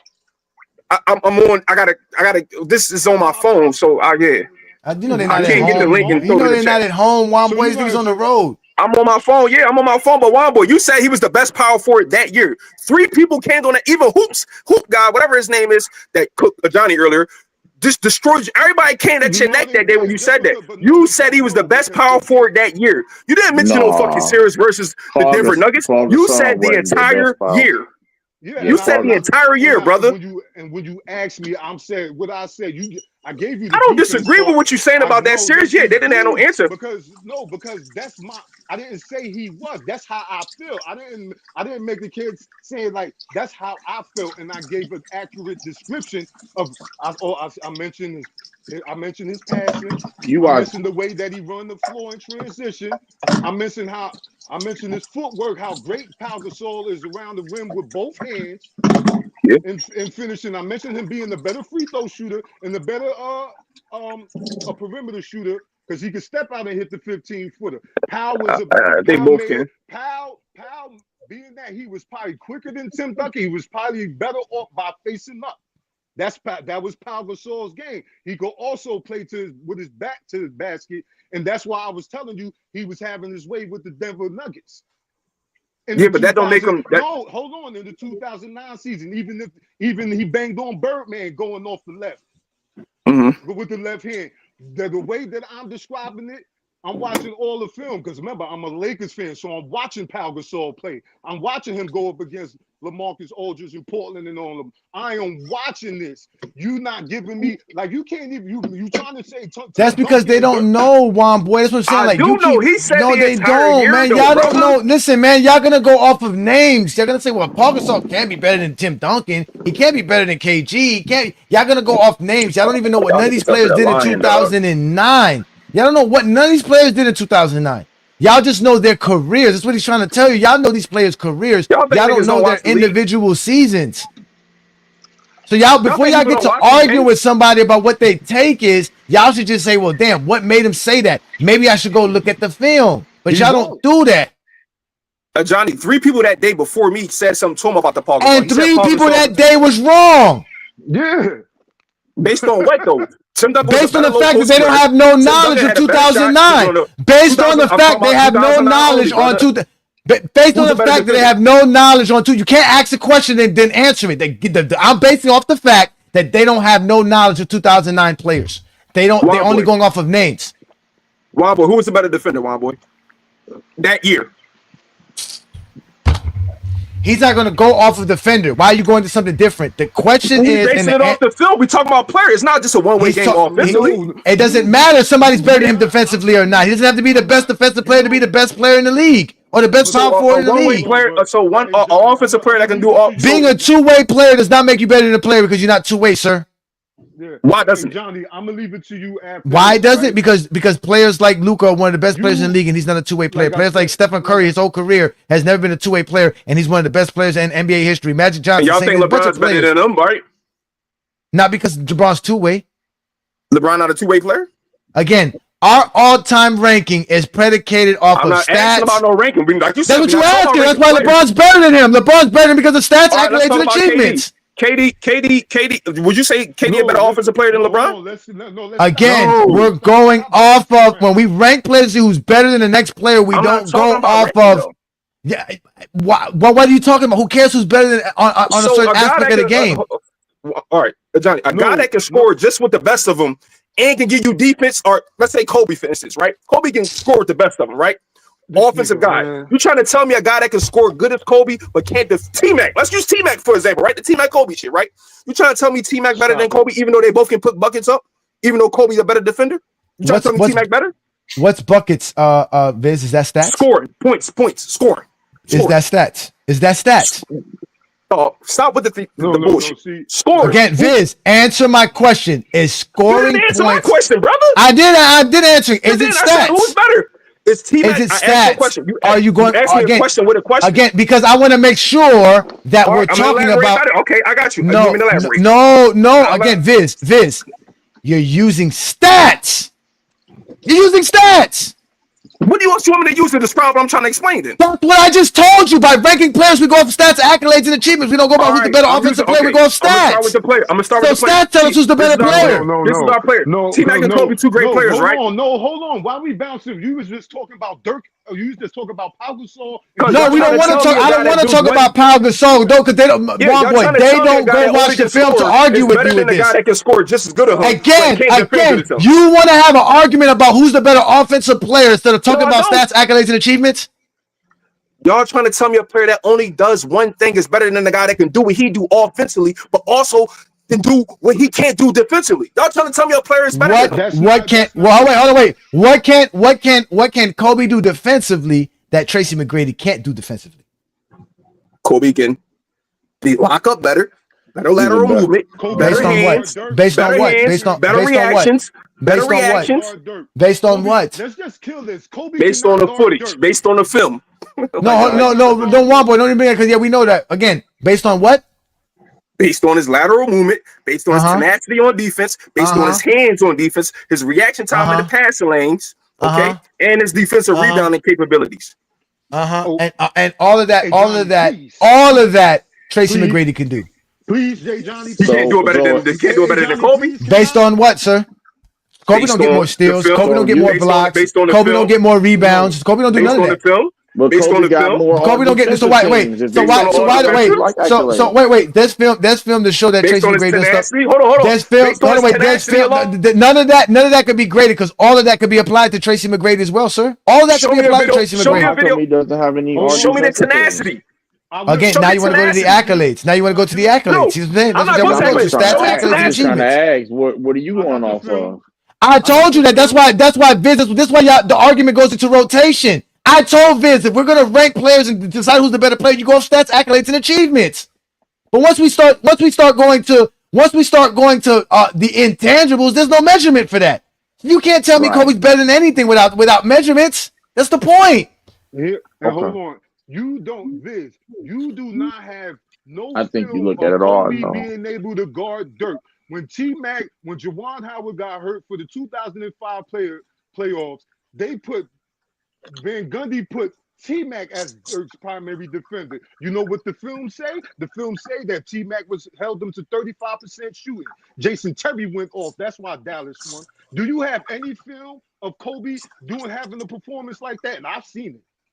Do you? But that's what I'm saying, Juan boy. That doesn't matter because they're gonna go to stats. Just like this idiot just said right now that T-Mac make all defensive teams. Again, that was my point starting off with Viz. He wants to have an argument to not talk about stats, accolades, and achievement. He was like, well, how do you have this player ranked? Because of stats, accolades, and achievements. Everything that we do to rank a players is based off stats, accolades, and achievements. Y'all the ones who don't want to accept stats, accolades, and achievements and want to go to things that we can't measure and then get mad when we start talking about the things that we can't measure and tell us that we're bugging. Like when we tell you that Shawn Marion's a better defender predicated off of his abilities and his actual attributes compared to Dennis Rodman in 1988. But y'all don't want to accept that. That's the point. Y'all don't want to accept nothing that's tangible because y'all only want to accept what y'all feel. So I don't what care how y'all accolades feel. and achievements was Dennis Rodman winning? Shawn Marion winning in 2011. None of them won any accolades. Neither one of them won any accolades. Okay, so by your standard, you would say that would be a wash. Is that what you're trying to say? Because none of them won accolades. If we go by stats, accolades, and achievement, there's no way to determine who's the better player. Okay, well, yeah, that would be something I would just bank off the eye test, which is subjective. So I get what you're saying. Yeah, and if we predicate off the eye test, Shawn Marion's more athletic, he's stronger, quicker, smarter. In 2088, Rodman? The 1988 Rodman. Again, that's second year Rodman, sir. That's second year Rodman who don't know how to play the game well.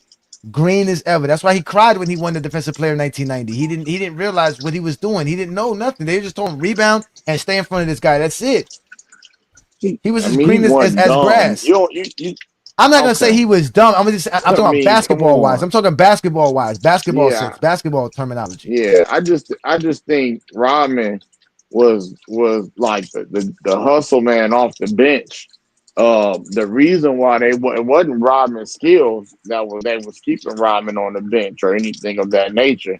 It was just the way they ran that team. Once that formula stopped working, then that's when they put Rodman on the at the starting lineup. But it wasn't that because he was less of a player than you know what I'm saying. Like, you know what I'm saying? So that's just what I just think. I'm not saying that he's the lesser of a defender because he was being benched. When you look at an older he wasn't that dude. It's gonna be that because Shawn Marion, we once saw a way better version of Shawn Marion and Phoenix. So it's gonna definitely point to somebody who would be considered younger or whatnot, and they were always known as a defender. Being the older player, that's going to downhill in his career out of his prime. Yeah, but that's what I'm saying. We're not talking about players for their careers. That's where the conversation gets diluted. Nobody's talking about players for their careers. We're talking about for that season. He was at the downpour. He was on a downhill of his career. Is what I'm saying. Like he was at the tail end of his prime. Talking about Shawn Marion at that moment in Dallas. Like nobody, he wasn't. He wasn't. Dallas ran through. If you really look at Dallas, bro, Dallas ran through the West, and everybody still picked them as a heavy underdog against the Heat, even though they just ran through some amazing teams that people didn't even pick them to win. Like they were underdogs in every series except I think the first round, but against the Lakers and against the Thunder, they were underdogs in those series. And so people didn't believe in Dallas until Dallas actually was up on them games.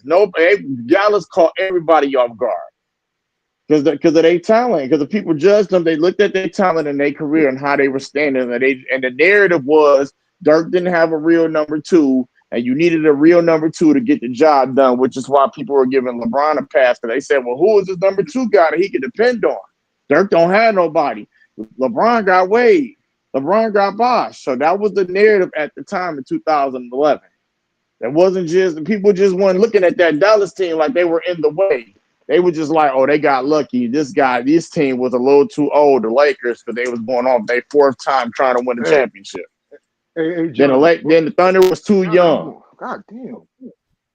So go ahead. That's all narrative based. But go ahead, Wild Boy.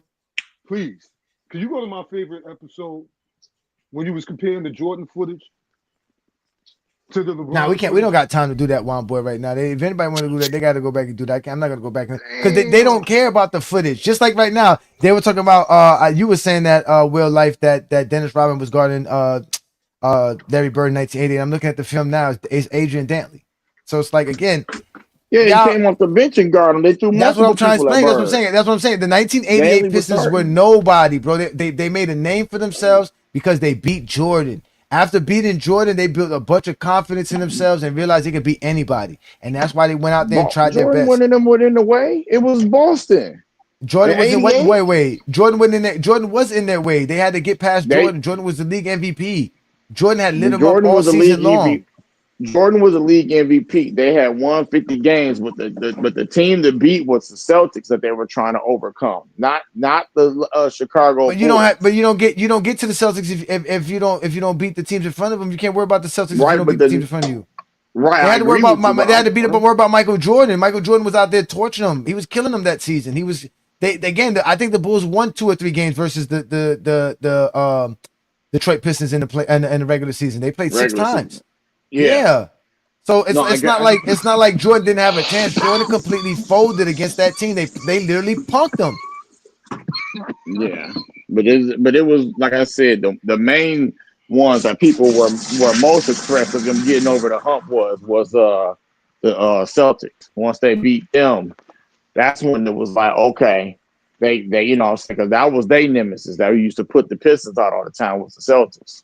That was the rival. I mean, Isaiah said that multiple times, even when he wasn't beefing with Jordan recently. Yeah, because Jordan wasn't no comp because they realized all you gotta do is push him left, and we gonna beat this team easily. That's it. Yeah, I mean that, and the fact that they had a way better team at the time than Chicago was. No, they didn't have a way better team. The Bulls choked. The Bulls and Jordan choked. Jordan didn't know how to play team basketball. Boys? Yes, Jordan choked. He didn't know how to play against. He didn't know how to play team basketball, and he didn't know how to get his teamites involved. Didn't have a system to do anything. Didn't Jordan on Michael Jordan assists that game? I mean, that year.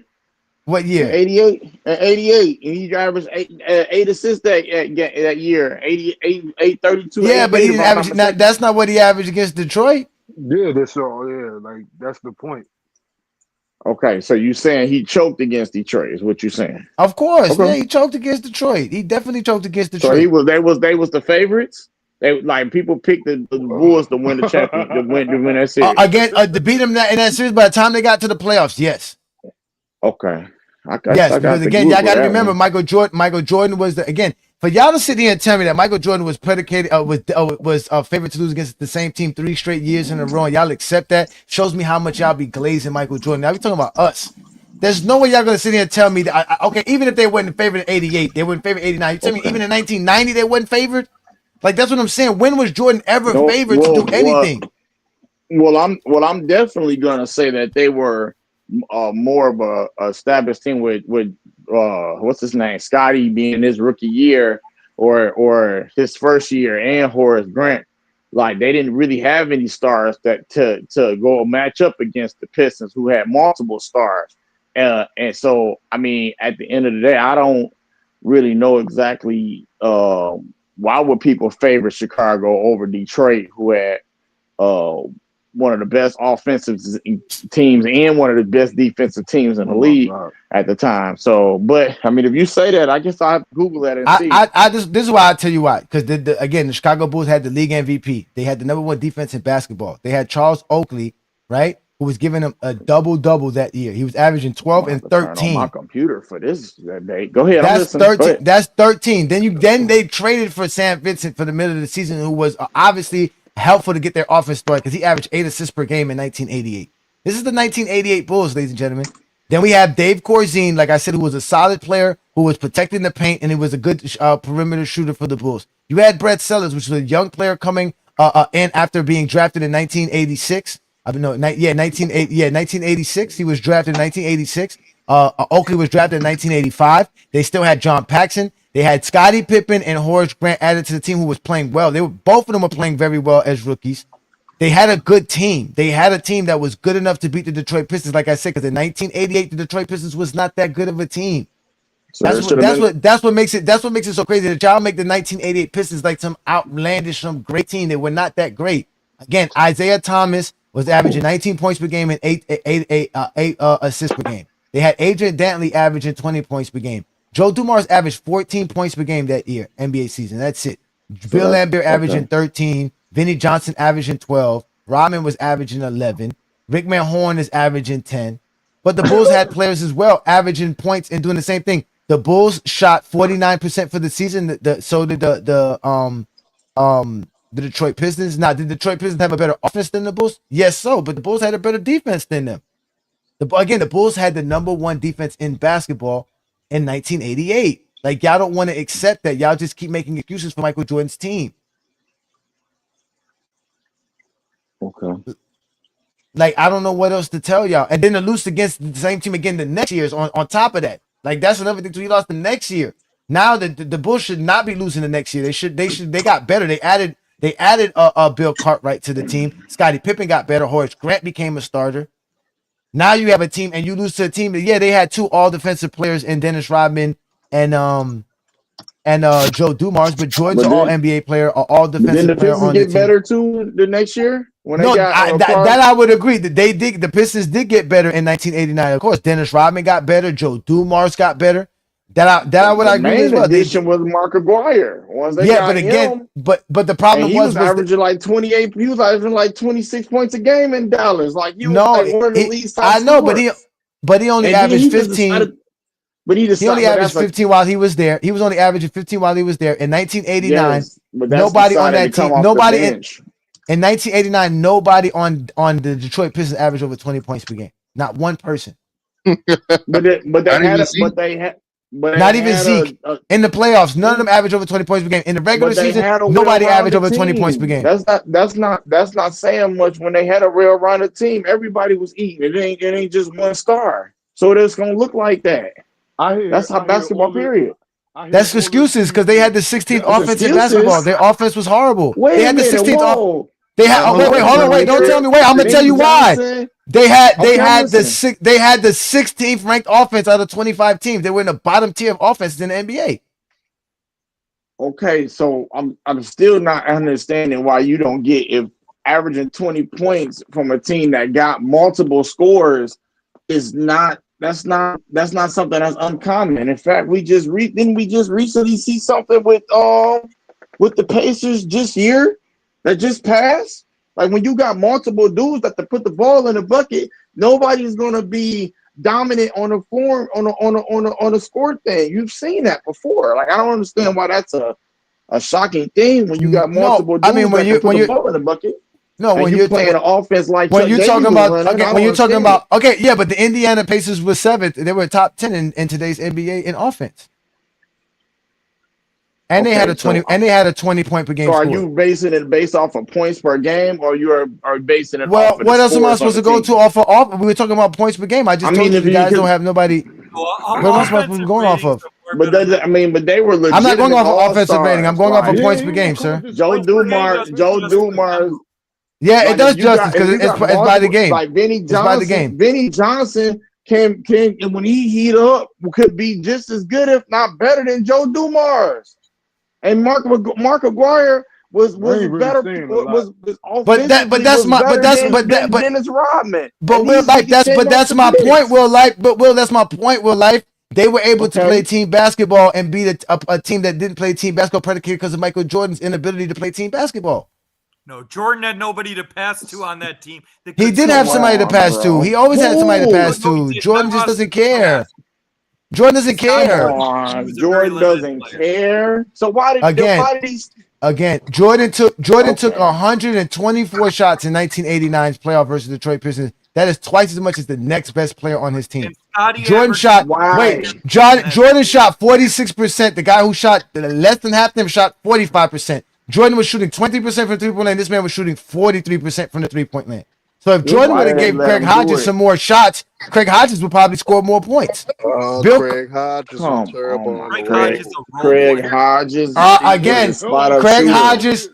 Hodges was a shooter. Shoot He guy. was a That's catch. it. That's just But like he the wasn't a rest of the high guys. value Just like shooter. Joe Dumars and them catch and shoot guys. Hey, Johnny. Okay, wait, hold No, on. Joe So Dumars can get his own shot. And Craig Hodges can't get his own shot. What are you talking about? Joe Dumars, Craig Hodges can't get his own shot. He can take a shot. He can pull up.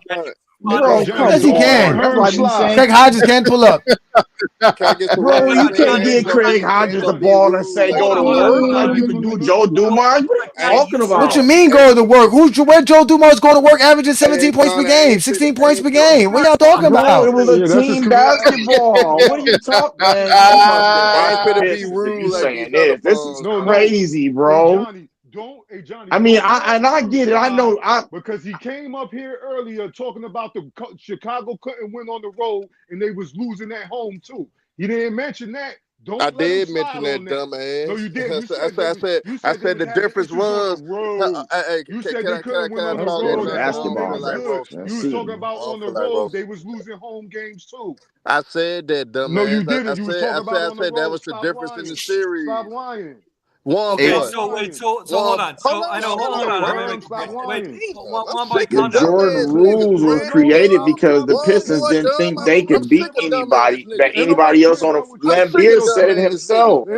He said nobody else on this floor can beat us except Jordan. I'm sick of y'all niggas, man. I don't care, man. All y'all niggas do Hold on, wait. Let's let Herm. Hold on, wait. Let's let Herm vent. He's gonna vent, Juan boy. Let's let him vent. Go ahead, Herm. Go ahead and vent, Herm. Niggas bitching, moaning, and complaining all goddamn day about two motherfucking niggas. Brandon Cash, you gotta stop that idiotic shit. Juan boy, you need to stop sucking dick and get your motherfucking mind right. Cause motherfucker, I said in 1990, you done son of a bitch. I said the difference was the Bulls played terrible on the fucking road and the Pistons were able to win a game in Chicago. I said that's the goddamn difference. Young teams, and that's why I asked Johnny, and I thought he was gonna catch on. But I asked him earlier about what young teams primarily struggle with. Winning on the road in the playoffs. That's what they struggle with all the time. It be like that all the goddamn time. 1990 Bulls wasn't young, but go ahead. No, they were young. They were young. They got a lot of experience. They got a lot of experience. They got a lot of experience. As much as playoffs they were in the last 5-6 years prior to that. They've been making the playoffs for 5-6 years. Right, but Scottie Pippen didn't have that experience. Y'all always blaming Scottie Pippen, man. Damn, Jordan can't win without Scottie Pippen at all. He can't do nothing without Scottie Pippen being Scottie. Damn. Oh my God, bro. So what? He had a migraine. Jordan can't get the Bulls offense going without Scottie Pippen. He can't win without Scottie. Against Detroit. Oh my God, bro. You said against Detroit, bro. Okay, wait. So hold on. So you hold on, Herm. Hold on. No, hold on. So you said I know, Herm, hold on. You said 2011 Sean Marion is a better defender than 88 Dennis Rodman. Hold on, Herm, hold on. Herm, hold on. Herm, you're off your meds. Hold on. So you said 2011 Sean Marion is a better defender than Herm, hold on. Herm, hold on. You said 2011 Sean Marion's a better defender than 88 Dennis Rodman. Here is what the numbers say. The numbers say Dennis Rodman was better in defensive win shares. Dennis Rodman was better in defensive rating. And Dennis both defensive player of the year. Sean, sick of that shit, man. Oh my God, nobody's going off of fucking analytics, bro. Like, stop that shit. Especially, you have to look at the numbers. Now you don't want to look at them. I said look at the stat. I don't never look up analytics. I never bring up analytics, bro. I look up regular numbers. What were their rebounds per game? What were their blocks per game? What were their steals per game? Like that again. What does that matter? You can't transport Dennis Rodman's stats into 2011. I can't transport this guy's stats into 2000. What's it called? At the end of the day, Sean Marion was more athletic, more agile, stronger, and smarter. No, he wasn't. And Dennis Rodman started more games in 88 than Sean Marion did in 2011. Dennis Rodman got votes for Defensive Player of the Year in 88. Sean Marion didn't even.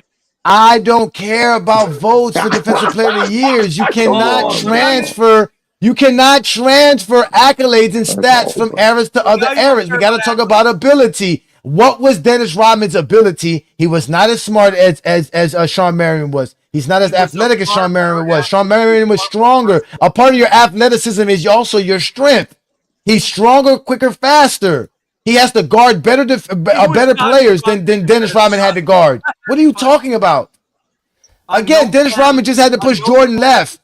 Planet Earth was 2011 Sean Marion physically stronger than 88 Rodman. Rodman got DPOY votes. He had. What does DPOY votes have to do with Dennis Rodman being strong? Nothing. Sean Marion was not able to guard fours like Dennis Rodman in 88. Dennis Rodman wasn't guarding fours in 1988. Right. That's what I'm saying. Like, you guys are making shit up. Your whole argument. And He's not guarding fours in 1988. He wasn't guarding Charles Oakley. He wasn't guarding Kevin McHale. He wasn't guarding these guys.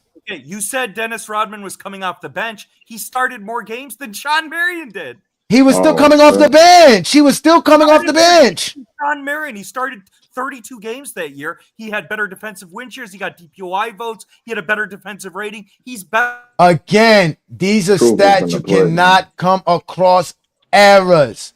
His defensive rating and defensive win shares have nothing to do with 2011. Nothing.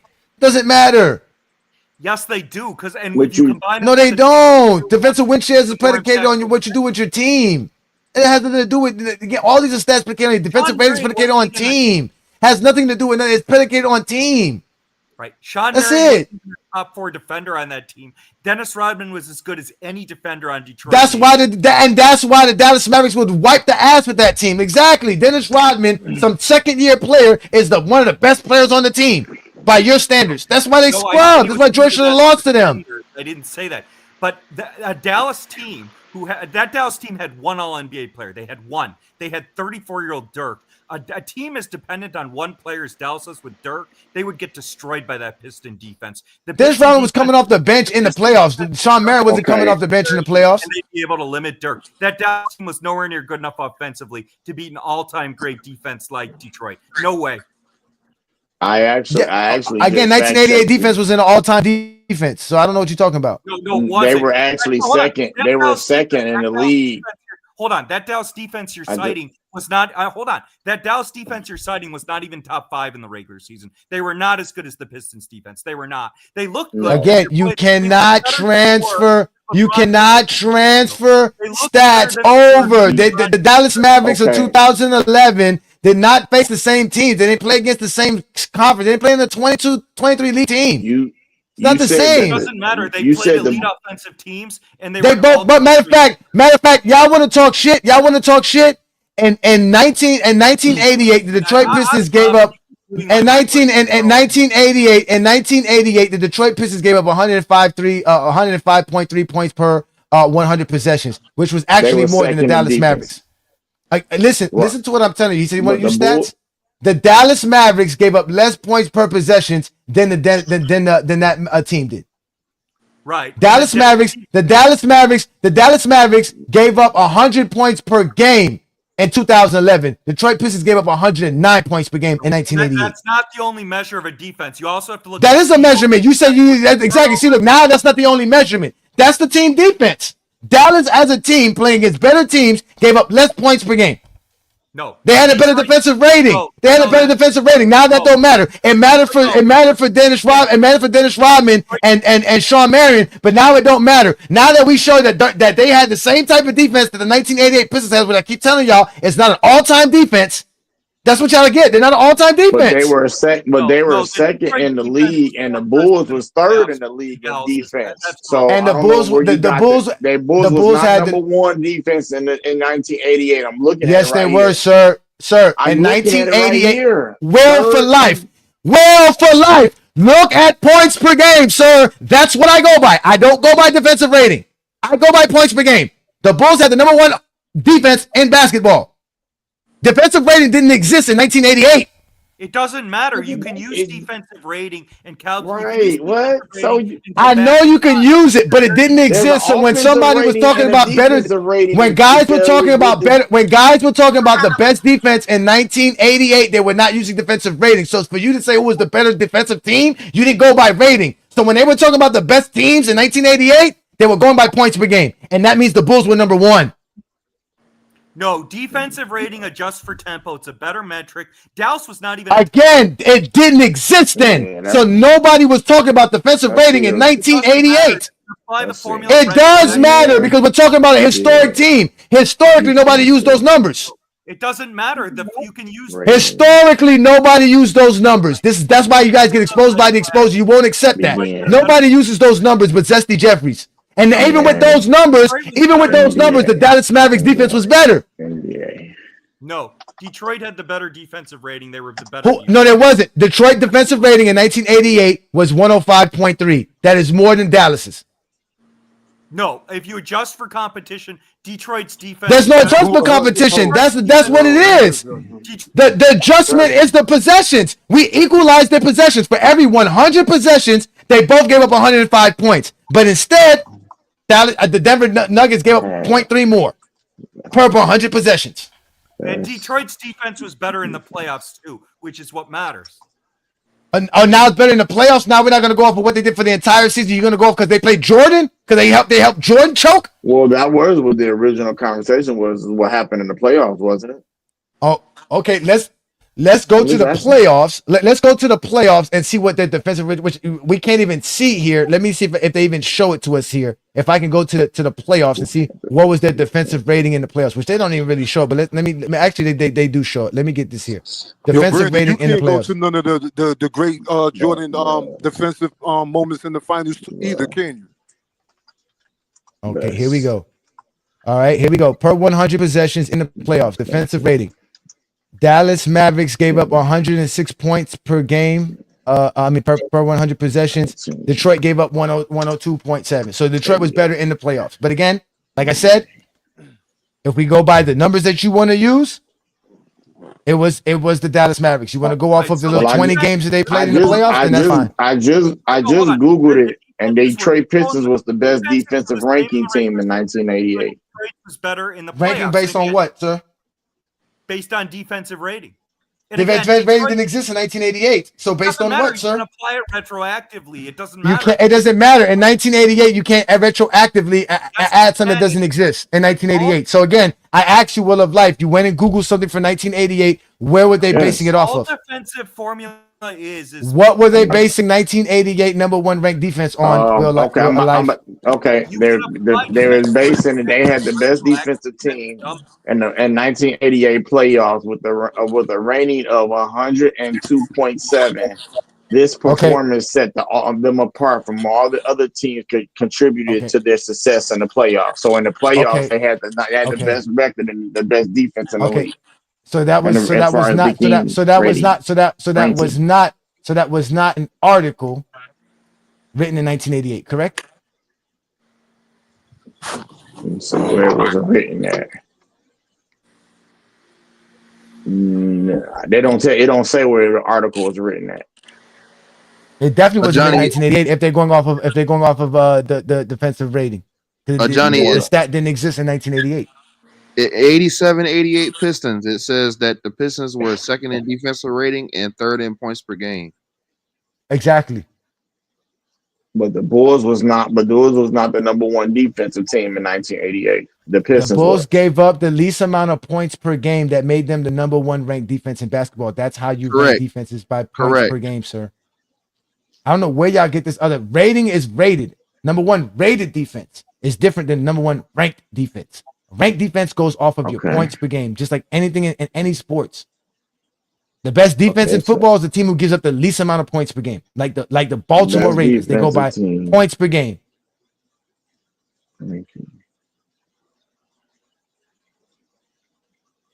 We know that defensive range per 100 possessions. The game is not played per 100 possessions. So it doesn't tell you how good a defense is. A team's defense is predicated on a 48-minute basis. That's how a game is played, on 48 minutes, not 100 possessions. All right, we're going off. Go ahead. And we're going off a ranking. This right here says that the Utah Jazz has the lowest defense rating by team, 103.1 rating. So they rank rating. It says rating. It says you keep saying, they keep telling you what they're rated. That's their rate because it's a rating. It's not a ranking. A ranking is predicated off of your points per game. All right, your rate is something different. Your rate is different than your actual ranking. Ranking is predicated on the amount of points per game you put up or don't put up in a game. That's what your ranking is. Your rate is your rate because it's rated by per 100 possessions. Based. It's a formula that they use. It's a calculation. It's not actual math. It's not actual stats. Okay. I'm going. That's all they do. They just see how many possessions you have and they just see how many points you put up compared to the amount of possessions, and then they times it 100. That's it. And that's how you get a defensive rating. The Pistons gave up 104 points per game, and the Bulls gave up 102 points per game. Well, if you round it up, it's 102 points. Yes. Which is not better than a lot of the teams that LeBron faced in the 2000s when we go by. If this were the numbers they want to go by, like, which I tell you, it doesn't matter because they're not facing the same competition. It's not the same shit. They're not facing the same team. They're not facing the same competition. It's not the same era, not the same nothing. You can't take stats into different eras. We just got to go off of the ability. Who is on that team? Who's on that Detroit team that you're going to say is so great defensively compared to the Dallas Mavericks? Who has a real rim protector? A real athletic rim protector that can really block shots and cover space outside of 15 feet. So the 87, we're gonna name off the starting five in the playoffs. In 87 to 88 season for the Pistons, you had Rick Mahorn, Bill Laimbeer, Dumars, Dantley, and Isaiah Thomas. Mm-hmm. That's your starting five. So go ahead. And for Dallas, the starting five for Dallas, when we were talking about going into the playoffs, let me make sure I get this right because I want to make sure I get it right, is Jason Kidd, Deshaun Stevenson. Hold on, let me make sure I get this right. Yeah, Jason Kidd, Deshaun Stevenson, Sean Merriman, Dirk Nowitzki, and Tyson Chandler. 4 out of 5 guys in that lineup are elite defenders. Who's elite defenders from where? Nobody. No, again, the only elite defenders that you would have on the Pistons team in 1988, really nobody. No, I'm talking about the Mavericks. I said the Mavericks. Oh, the Mavericks. Yeah. No, yeah. 4 out of 5 elite defenders. I would say 3 out of 5. I wouldn't say Deshaun Stevenson's an elite defender, but he's definitely good. Yeah, but you get my. It's a stretch even for Sean Marion to call Sean Marion an elite defender. They're just really, really good. Yeah, really good. The kid was really good. Maybe not elite, but really good. Mm-hmm. I've seen Kid. 37. I've seen Kid. Yes, I've seen Kid make it tough on Kevin Durant. In that same playoff run, I've seen him put straps on Kobe in that playoff run. I've seen him put straps on LeBron, Wade for a few possessions, and Kevin Durant. So and Westbrook. So let's not act like, because he's his age, because he was old, he wasn't a good defender or a good passer for that Mavericks team. Well, I'm listening. That's what they love to do. They automatically, he's 37, so that means he can't play. He still plays. He's starting. Who's starting a 37-year-old just to put him on the court? No, they're gonna put anybody else on the court. Well, yeah. Well, you said you seen him put straps on people. Okay, I'm listening to you. I don't want to get kicked off the panel. Go ahead. I'm listening. Now, don't get me wrong. I'm not saying that he's locking these guys up because you're not gonna lock up great players, but he did play great defense, and they trusted him on these guys like Kobe, guys like KD, Westbrook. I'm talking about within the same playoff run, they trusted Kid on these guys, not for just one possession or two possessions, for a significant time in these games of these series.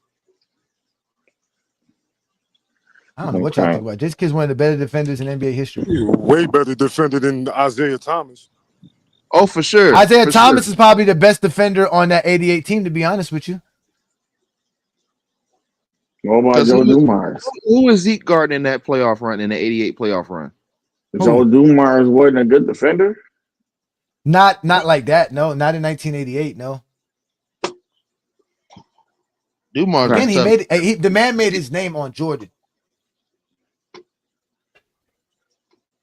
Okay. Man made his name on Jordan. Simple and plain. People started paying attention to the Detroit Pistons because they were shutting down Jordan. People didn't understand why, and they just started watching. Yeah, that's why they disrespecting Jordan. Herm, man, because they disrespecting Jordan with Dumars on the front cover like you too small. Jordan bigger than Dumars, and that's where Herm, again, man. Yeah, they just did that exactly. Nobody understood this. How is Michael Jordan being shut down by Joe Dumars? But Joe Dumars and the Pistons have come the closest. Why? Shut down. Because he looked like Herm. Yes, They got of the- course you know not. they But both they got come the sweet potato closest because again, listen, look at it. This is November. This is before the 1989-90 season. So this was after he lost to them back-to-back seasons. This is the world puzzled by how this team, Detroit Pistons, was able to do all of this to Michael Jordan. You don't see them putting it. They didn't put Magic and Bird up here. They put Jordan up here because it was expected for Jordan to do it. That's what y'all forget. Jordan was expected to do everything, and Jordan kept failing. But y'all keep making excuses because y'all were there was Detroit. Because again, y'all playing Monday quarterback. That's why they had Jordan in the dress for Sports Illustrated kids. I just thought the Pistons was a better team. Yo, Herb, how you think? Yo, Herb. They played better as a team. That's because Jordan couldn't play as a They team. That's were what a you gotta better remember. team overall. Jordan couldn't play as a team. Dressing up like a So woman it's all for Sports Jordan. Illustrated It ain't kids. coaching. It ain't the supporting cast. It ain't No, the it's a bench, part of coaching. it Is a ain't part the of it. Yes, assistant yes. coaching. Will It's nothing. It's just Jordan. Coaching's a part of it. That's why Doug Collins did get fired after 89 because it was a coaching has something to do with it. But Jordan was the main factor because Jordan was preventing Doug Collins from changing the offense. Jordan was the one looking to go make scoring titles every year. Jordan was the one who didn't That's trust not his true. teammates. Doug Collins Jordan was the one who didn't believe in his teammates. That was Jordan. Doug Collins is the one that gave Jordan the green light to do all of that. Well, why not? Why not? Why not? If Jordan is gonna make you look good, because at the end of the day, Jordan's basically the guy that's out here winning games for you, like he was doing for the Chicago Bulls. Why not? But when he tried to implement a system and he tried to get it to where so that they can defeat better teams, Jordan wasn't listening. Jordan wouldn't listen. Jordan was too immature. Jordan didn't want to hear it. Jordan was just like his fan base is. He's like, I'm doing what I'm supposed to do. Why y'all blaming me? And they're like, well, no, we need more from you. The same way Ty Lue told LeBron in Game 7, we need more from you. Yeah, I know you're doing everything already, but we need more. I need more. I need more. Jordan didn't want to do that. But Brandon Cash, y'all gotta stop falling for the bait because this nigga keeps saying Jordan this, Jordan that. If you know the game of basketball, bro, you can break it down and explain why the shit was happening the way it happened. All it is a bait tactic, and all y'all niggas do is Hold on, well, y'all gotta stop this. No, Herm, stop this. You and Ro, I don't do this for bait. Herm, I'm not doing this for bait, Herm. I'm doing this because I have no longer accepted the fact that I need y'all approval to talk basketball. I realize y'all don't really know basketball or talk basketball, so it's not up to me to dumb myself down so that y'all can understand me better. I'm talking at a high level so that y'all can lift up y'all games and talk the game correctly. It's not my fault. Y'all can't talk it correctly. Nothing that I say about Michael Jordan, nothing I say about Michael Jordan doesn't make my. Hold on, one boy. Hold on, I'm not done. Nothing I say about Michael Jordan doesn't make Michael Jordan a great basketball player, one of the great basketball players of all time. The only thing that I do is hurt people's feelings about Michael Jordan. And I really don't care about your feelings. Analyze what happened at home. Bro, you literally. I did analyze it. Jordan choked and the Bulls lost plenty of games at home. Break down a real game instead of doing the same five. So Jordan choked. Nobody else choked. Same 5 clips every show. And he was wearing the dress for Sports Illustrated Can you kids. tell me what's going on every possession and why this is going on every possession? Can you really do that? Did Jordan win by himself? Because you Okay, here we go. All right, here we I just go. want to know, did Jordan win by himself? All right, here we go. All right.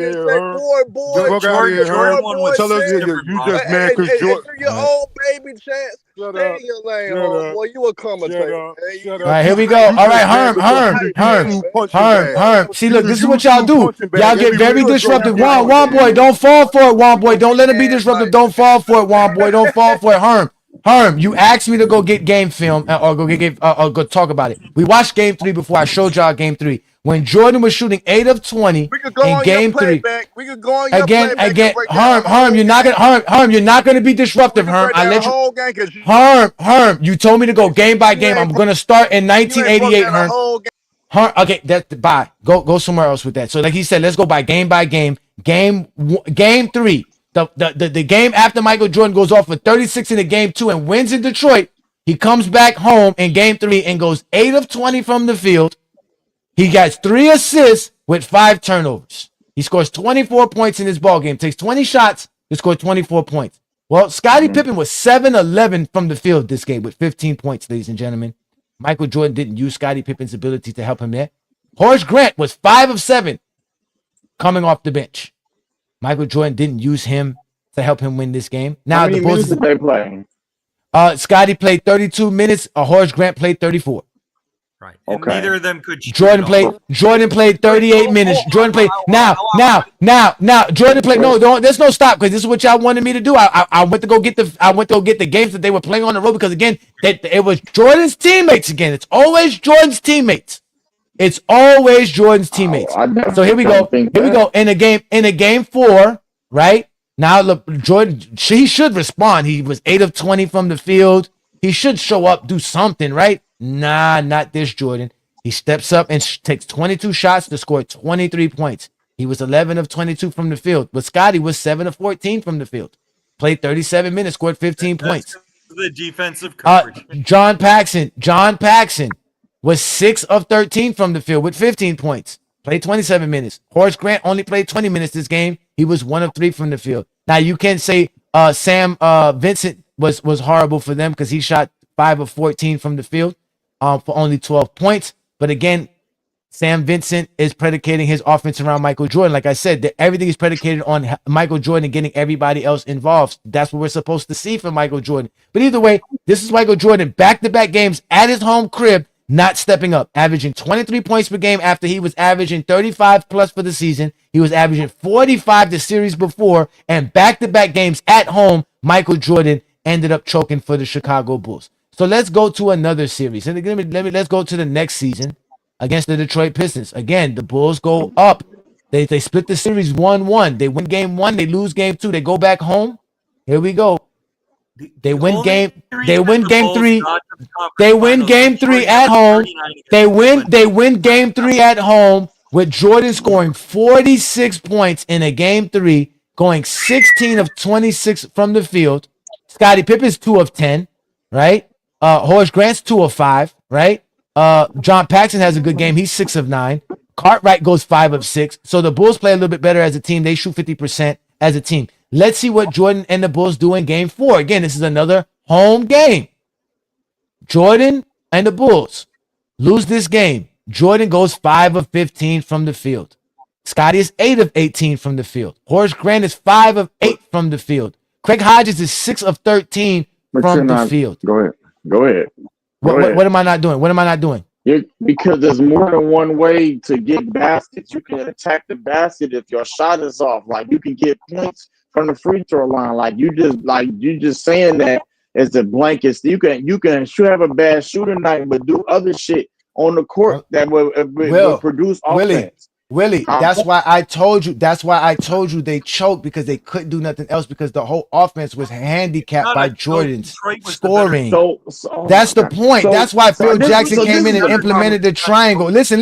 That's why Phil came in and implemented the triangle and took the ball out of Jordan's hands so that teams could not zero in and shut down the Bulls' offense that was only predicated on Jordan doing what Jordan does. That's the point. But this is the problem with the scenario, though, is that when basketball players like Jordan, and I don't know if it sounds like you were a Jordan critic, and that's fine. But when we talk about the 90s when he was winning, I hear guys like you, I don't know if you say it, but if you don't apply, let it fly, say, well, Jordan wasn't by himself, he had a team. And I agree with that. I also agree that you lose as a team. So for what I'm just trying to figure out is if you don't like it just baffles me that I'm only hearing a Michael Jordan blame while hearing not hearing other teammates. But if it was a situation where we was talking about a Michael Jordan positive that they won, you would probably bring up, well, he just won by himself, and then you would be talking about more about the other people and what they did. So it just seems like it's a contradiction in a sense because it's a team game. It's not a contradiction. No, it's not a contradiction, sir, because I'm still standing on factual principles, which means that yes, the Bulls won because of a team concept that wasn't predicated off of Jordan. That's what you guys failed to realize. Right. Jordan was a part of that team. Yeah, that team was predicated off of the Phil Jackson implementing the triangle offense and Scottie Pippen running the offense and getting other players involved, and that's why the team was better. The team was better because they were able to run a system outside of Jordan. and they would use Jordan as a closer for fourth quarters. That's really it. So that is the difference between what the Bulls couldn't do when they didn't have Scottie running their offense and what they could do with Scottie running their offense. Scottie is why that offense was predicated and why that team could run. All the Bulls said it. Phil said it. Even Michael said it. So yes, the team was why the Bulls won, but the team wasn't able to help the Bulls win in the 80s because Jordan was preventing them from winning. No, that's not true. The Bulls didn't have the talent in the 80s. And in the fourth quarter of games, the Bulls didn't run the triangle. They were an ISO offense with Jordan. Shut up. They ran the triangle offense. No, they didn't. They ran the triangle offense, sir. They ran the triangle offense, sir. That's how they won. The triangle offense. Stop coming up here lying, saying the same bullshit and the same lie. Here is Michael Jordan admitting that the triangle offense would kill him. He'd never had freedom from the triangle offense. Right. Their offense was predicated on the triangle. Passing the ball, moving the ball. That's how they won. Playing the triangle offense and Scottie being their point guard, not Michael Jordan. Because when Jordan was scoring his most, they lost. When they were playing outside of the triangle, they lost. That's not true. Anyway, that is factual. Let's let Jay Boogie in here because he's been very patient. He wanted to get up. What do you got to say here? One take that I'm out. You've been having a hard lot of takes. Shut up. Go ahead, Jay Boogie. Hey, what's up, JGK? Salute to the live and love listening to you in a minute. Real quick before I get into it, have you ever got sports and fitness rants on the show before? He refuses to come. He refuses to come on our show because he's a coward. But we've had one-on-ones with him. We had a whole debate with the Michael Jordan fans are the worst page, which AKA Michael Jordan fans are the best page. He was there. He really believes LeBron is not a top 10 player all time. I don't know if he's trolling, he rage bang, or he actually believes that.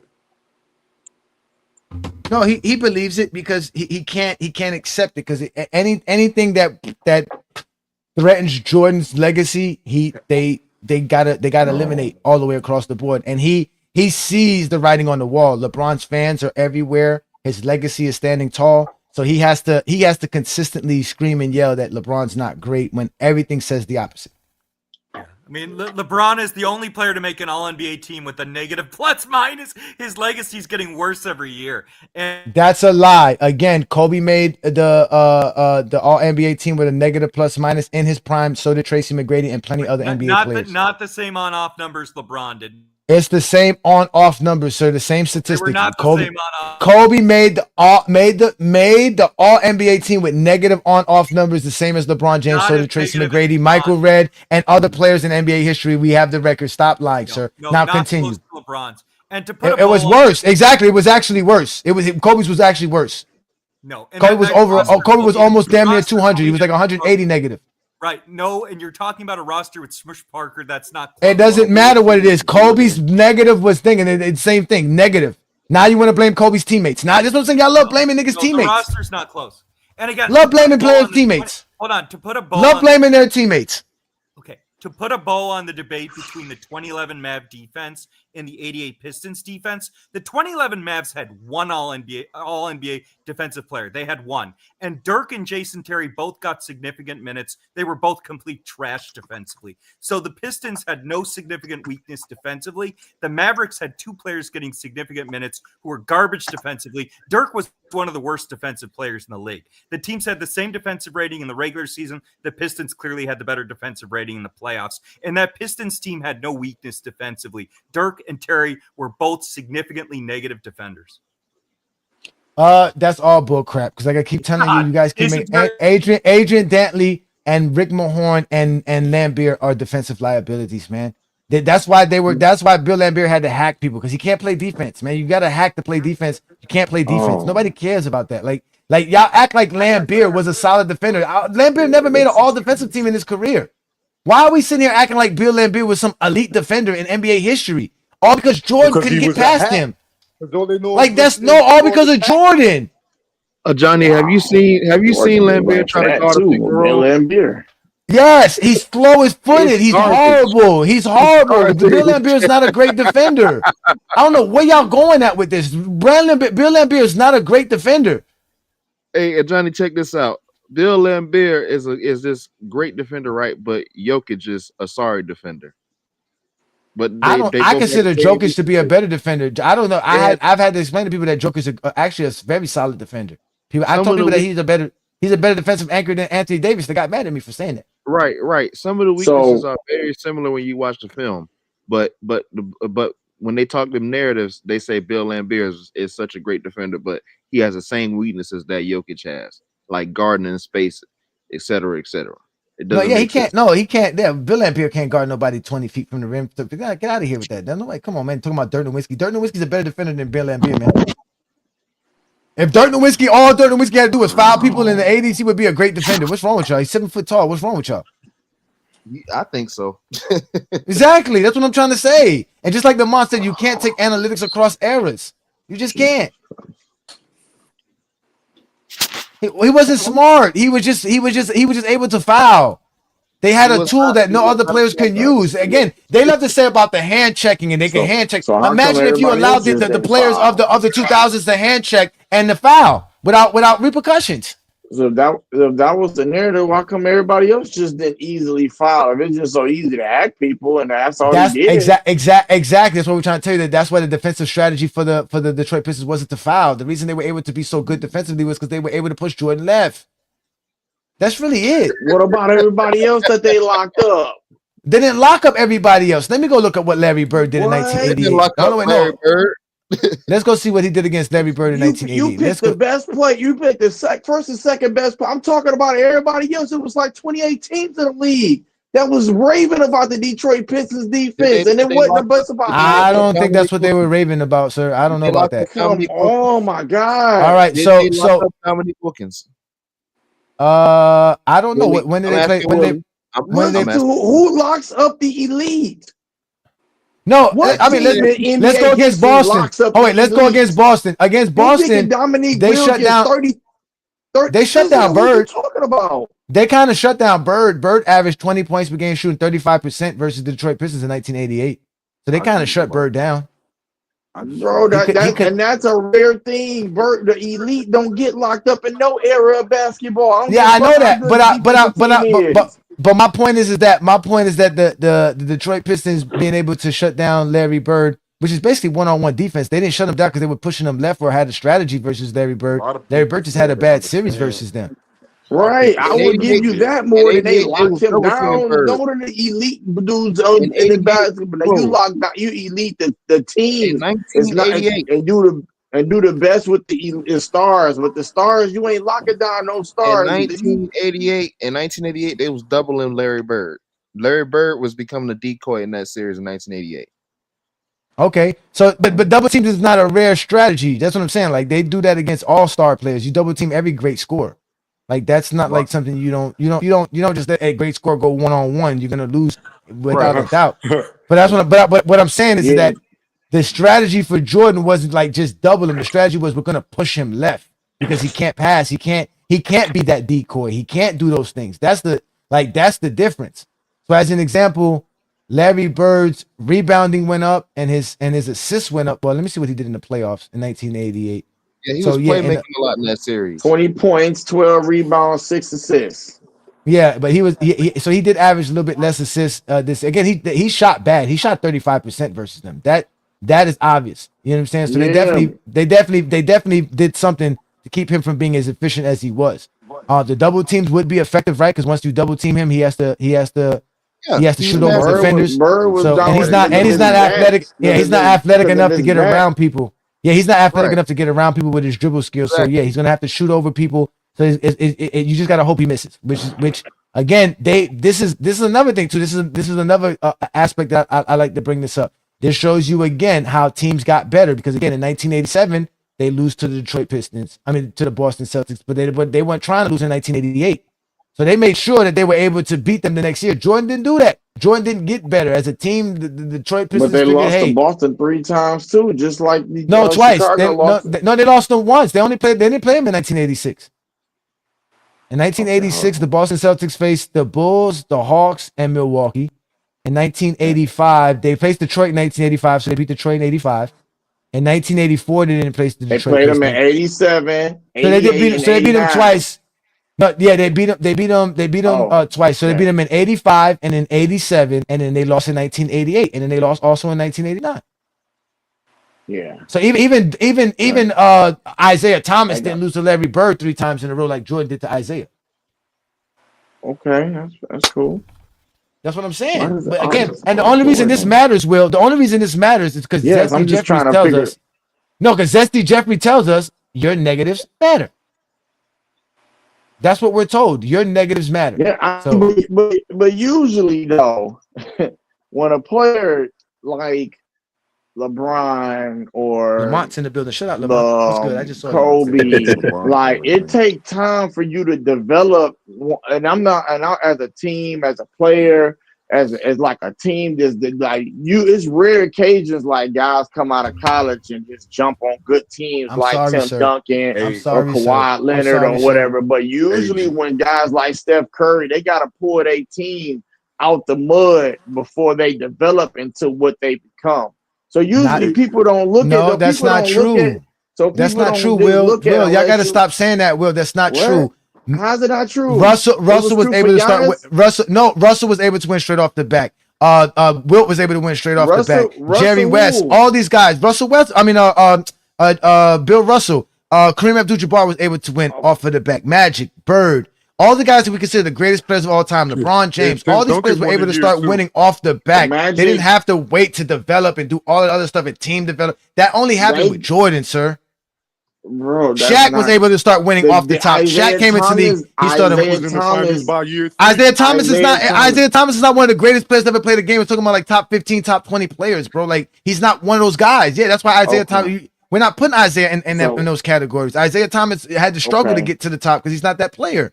But we're talking about the best of the best in NBA history. He had develop and get his team. No, LeBron had a 42 winning season with his team his second season. It was and won 50 games his fourth season, like Jordan did, made the finals.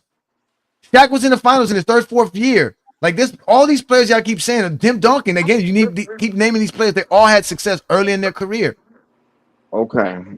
Kevin Durant, all these players didn't have to wait long time to start winning. Dr. J, all these great players all these players start winning. Right. Hakeem Olajuwon, Karl Malone. Like, I mean, I don't know what y'all talking about. GJ, you know a dude named Too Old for Sports on here on YouTube. I don't know if you know him. What about Giannis? Too old for sports? Where's Steph at? Yeah, but Giannis and Steph were development players being drafted. His name Too Old for Sports. I've heard of Too Raw for Sports, but he's another one that wouldn't come up on Go James Kingdom or send us an invite because these guys don't go live. I never see them go live. I mean, I don't follow them. We don't subscribe to their channels, but they won't never send us no link. But let's let all of those players that you named pretty much had somebody else on their team that was just as good as them. They didn't come in the gates. Jordan had people on his team that were good. He just didn't know how to use them. Exactly. They don't want to accept that. Jordan had good players on his team. They gave him George Gervin his second year. They gave him George Gervin his second year. They gave him Artis Gilmore in 19. Like they gave Jordan player after player. Jordan had top picks, just as good as Jordan. And all they do is say that these players either were old or they weren't good. Like Kevin McHale and Bird, or like Kareem and Magic. No, okay. Who was on the 80? Oh wait, who was on the 80 Celtics? Who was on the 80 Celtics? One Kevin McHale over there? No. Okay, Robert Parrish. No. He wasn't there. So he got traded there later. Yeah, he got traded from. No, you keep telling us that he had players. You tell me, I keep telling you he didn't need that. Yeah, they don't know, man. That's what I'm saying. Y'all just be saying stuff just to say stuff. Okay. Now, how long did it take for them players to get over there? Well, I think Kevin McHale came in 82. I think Kevin McHale came in 82 because he got the 3 championships. I think Parrish came in 82 as well, or the year after that, 81. But in 1980, those two guys were not on the team. Dennis Johnson wasn't on that team. Danny Ainge wasn't on that team. Bill Walton wasn't on that team. Cedric Maxwell was on that team. ML Carr was on that team. You don't know none of them dudes, man. They don't know it. That's what I'm saying. Y'all know a lot of narratives because, again, for the last 15 years, we've had Zesty Jeffries run behind Skip Bayless and tell us a bunch of lies about an era that y'all don't know nothing about. Hey, Johnny. It was so funny listening to these dudes. trying And you had a guy. Hold on, Will. Wait, go ahead, Lamont. They were trying to explain to you Bill Lambier's defense, and ain't none of these dudes up here probably have ever in their life watched a full Bill Lambier Pistons game. Because me and you, we have a reason to go back on. Like, we actually watched one live on the show. I got them on this channel. These dudes, none of y'all, even if y'all actually watched the Piston game, none of y'all was watching for no Bill Lambier. And none of y'all was really watching what was going on defense. Like when you watch the film, you see that Bill Lambier, his strength for that Piston team just wasn't defensively. Yeah, he was a big body, but when I watched him play, he surprised me. He was out there stretching the floor, knocking down threes, giving the Bulls all types of problems, stretching them out. Like that was his strength. That's how he was killing the Bulls. He stretched the floor. He had that defense all stretched out because he was shooting threes with no hesitation. At the top of the key, yep. But y'all be falling into these myths thinking that all these players was just clamped down defense when it wasn't like that, man. Come on, man. Yeah, I mean, I can't believe y'all saying the second year Rodman was better than a seasoned Sean Marion. Veteran Sean Marion, yeah. Come on, man. Do y'all know what defense is about? Like you really don't become elite in the league as a defender until you get years of experience in the league. A second-year player, it's rare that you ever see a second-year player as an elite defender. Very, very, very rare. But the dude was on the defensive player of the year. He was like 8th in defensive Bro, but listen, player of the hold year. on. It's just like Johnny said. Being in the defensive player of the year conversation in 1988 is far different from being in the defensive player of the year conversation in the 2000s. The 2000s is easily the greatest defensive era in NBA history. It's the deepest defensive era in NBA history. You have more defenders at every position across the board. So and again, it's different voters. And it's different voters. No, yes, the voters in 1988 are not the same voters from the 2000s. Bro, 1980, bro, they're taking the best out of, bro. Hold on, Will. I heard what you had to say, my guy. But what I'm saying is, you haven't even heard what I had to say. Because I'm not. Will, hold on one second, Will. Go ahead. Will, hold on. All I'm saying is, being on a defensive team, not even the defensive team. If you say he got votes for DPOY in 1988, okay, so who are the players ahead of him? Okay, I'll tell you. Hold on. Because you should be telling me a plethora of folds and folds. If I tell you some of the players that didn't make defensive teams in the 2000s or didn't get DPOYs in the 2000s, your jaw drop. Kenyon Martin is one of them. All right, in 1988, it was Michael Jordan #1 in Defensive Player of the Year votes. Mark Eaton was second. He wasn't an elite defender. Yeah, Akeem Olajuwon. All right, Alvin Robinson, Michael Cooper, Patrick Ewing, Fat Lever, Manute Bol, Maurice Cheeks, Clyde Drexler. What? Clyde? Yeah, and mind you, all these are now. They say. No, wait. Now this is where it gets interesting. Now check this out, Lamont. This is where it gets interesting because when you go look at the Dennis Rodman stats for that year, it says he was 8th in Defensive Player of the Year votes, but there was like 1, 2, 3, 4, 5, 6, 7, 8. There was 9 players tied at 8, and he was the dead last right before John Stockton.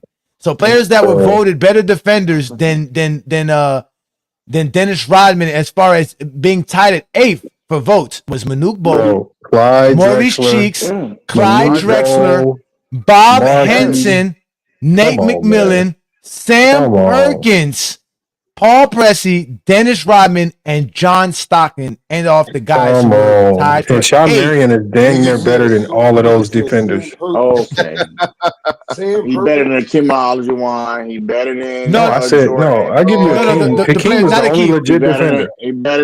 Akeem and Michael Cooper, Albert Robinson were really the best defenders here listed here.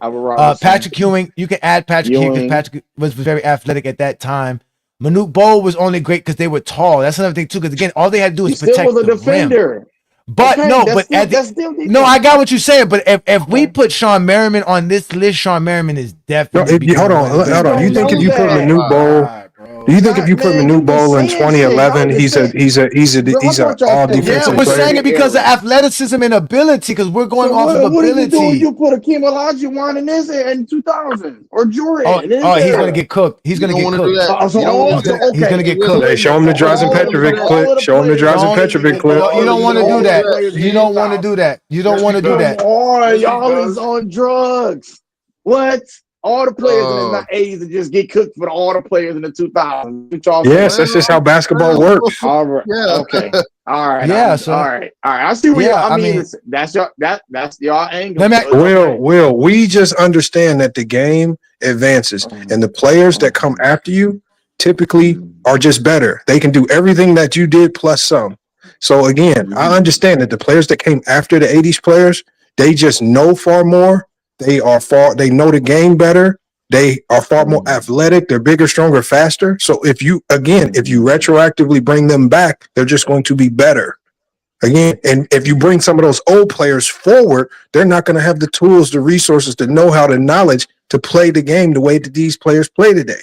They're only going to see the game the way the 80s was played. They're not going to know what to do with all these zones and zone reads and all this stuff. No, bro, hold on. This not need to be a long, drawn-out conversation because why is me and A. Johnny having defensive conversations with people that can't even break down a 1-3-1 matchup zone? Like, we be really having to have conversations with y'all about defense, and y'all can't really talk defense. Herm talk about you could pack the paint on the 1-3-1 defense. That's what I'm saying. Shit like that. Like, no. Okay. That's what he said. Okay. Well, okay. Well, look, all I'm saying is in 1988, Dennis Rodman was looked at as one of the best defenders. Okay, so talk to me about some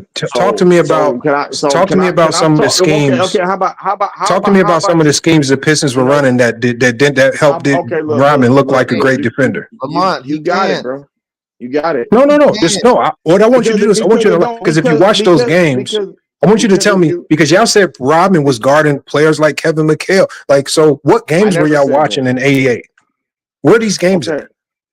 So what did Dennis Rodman do in '88? No. Hold on. You're talking as if you watched. So please, from your knowledge of watching. Hold on. I have the games on my channel. I've watched. Okay. Hold on. So Will, just give me an example.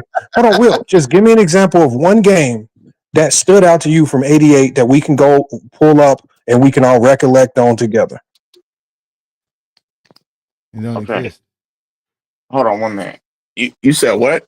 Because my Bluetooth just died. I'm saying I'm not asking you for a whole bunch of games. I'm saying we can go back to the 80s, right? We go back to, for example, the '88 season. What games stood out so much to you for Bill Laimbeer and for Dennis Rodman, where you are so confident in saying that those players in 1988 were top tier elite defenders that can move across eras and lock up anybody?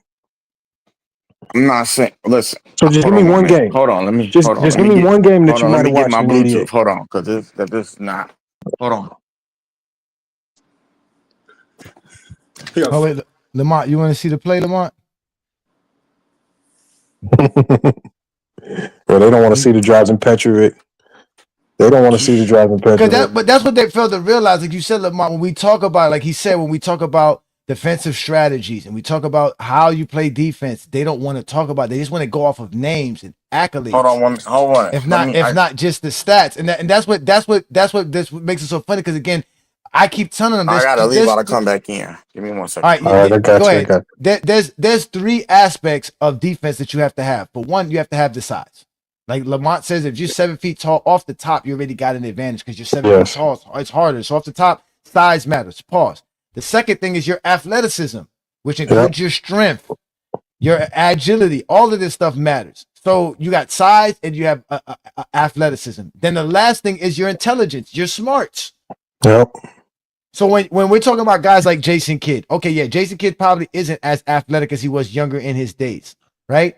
But he's still smart, right? And he's still, what was the first thing I said? Besides, he still has the size, right? He's still big enough. He's 6'5", 6'6". You're not going to push him around. He's not quick enough to move like he was younger, but he's still smart enough and he's still big enough and has enough size to play great defense. If you have all 3, you're going to be a great defender. That's just really it. That's all that matters. But y'all don't want to talk about defense like that. Y'all want to talk about defense predicated on names and thinking like, Bro. oh, who can stop this person? Hey Johnny, they only talk about defense based on how it works on NBA 2K.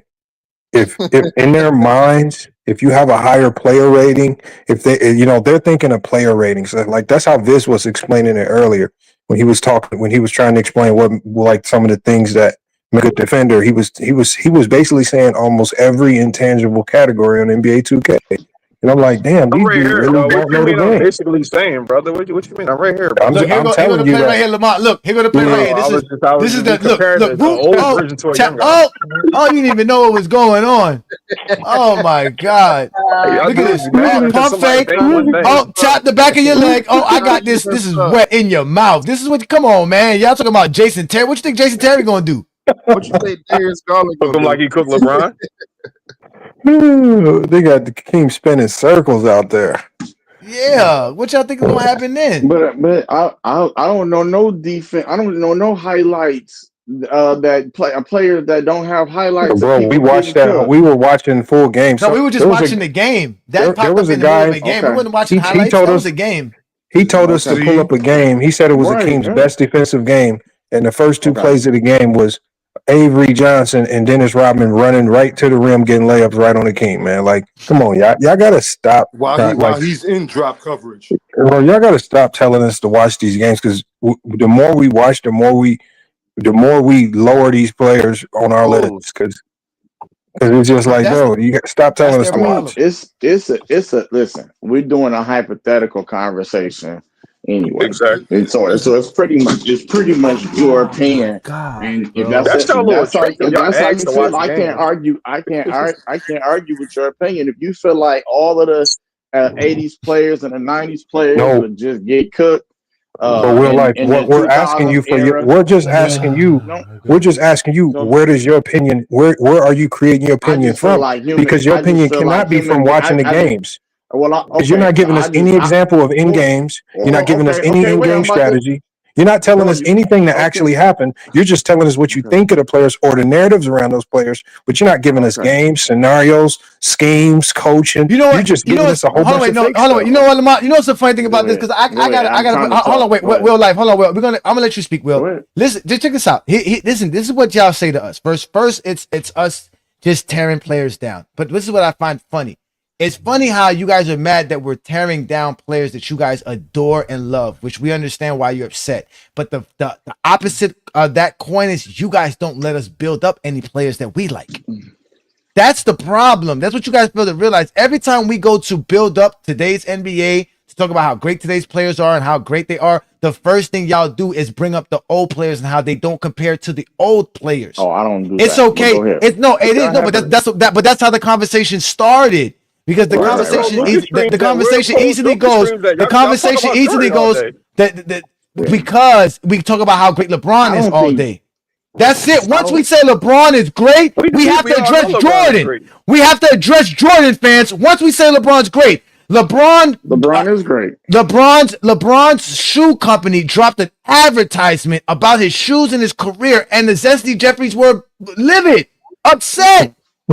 Johnny, your homie got mad at me because where I ranked LeBron and said I don't know because my because you don't know basketball, because only somebody who don't know basketball would rank LeBron James outside of a top 5. There's nothing about LeBron James' career or basketball skills that ranks him outside of top 5. But you got Jordan at 5 though. Yeah. Huh?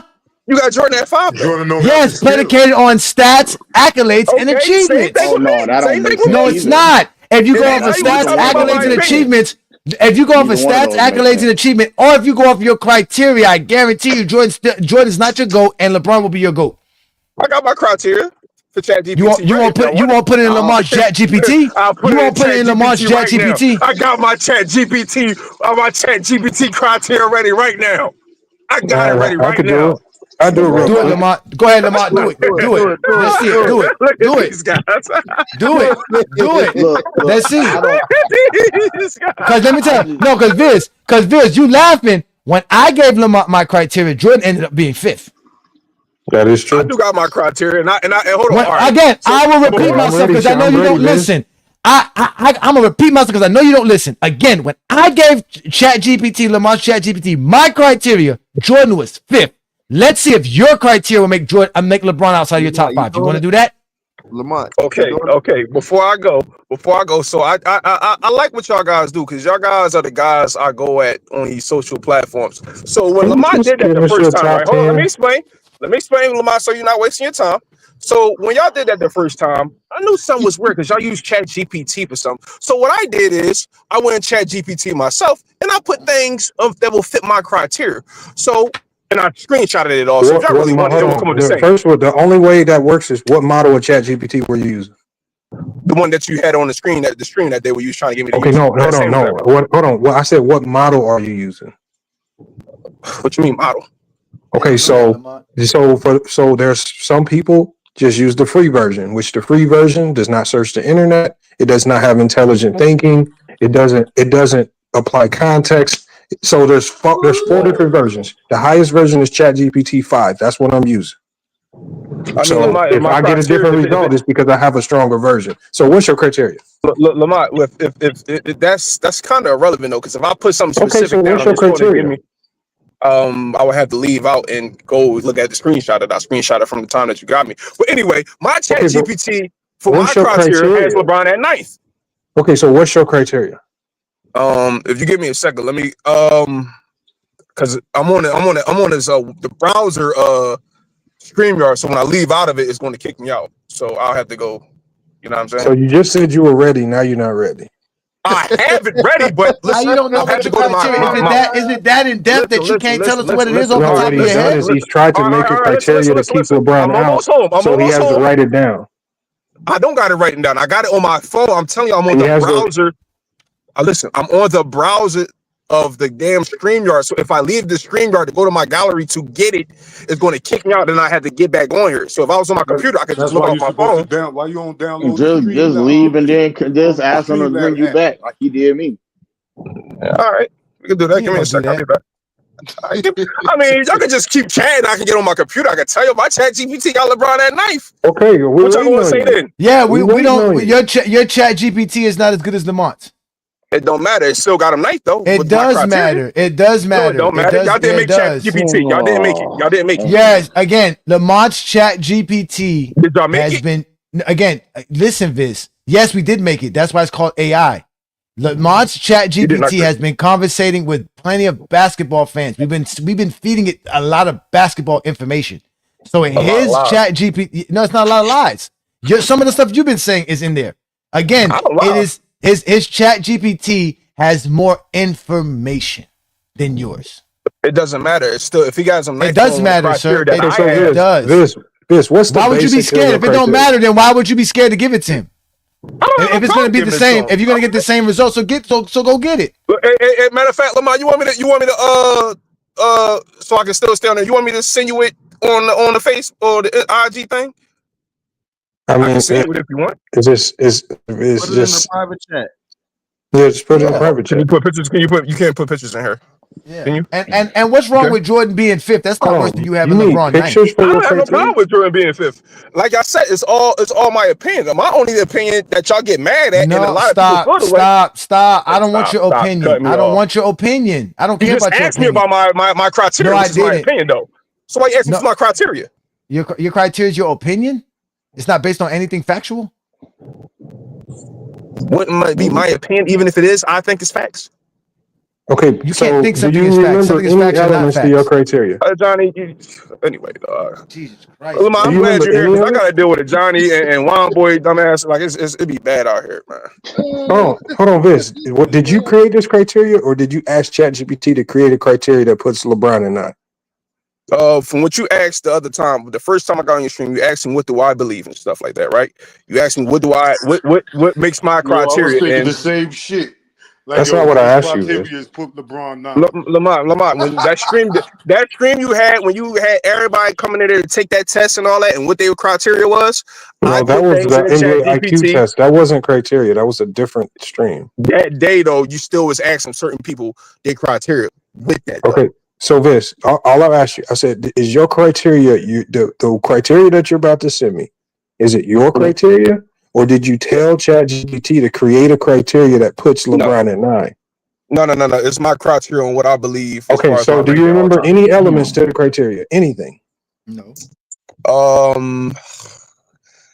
It's just basketball, Viz. Yeah, I know that, but you're probably gonna put it in there, and I want to be verbatim. I don't want it to be something that I know. I know it has something to do with losing in that joint for a fact.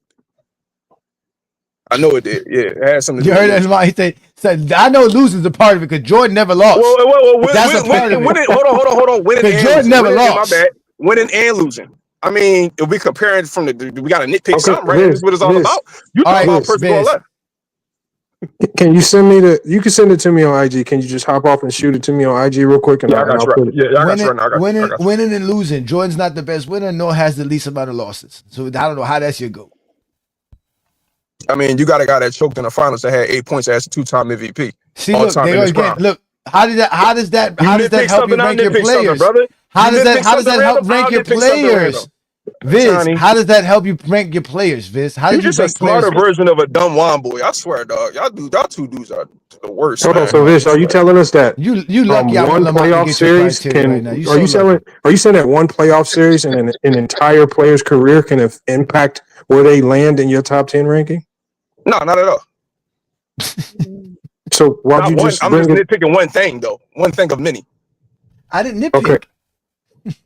But you just had a whole stream about a nigga going left. Well, why do you get mad at us about what John Sally said? I'm not mad at that. The nigga said, like, what he's saying, what he did. He had a whole stream about it. If the nigga couldn't go left, right, up, down, BA like he was the best player. Lamar, your man had a whole crash out because I said that. Listen.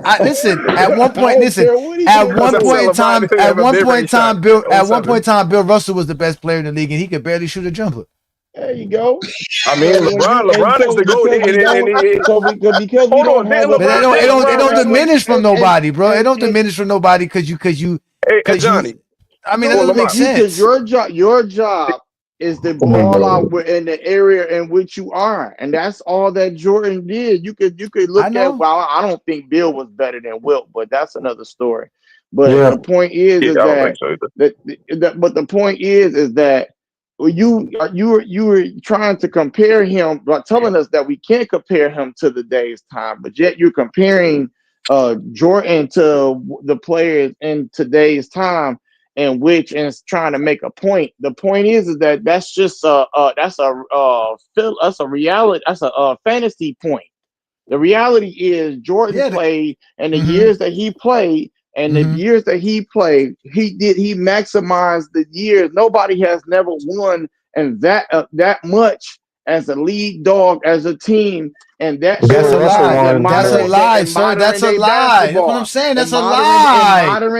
In modern day basketball. Jordan is not modern day basketball. Jordan is not modern day basketball. Before the NBA merger, you can't just go. But before the 1900s, we don't count that. We don't count the 1900s. Okay. Well, then we don't count anything before the 2000s. Okay, but maybe modern day doesn't mean the same thing. I think modern day is. Modern means modern, sir. Nobody changed the definition of modern but you, sir. 1996 is not modern, sir. Nobody changed the definition of modern but you. Okay, all right, you got it, bro. That's cool. Okay, since I'll just say this then. Since the NBA merger, oh my God, nobody's never won in the light that Jordan has won. Why are you discrediting Bill Russell? So how am I this? No, LeBron, that's cool because if we count the zone defense NBA, LeBron James won the most championships in NBA history. There you go.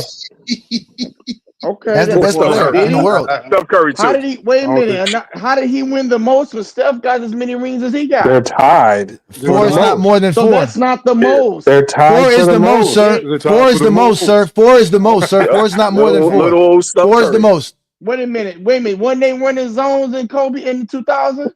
In 2001. It started in 2001. Okay. So then Kobe. That's why Kobe better than Jordan, though. But LeBron's been LeBron. Oh wait, LeBron was the best player when those 4 championships. Lead dog. Kobe wasn't. Stephen Curry. He got the same amount of championships. Remember and that. he beat LeBron. Wait a minute. Are we talking about winning the championship? I thought y'all said it was the most, and now I'm just naming 2 other players that he's tied with.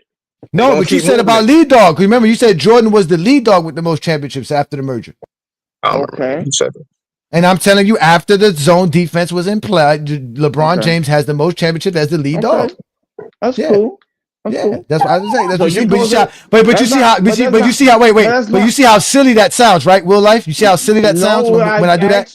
No, it don't. It don't? You're just because you're acknowledging what you think is that's the GOAT he did and the honor and the time in which he did it. I ain't wrong. So with you're that. good with that. That's comfortable with you. You have no issue if somebody does that. Not at all.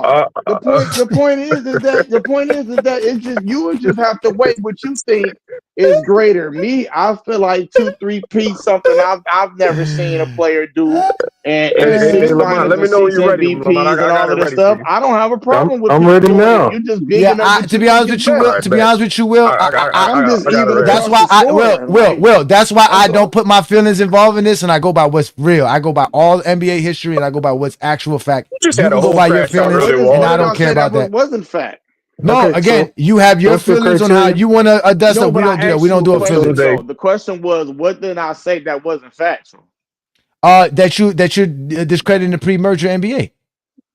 Did I literally say I'm That's your discrediting opinion. the pre-merger That's not factual. NBA? Yes, Or your did I opinion say does. Michael Your opinion Jordan does. has Factually, it done does. this before since after that time.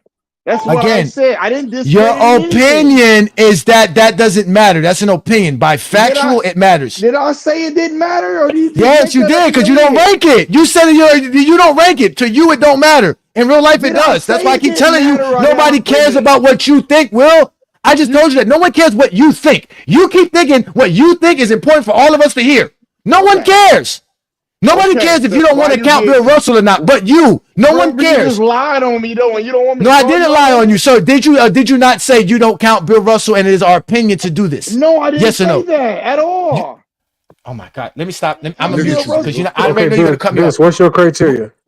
Go ahead, because I already go because you could go ahead, Vince. Please give me your criteria. Let me stop. Let me stop. Lamont, you gonna put it in? Mad and cut mute me. I'm waiting on you to give it to me. You gotta start I'm giving trying it to to make sure the air clear, brother, because I gotta give it to you in order, so you make sure you put it in right. All right, pause. Okay, go ahead. All right, here we go. I'm gonna bounce in between this round. So first is the talent is first. Make sure you put talent first. Okay, talent first. Now, are you weighing these categories? Oh, come on, Lamont. Just throw it in the chat GPT and let the blend. I'm trying to help you out. Okay, never mind. Lamont, I'm just whatever this shit come up with, dog, is whatever it come up with, brother. You want the criteria? So talent. Okay, talent. Number one. Okay, talent number one. Okay, competition number two. Okay, put it in. Don't take it out of order, Lamont, because it should come up the same way mine's come up. All right. So can you give me the criteria? Okay. Talent number one, competition number two. All right. Accolades number three. Okay. All right. Ready for the next one? Yes. Okay. Team loyalty number four. My criteria, brothers and sisters, leave me alone. Let me cook. Oh, I'm trying to. My criteria. Okay. Let's go. All right. Playoff failures is next.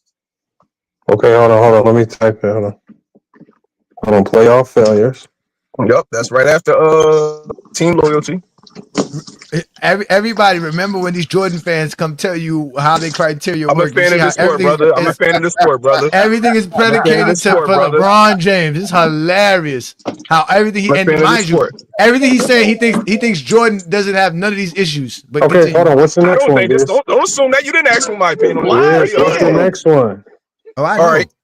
All right. All NBA / All-Star help. That's all one joint. All NBA / All-Star help. Okay. Hey. Okay. All right, you ready? Hold on. I ain't done yet. Here we go, Lamont. Team jumping. Okay, Bro, put that in there. this is literally. Wait a minute. What you mean by what do you mean by team jumping though? You got to be specific. You got to be specific. What do you mean by team jumping? Is it a bad thing or a good thing? You got to be specific. The Chat GPT going to tell you all this. All right, you ready, Lamar? Yeah. I got two more. I got two more. Okay. All right. Finals losses and last stats. Watch what ChatGPT give you. Here we go. We'll see. Hold on. You said after team jumping, what was it? Finals losses and stats. And stats is last. Okay. All right, is there anything else? Accolades, anything else? All right. I gave you that was the third. Okay, I got you. So hold on. So it's gonna give me a summary of it first. I'm gonna read that summary back to you. If you cool with it, then we're gonna rock with the top 10. Okay. So before I give you the top 10, what is your top 10? So we want to see how it compares. Just give me the top 10. We can go after that. Let's see what. No, we want to compare to Listen. Y'all argue with me about LeBron being nice. Yo, I gave you my. We're not arguing. We want to know what your top 10 is. Let's do the first. Listen. Y'all said, why do I got LeBron at ninth? I gave you my criteria. Let's see what ChatGPT say. Y'all you gotta get this tell us what your top 10 is? We're not only worried about LeBron. We want to know your top 10, sir. You're obsessed with LeBron. I was worried about LeBron because I brought up BB. No, we want to see. We want to see who you have. We want to see who you have ahead of LeBron.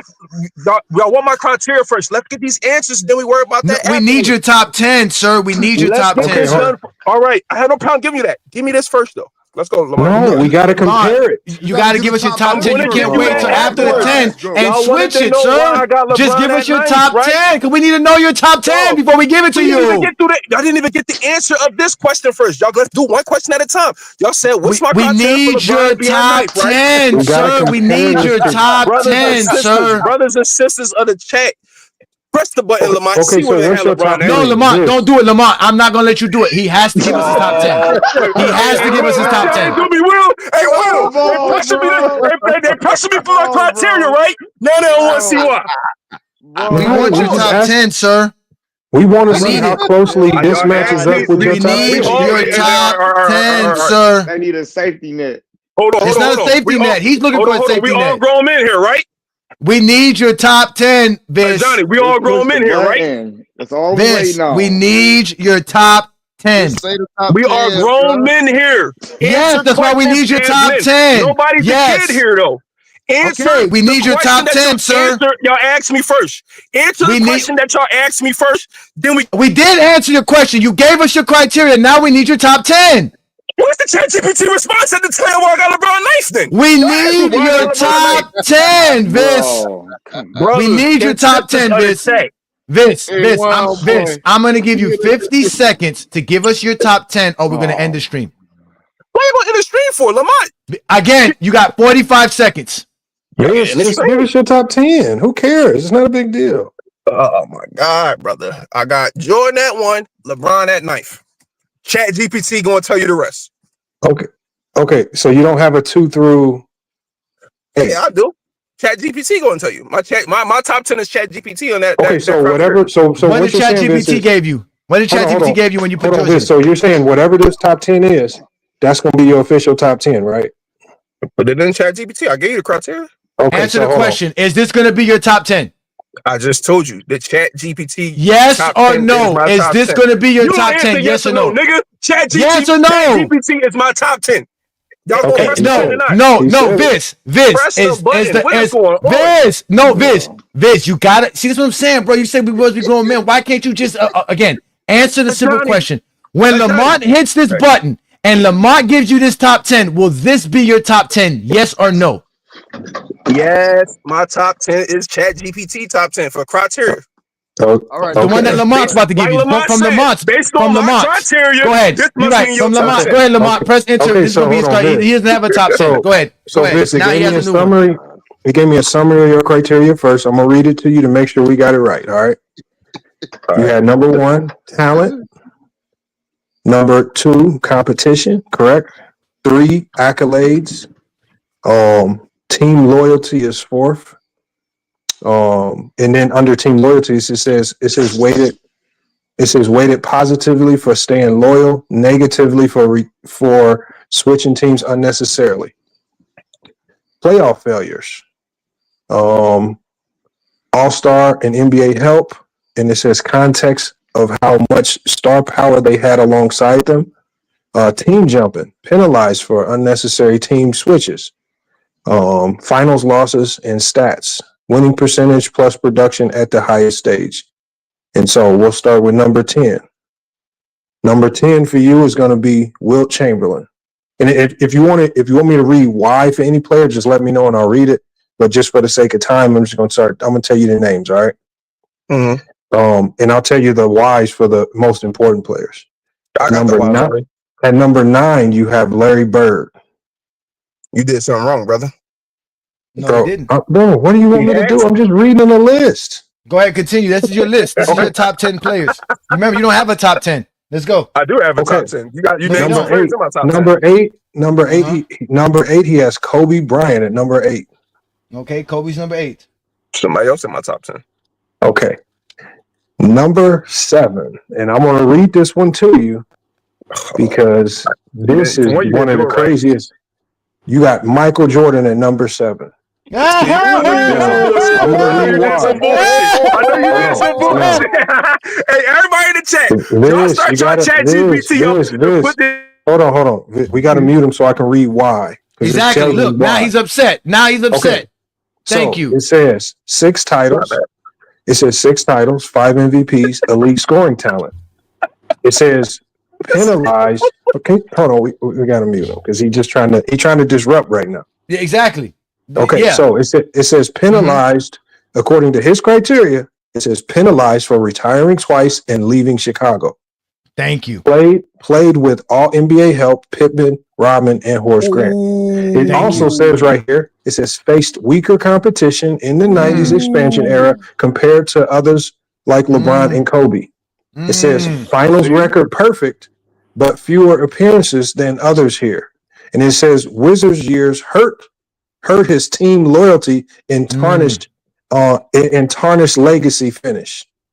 Okay, so it says basically his criteria. So I'm gonna highlight the things that hurt Jordan the most: team loyalty, Jordan going to the Wizards, tarnished his finish the way he ended his career, fewer finals appearances than others, faced weaker competition, played with all NBA help according to his criteria, penalized for retiring twice and leaving Chicago because he said team loyalty, 6 titles. But they did give him props for the 6 titles, 5 MVPs, and elite scoring talent because he said talent was his number one thing.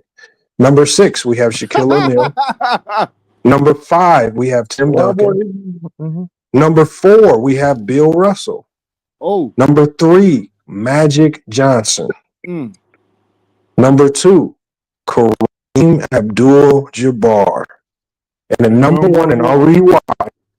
You have LeBron James. Let's go. Let me read this. Hold on, y'all. Let me read it. It says for the talent, it says greatest all-around talent ever. Remember, he started with his number 1 thing was, he put talent first. He said, Lamar, don't put it in no other order. It says right here, it says LeBron James is the greatest all-around talent ever, able to dominate in scoring, passing, rebounding, and defense. Number 2, according to his criteria, faced the strongest competition in NBA Finals history. Dynasty Spurs, Super Team Warriors, Celtics Big 3. When you go to accolades, according to his criteria, 4 MVPs, 4 Finals MVPs, 20 plus all NBA selections. Remember, this is his criteria. Carry teams with less help. So when it talked about help, it says he is giving Bron credit for carrying teams with less help. It specifically says the 2007 Cavs, and even mentions 2018 Cavs. Now also it says right here, it says penalized a little for team jumps since each created contenders immediately. The last one says still produces elite stats in year 21. Unmatched longevity. LeBron James is your GOAT. Lamar, you are the worst, dog. I cannot believe you did this shit, dog. Lamar, you are the worst, dog. Hey, Johnny, you want me to share my screen so you can see it? Right? You know you did some go ahead. Put it up. You got all access to it, right, Lamar? Hold on. I gotta go to my desktop because I'm on my phone right now. Here, I'm gonna know what I'm gonna do. I'm gonna do it, Johnny. Hey, Wild Boy, pull your I'm gonna chat GPT screenshot. up right now. I promise you, you're not gonna get that. This is what You know, happens some when you try to bullshit. be one of us. Now hold on. Now Hey, this. listen, I don't have no Now problem with this. nobody having LeBron this season. I personally don't think so. Let's just look. This. If you have any questions, what questions you want me to ask ChatGPT? Why you do me Lamont, like that? you and I both know you're full of shit. I know what you did, brother. But I'm gonna let you have it for. Okay, bro. Why y'all get mad at me? This is your black ass criteria. Why y'all get mad at me? I didn't do this dumb criteria. You did. Lamont. If you have questions for the supercomputer, if you want to know why it had Jordan at 7, I can ask it. All right. Do you want to know why? Lamont, real quick. So you say since Viz won't ask the most obvious question, y'all, I'll ask it, and we'll see what it says. Why? No, what version you using? Why? I'm using. I'll tell you the exact. version. I'm using one that costs money. Hold on. One that costs money. I'm using ChatGPT 5 Pro. It's research grade intelligence. That's what it's called. Research grade intelligence. It's not one of the legacy models. If you're using one of the legacy models 4 or less, you're probably going to get less intelligent results. So we're going to ask the most obvious question. The question is, according to this criteria, why is Jordan 7? So let me ask it not according to my criteria or a Johnny's. According to your criteria, we're going to ask why you put it in a different way. We can't see what you're doing, Lamont. Why does anybody in the chat want my criteria? Put it in chat GPT right now. Why does MJ fall to 7 with this criteria? Well, to be honest, outside of Bill this Russell, is what it says. It says, great question. Let me break this down. Oh my God, Lamont, you made your point, brother. It says, great question. It says, why Jordan slips to 7. Number 1, talent. It says Jordan is still one of the most talented scorers and two-way guards ever. But compared to LeBron, Kareem, Magic, Shaq, and Duncan, his versatility across all aspects of the game, rebounding, passing, size, dominance, is more limited. He's the best mid-range and isolation scorer, but not the most versatile talent overall. So your own number one accolade, which is talent, hurt Jordan. Let's go to competition, which was your criteria. That mean that Johnny wrong too. Viz, hold on, Viz. Let's go to competition, your criteria, because you didn't want to put any layers to these things and you let ChatGPT decide for you. It says competition. The 90s had an expansion era rosters and diluted talent pools. His finals opponents were good, but not historically stacked. Compared to LeBron and others, he like LeBron facing dynastic Spurs and Warriors, Bird and Magic going head to head with each other. Jordan's path looks lighter. Accolades. Accolades. Hold on, Viz. Accolades. This is your criteria, not anybody else's. It says 6 titles, 5 MVPs, 6 finals MVPs, elite, but fewer finals appearances than Kareem, Magic, or even LeBron. It says no longevity awards post 1998. He stopped accumulating accolades for 5+ prime years due to retirement. It says team loyalty. Retired twice in his prime, because you talked about loyalty. They penalized Jordan for retiring twice. It says return with the Wizards, leaving Chicago behind, which counts as a major loyalty break under this framework. This hurts him against players like Duncan. This hurts him against players like Duncan, Kobe, Russell, and even Magic, who all stay with one franchise. Let's go to playoff failures. Real quick. Hold on. No, there's no real quick. We're going to hear all of this. I want to send you something real quick, brother. No, bro. Your questions need to be to ChatGPT, not me. Because I'm not responding to you. Hold on. We're going to read the rest. According to Viz's criteria, he said playoff failures, right? It says lost multiple times in the 80s, the years that A. Johnny always highlights. Lost multiple times in the 80s before Pippen and Rodman arrived. Swept twice in the first round. This lowers him compared to players like Russell, Duncan, and LeBron, who were able to drag weaker teams deeper. All NBA All-Star help. Jordan won nothing without Scottie Pippen, who made 10 All NBA and defensive teams. Rodman, Hall of Famer, who was essential for the second three-peat. LeBron, Duncan, Russell won with weaker co-stars at times, so Jordan's dependency hurts him here. Team jumping. This is criteria, not mine. The Wizards stint as team jumping without success. It says the Wizards stint hurts him compared to Bird, Duncan, Russell, and Kobe, who made true 2-1 franchise. And then 8 finals losses. Perfect in the finals, but he only had 6 appearances, fewer than LeBron, Magic, Kareem, and Russell. Never had faced a true dynasty in the finals like others. His efficiency in the finals is good, but not leaps ahead of players like Shaq or LeBron's peak numbers. Bottom line. Oh, my God. Bottom line. It says Jordan drops to 7 because this is criteria heavily punished early retirements, loyalty issues, and limited finals appearances while rewarding longevity, versatility, and staying with one franchise. His peaks are legendary, but the gaps in his career, retirement plus the Wizards, reliance on strong co-stars, and lack of total finals appearances knock him down behind Kareem, Magic, Russell, Duncan, Shaq in this framework. Check your Instagram. Check your Instagram and show the screen. Don't cry to us. Show the screen. Don't cry to us. I'm reading it verbatim. Check your Instagram. Check your Instagram and show the screen and tell me if you put it in, because when I put that in ChatGPT, I ain't get what you got, brother. Hold on. This I'm looking at. Hold on, check this out. Check this out. I'm looking at his message. Hold on. I'm looking at his message, Johnny, right? Mm-hmm. This dude is using the free version of ChatGPT. Of course he Put it is. in that way though. That's what I'm saying. No, you want me to buy the new one? Okay, so hold on. So you tell me right now, when I buy that one right now, it's going to give me something different? Yes. If I put exactly what you're reading, if I buy that shit right now and put exactly what you're reading, if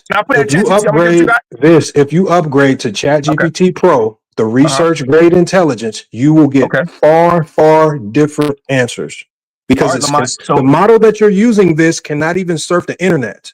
Okay, it can the free model of ChatGPT can only pull information going back to like 2012.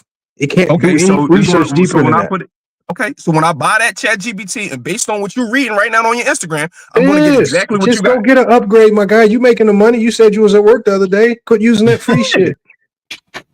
Not my fault, man. This is your criteria. I can do it. Yeah, it's no problem with that. Yeah, hold on. Buy ChatGPT. Wow, Viz, this is bad, Viz. This is bad, Viz. This is bad. You have Jordan 7. You have Jordan 7. That's worse than me having Jordan 5th. Show the screen. My ChatGPT don't have what you have. So if it's you know what? And your ChatGPT doesn't know how to assess Jordan's retirement. Johnny, when I buy that ChatGPT and if I get something different, then we're gonna have a conversation. No, until then, your top 10 is Wilt, Bird, Kobe, MJ, Shaq, Duncan, Russell, Magic, Kareem, LeBron. As of right now, LeBron's your GOAT because we asked you for your top 10 before. You didn't get it, Jace. You said you didn't have it. You said that ChatGPT gave you your top 10. Show the screen what I sent Lamont then and tell him to go put in ChatGPT and tell him what they get. Free version or not. Lamont doesn't have the free version. Lamont ChatGPT version is better than yours. It's not regardless what we say. We use the best. It does matter. Listen. You're basically telling us to do what Herm says he does on the basketball court. Pick random players. Lamont picked the best generated intelligent computer system in the world, and you want him to downgrade to the random player that don't have a jump shot or nothing. You're not gonna make me look stupid like ChatGPT. You look stupid. That's not what you look. How do we make you look stupid? Let's be real, dog.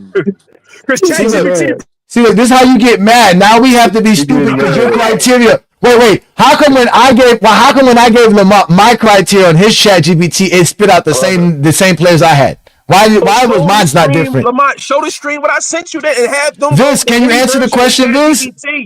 Viz, answer the question. Why did ChatGPT for Lamont do mine correctly and yours incorrectly? Brother, until Lamont just said something just now, I never knew it was a different version of ChatGPT. It doesn't matter. It doesn't matter. Now you know. But all right, Viz. And when you learn something new, don't you adapt and adjust? Now hold on. Let me read this to you. I'm gonna read what Viz typed in. And then I'm gonna put in what he Jordan is 7th on your list, nigga. 7th.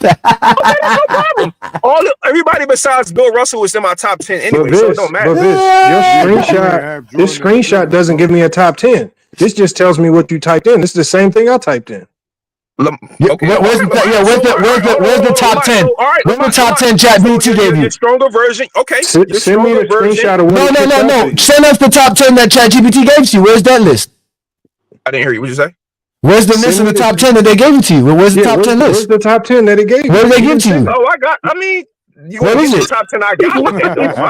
Give it to us. Give it to us. You have to just give it to us. You said that you would give it to us after we gave you the one from Lamont. No, so now give it to us. No, send it to me. Well, y'all, everybody besides Bill Russell's in my top 10. Everybody. No, send it to me. No, Viz, send it to me. How? Just You like missing a sent me the player then. screenshot. Oh, too Send many me the people talking screenshot, about. Viz. What do you want me to send you? The screenshot of your top ChatGPT? 10. You screenshot your top 10. Or with ChatGPT? Send me. Yeah. They got LeBron ninth. Oh, all right, I got you. Well, I had to put it back. Hold on. Let me see if I can find it. Hold on. Oh, He didn't even have it, Lamont. He don't even have it. He said, let me go see if I have it. He didn't even do it. He didn't even hit enter. Yo, this nigga Viz is the best, man. Bro. I can't believe I'm up to 3 in the morning because of Viz. Viz is hilarious, bro. You guys are funny as hell, bro. All right, hold on. I don't have that exact screenshot because that my thing was when Wait, so you don't have the top 10 list and you argue with Lamont that that's not correct? Listen. It was July 20th that stream, right? Well, the 19th. So after that, I put in ChatGPT, saying, how can I get this to fit something? Because I know the games y'all play. So when I put that in ChatGPT, I had that criteria ready for y'all that would have LeBron pop up knife on my list, just to fuck around with y'all because y'all do this stupid shit.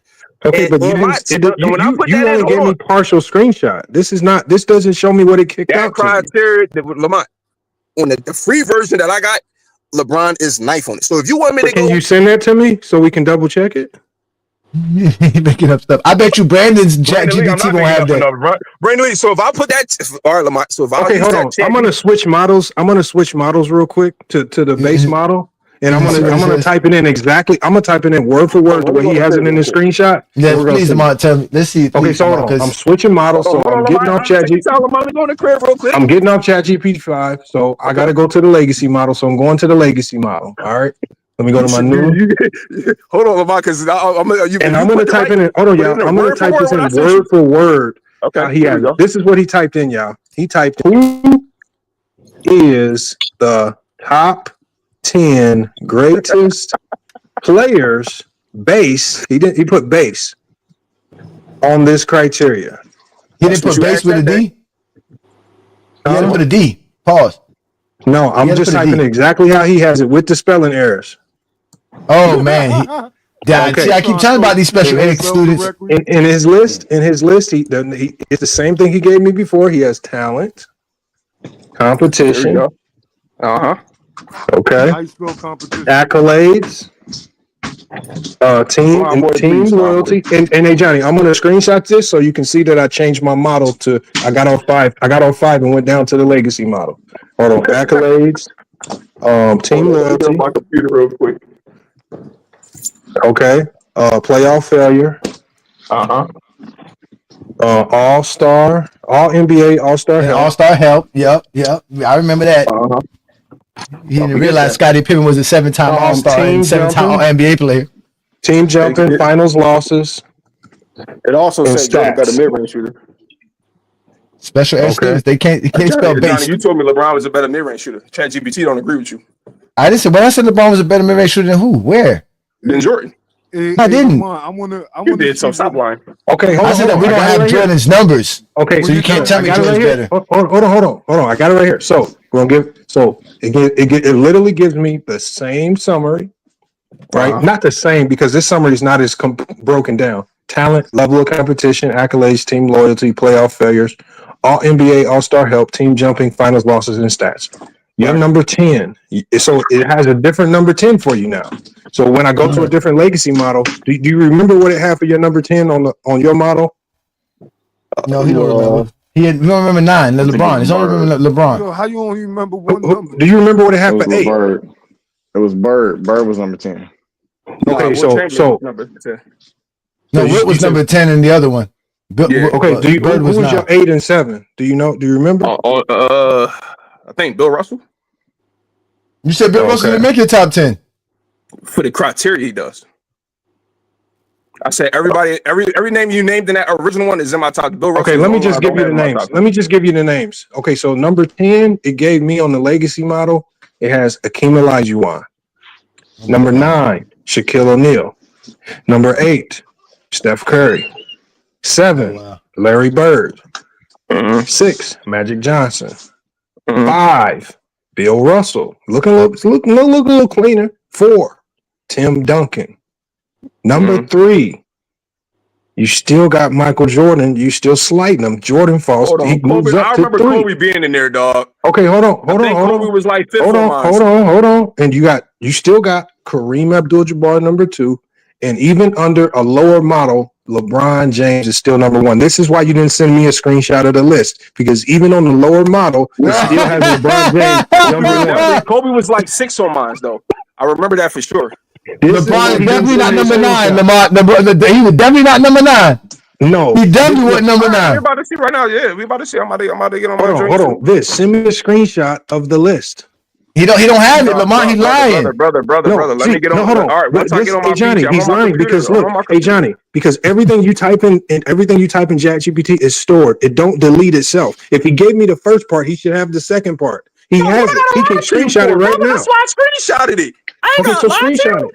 Screenshot it. Well, I don't. Well, I have to put it in ChatGPT again, brother. I don't. No, you don't. It's still there. It don't delete. Nothing in ChatGPT deletes unless you delete it. Oh, so I can go in ChatGPT right now and they'll still have that? Yes.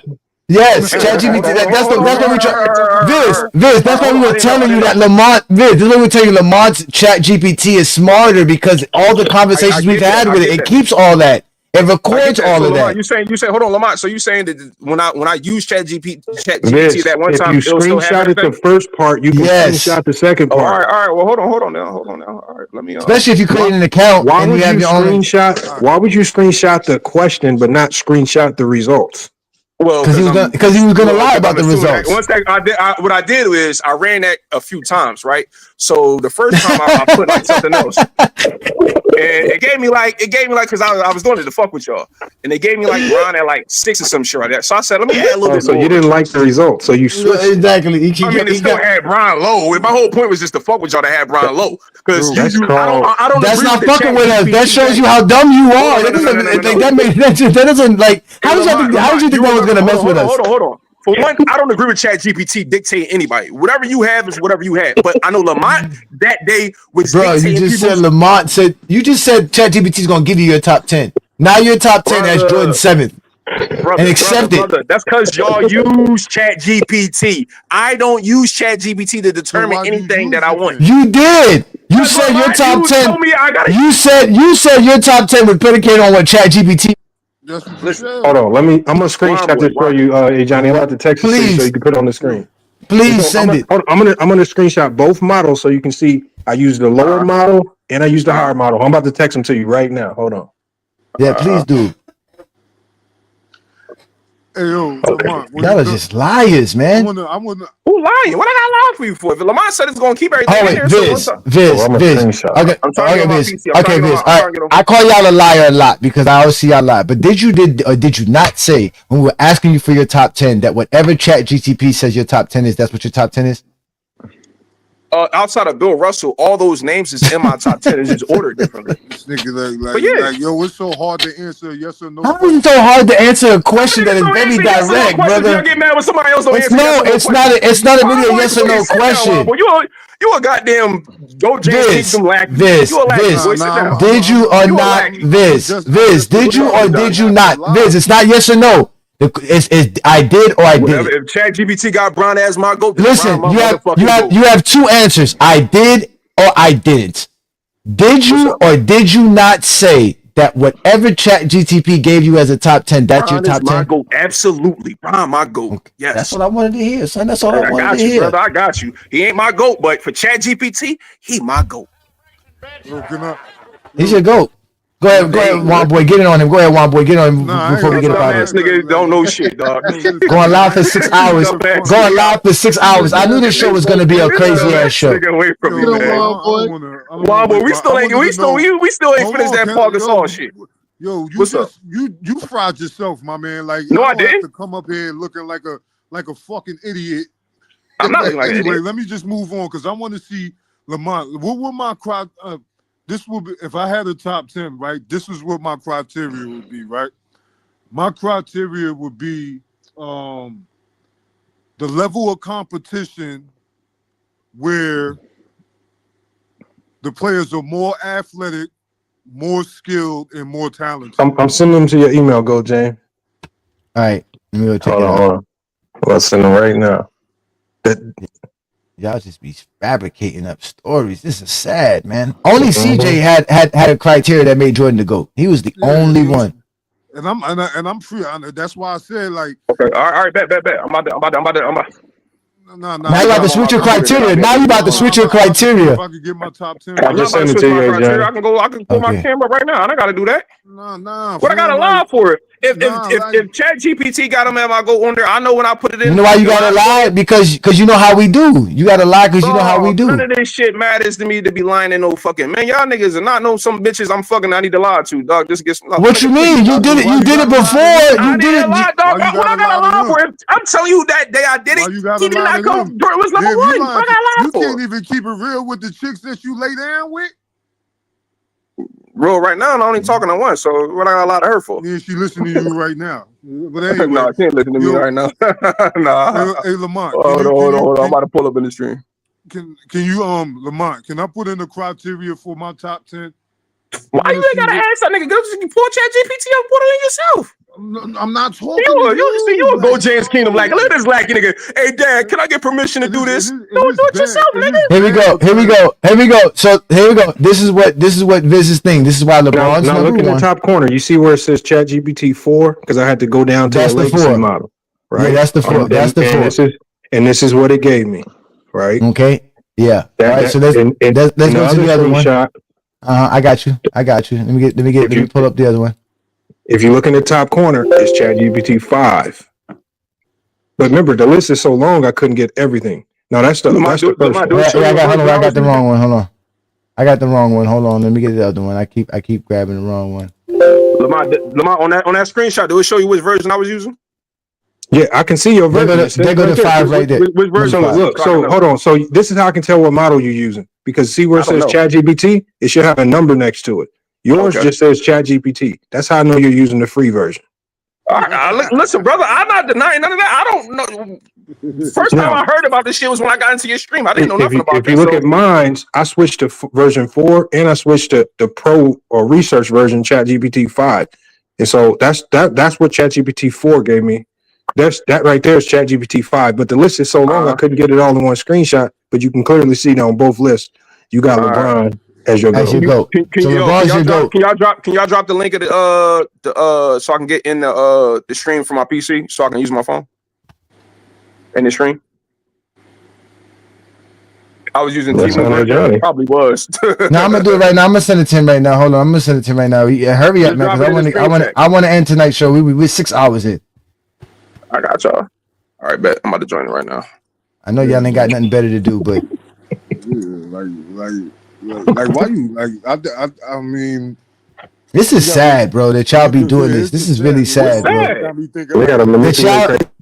That y'all can't really focus on just talking basketball. You just said you spent several attempts just to troll us with a criteria to make LeBron 9th, and you gave us that criteria. He's your GOAT. I mean, I thought it was stupid for y'all to try to dictate people's criteria or ain't nobody dictate your criteria. Dog, that stream that day, y'all was no, we not. We're telling you your criteria does not go along with your top 10, which we obviously see that. Johnny, listen, brother. This is something that when I jumped into the stream the first time, this is something Lamont. I seen Lamont doing. So I'm looking like, why is he letting people dictate off of chat? It shouldn't just be what people seen and what people believe. So when I seen y'all do that, I said, okay, ChatGPT has no bias. Exactly.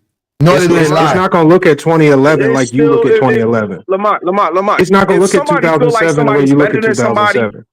But Lamont, it's going to take LeBron James' entire career and judge him fairly and not under a biased lens. You have a biased lens. So as humans, I'm not biased at all. We all have biased lenses. Don't have a losing finals record, he'll be the number one nigga. To make sure that we are not using our biases, what I say, let's just go with ChatGPT because it has no dog in this fight. It doesn't care who the GOAT is. It's just going to look at all the information. It's going to look at his whole career. It's going to take our criteria and apply it, and it's going to tell us if we have a fair and honest criteria. If things come out and it looks practically similar, that tells you you're going down the right path. But when some people they come out and they have criteria, you got odd names like I mean, we had some people with. I think I did a criteria the other day. Somebody had King Elijah, and they're like 2 or 3. This is how you know you are stretching the realms of basketball talk just to create a criteria to keep LeBron James out because y'all trying to do too much. Even the idea of the finals we were just talking about right now. If LeBron had a winning percentage in the NBA finals, so to this, if LeBron James was less successful for 6 seasons, he would be the GOAT. So just think about that. So if LeBron was, I'm so sorry, Mom. If LeBron James was less successful for 6 seasons, if he was less successful for 6 seasons, he would be the GOAT. That doesn't make no sense, Vis. It doesn't make no sense, Vis. It doesn't make sense. Okay, so do you and Lamont ever debate about who's the GOAT? Because Lamont, last I checked, Lamont Jordan's still your GOAT, right? Yeah, Jordan's to go until by his criteria LeBron retires. Until his criteria, it's also picking on his criteria. Lamont's criteria goes well. And my criteria, my criteria had LeBron 1, Jordan 2, which again, when LeBron retires, mine was practically almost identical. It even had Steph Curry in my top 10. It didn't have Kobe in. It did not have a King in. Like everything aligned with how I see basketball. I felt like my criteria were there. Some people don't, but that's just how I see the game. And but it all, for the most part, aligned properly. So what's the difference from him retiring and now? Shouldn't he be your GOAT right now? Because I just don't like the idea of throwing somebody at the top of the mantle when they still playing, just like they did with Jordan over Kareem. Hey, let me get in here real quick, bro. The thing is, bro, like people got the emotions tied into suppressing LeBron, bro. It's 2025. Let's stop. The man's about to play like a couple more seasons and be done. There's no objective criteria, and that's the key word. Objective criteria that can keep. Bro, there's nothing that can keep LeBron out of the top 5, bro. He's accomplished too much. And the thing is this: even if you got Jordan as the GOAT, he did special things. LeBron has also done special things Jordan didn't do. So just by the nature of that, some people are going to perceive that and have him as the GOAT. Others might not. Point is, he's just done way too much to not be in the top 5. I'm gonna leave it at that. Y'all gentlemen have a great night. Appreciate that, West Coast. Appreciate you, bro. Yeah, man. Again, 4-6 is better than 4-0. This you gotta. I don't know how cool it was being a Jordan fan, but to be honest with you, in 2025, it's not cool no more being a part of the Jordan fan base. Paul Pierce is my favorite player of all time, brother. Jordan is not my favorite player. It doesn't matter. You guys argue for Jordan like he's your favorite player. You guys don't argue like it's not. And talk bullshit and you shit on other greats. That's what I don't like about this. Well, I like y'all platform, but I don't like that y'all do that. That's the only thing I come up here and do. If y'all think Jordan's the greatest or Bron's the greatest, I never really argue y'all and try to persuade y'all otherwise. I tell y'all what I feel and I rock out like that. I think LeBron is one of the greatest players that's ever played the game. Top 10, top 5 in some eyes, probably the GOAT in some people's eyes. He's your GOAT. He's your GOAT. Yeah, for you, for sure. I personally don't think for you, he's your GOAT. ChatGPT just proved it. You just said ChatGPT gave you a top 10. Both times tonight, we gave you 2 different lists. LeBron was your GOAT. Okay, well, whatever. What's your criteria? Yeah. For y'all do. And you never gave us your original top 10, so we have to go with what ChatGPT said. ChatGPT ain't telling me Paul Pierce is not my favorite player. Paul Pierce, I personally is my favorite. We didn't ask you what your favorite player was. We asked you what's the greatest players of all time. And I'm sure if I put down some bullshit criteria, ChatGPT probably had fucking Lawrence Funderburk as my favorite player. Who the fuck knows? No, you thought they were gonna make LeBron 9th, and it didn't happen. I'm not saying that even if he isn't 9th, he's one of the greatest to ever play the game. I don't try to. He's your GOAT. Listen. Okay, that's fine. I never once came on this platform and try to persuade Juan Boy dumbass that he's not your greatest player. If y'all feel like he's the greatest, that's perfectly fine. I never said that to you either. I personally just don't think he is because I've seen him fail too many times when he was supposed to win. I don't care about personally. LeBron's not my GOAT. By basketball terminology and basketball knowledge. By basketball terminology and basketball knowledge, LeBron James is the GOAT. It's not my personal feelings. It's not nothing personal. It's not. It's predicated on the fact that if you went off again, none of you guys have seen a better basketball player than LeBron James. None of you. None of you. That's it. That's why I say Kobe. I ain't never seen no better players than Kobe and LeBron, but Kobe is not better than Bron, and Kobe's my favorite player of all time. Damn, just 3 hours, New World. I wasn't cooking for 6. I thought I was cooking for 6. Yeah, I forgot about King Rowe's speech. Yeah, but with that being said, ladies and gentlemen, I'm gonna let you gentlemen go. I'm gonna let Anonymous God get that last take in, and then we're gonna get up out of here. Juan Boy, it's always a pleasure.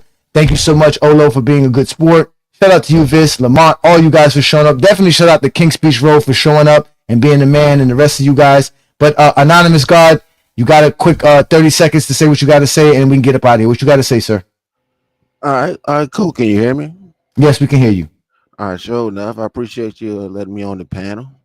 I disagree with your topic. I disagree with your opinion. And I would assert that LeBron James has been attacking Michael Jordan's legacy for the last 20 plus years. And what you're witnessing, trying to replace him as the GOAT. And he's how does LeBron replace himself as the GOAT? How does LeBron establish himself as the GOAT? Well, he's tried to do it through a media campaign. Isn't that how Jordan became the GOAT? Through a media campaign? No, sir. How did Jordan become the GOAT? What he did on the court. When did he do that? What you mean? When did he do it? When did Jordan do what he did on the court to make him the GOAT? He did it during his career. When was that? What time did it happen? Well, I would probably say at the end of the second three-peat. So after 1998, Jordan was considered the GOAT, predicated on basketball and accomplishments? Yes, sir. That's a lie, because there's players who accomplished more than Jordan after, even especially after 1998. Well, I would argue that Jordan's resume is more impressive because what he did was in a shorter time span.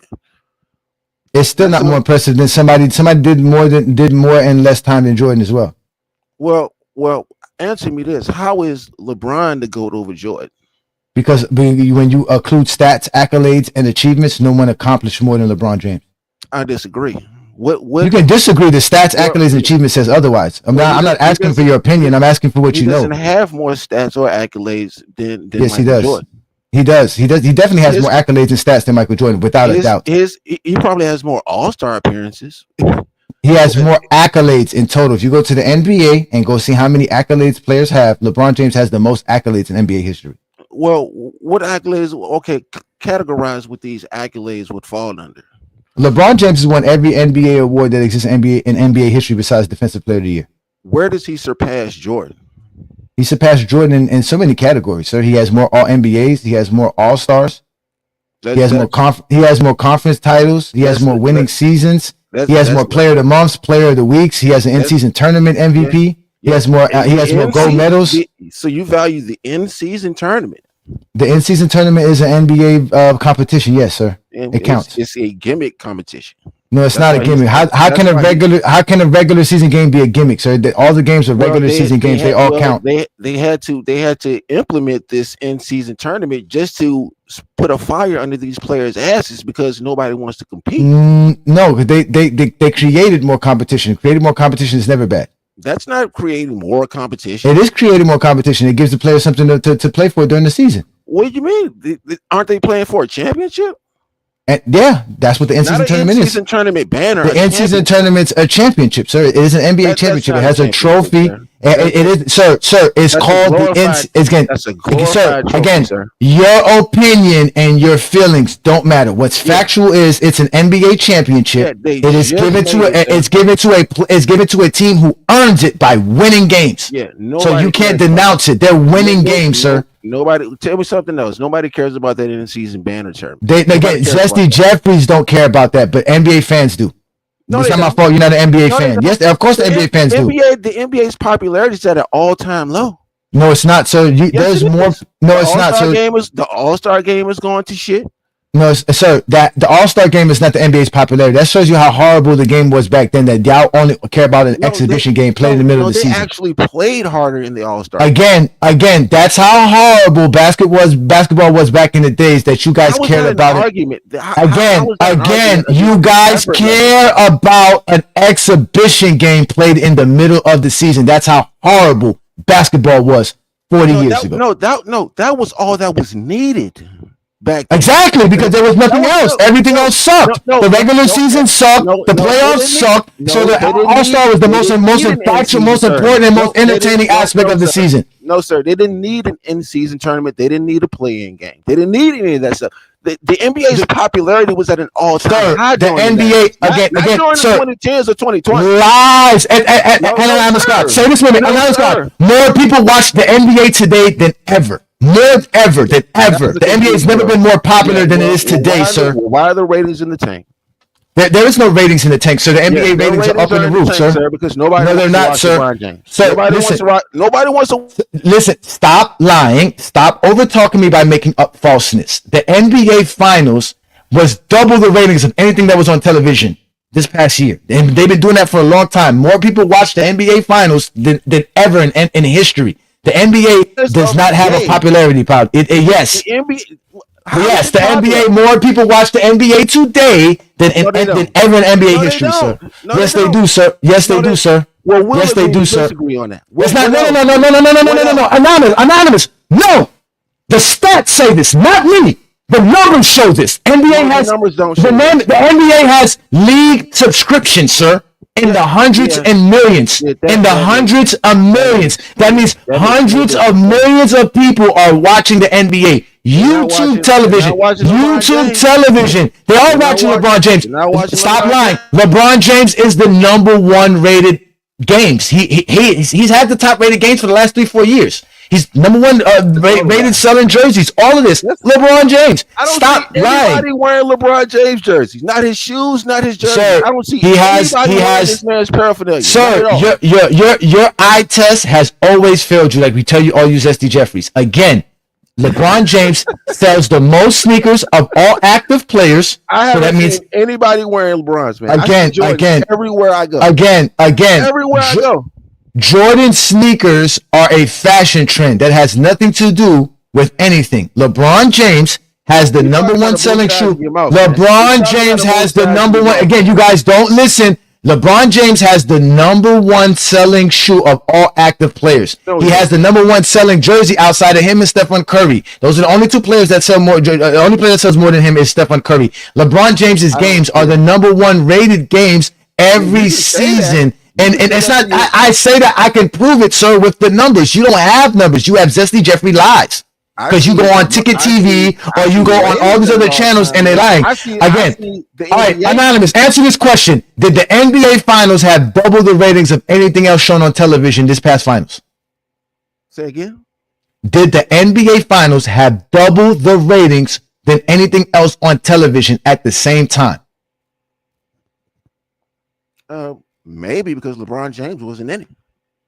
Oh, so now LeBron James isn't. That's why the ratings was up. People despise LeBron James. Yes. No, people don't despise LeBron James. No, again, we do know a lot of people despise LeBron James, but people watch LeBron James. You guys love to watch him. You love to pay attention to him. He's the #1 rated watch player and team in the NBA. We actually want him to retire and go away and take his bum ass. No, that's what you Zesty Jeffries wish could happen, but he's not going nowhere. That's why you stay watching. That's why you're still talking about him. He will be. Right, and when he retires, and when he's retired, what, you gonna start watching basketball? Yeah, the game will be better off. So why would the game be better without LeBron James?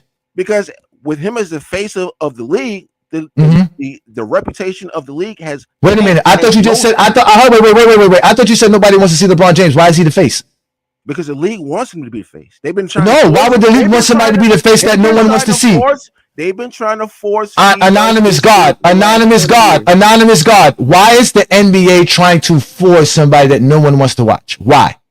Because that's who they've chosen. Why? They've attacked. Why? Why though? I can't explain why. So you speak ill-advised. Wait, so you speak ill-advised. You have no information. You just speak. Did you speak? You have no information to back this up. No, I'm not. So again, I gotta ask you, why is the NBA making him the face of the league if he's the most despised player and no one wants to watch the NBA because of it? Why would they purposely destroy and dismantle their image, their brand because of LeBron James? Why would they do that? Why would they? No, I can't ask them because you said that the league didn't say that. The league said they're doing good. When I asked the league if they're doing good, Adam Silver says we're doing. The league is always going to tell you that they're doing good. So why would they tell you? Why won't they tell you about LeBron James? Why won't they tell you why LeBron James is the face? Force feed us this clown. Why? I don't know. Wait a minute. Shut the fuck up, man. Let me get the hell up out of here with you niggas, man. I let you come up here just to say some stupid shit. Again, ladies and gentlemen, this is what happens, ladies and gentlemen. It's always the same shit. Doesn't matter who shows up. It's always the same shit. And that's why King Speech Roll's kingdom got burnt down, because there's too many of y'all running around here saying lies and y'all be accepting this. And because y'all agree with liars, y'all be thinking it is truth. And every Friday night, it's the same results. But we have actually some real therapy for you people. If you guys have any trouble with the GOAT James Kingdom platform, here's what you do. Have you been exposed by the exposer? Then you may be eligible for emotional damage compensation. Call 1-800-ZESTY now. So all you got to do is call 1-800-ZESTY now, and they'll take care of you. They got callers online right now waiting for you guys so that you can go ahead and give all your grievances and all your pains about what GOAT James Kingdom does every Friday night. Because like I told you, I'm A. Johnny the Exposer. I do this for fun. And I'm going to continue to do this. I'll be back next Friday with another episode. If you guys want to catch me, again, you'll catch me on Sunday's show, where Brandon and I do the GOAT James Kingdom show with B. Lee and A. Johnny. We have Craig King, the GOAT James Kingdom members. We have King John showing up as well. So that's where you guys can catch us, because we are the Clutch Sports Hitmen. We don't run from none of you Zesty Jeffries. We open up the panel just like we did today, 6 hours long of this Zesty Jeffrey logic. It's just full of nonsense. But if you guys really do like Zesty Jeffrey logic, just go check out Al and Pal show every Wednesday night right here on the GOAT James Kingdom panel. He should be going live this week as football is starting. The Bears shall be playing. He talks more than just basketball. So y'all definitely check out the Al and Pal show on his channel and on GOAT James Kingdom, which goes Wednesday night, 9 p.m. Eastern, 8 p.m. Central. Also, Mondays, you guys can get SB. He has a lot of Zesty Jeffrey logic as well that he'll spew for you without hesitation. Go over there and you can listen to real takes over fake debates. It is a sports entertainment show. He talks about everything. It is SB Talk Sports and his partner, Sean. They have a show at 8 p.m. Eastern or 7 p.m. Central every Monday night. You can catch it right here on GOAT James Kingdom, or you can subscribe to his channel, hit that ring notification, and be a part of the greatness that goes along over there.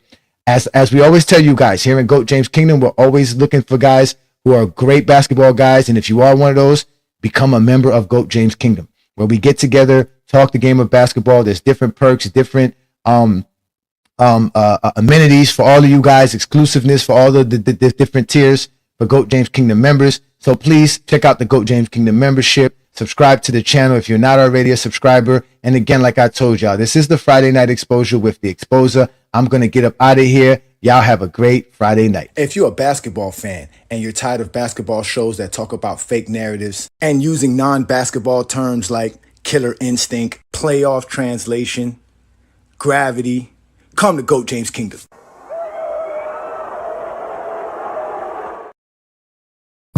Welcome to GOAT James Kingdom, where basketball lives forever. You get to enjoy BB and A. Johnny talk basketball every Sunday noon Eastern time right here on the GOAT James Kingdom channel. Support by subscribing, and also check out the membership at GOAT James Kingdom.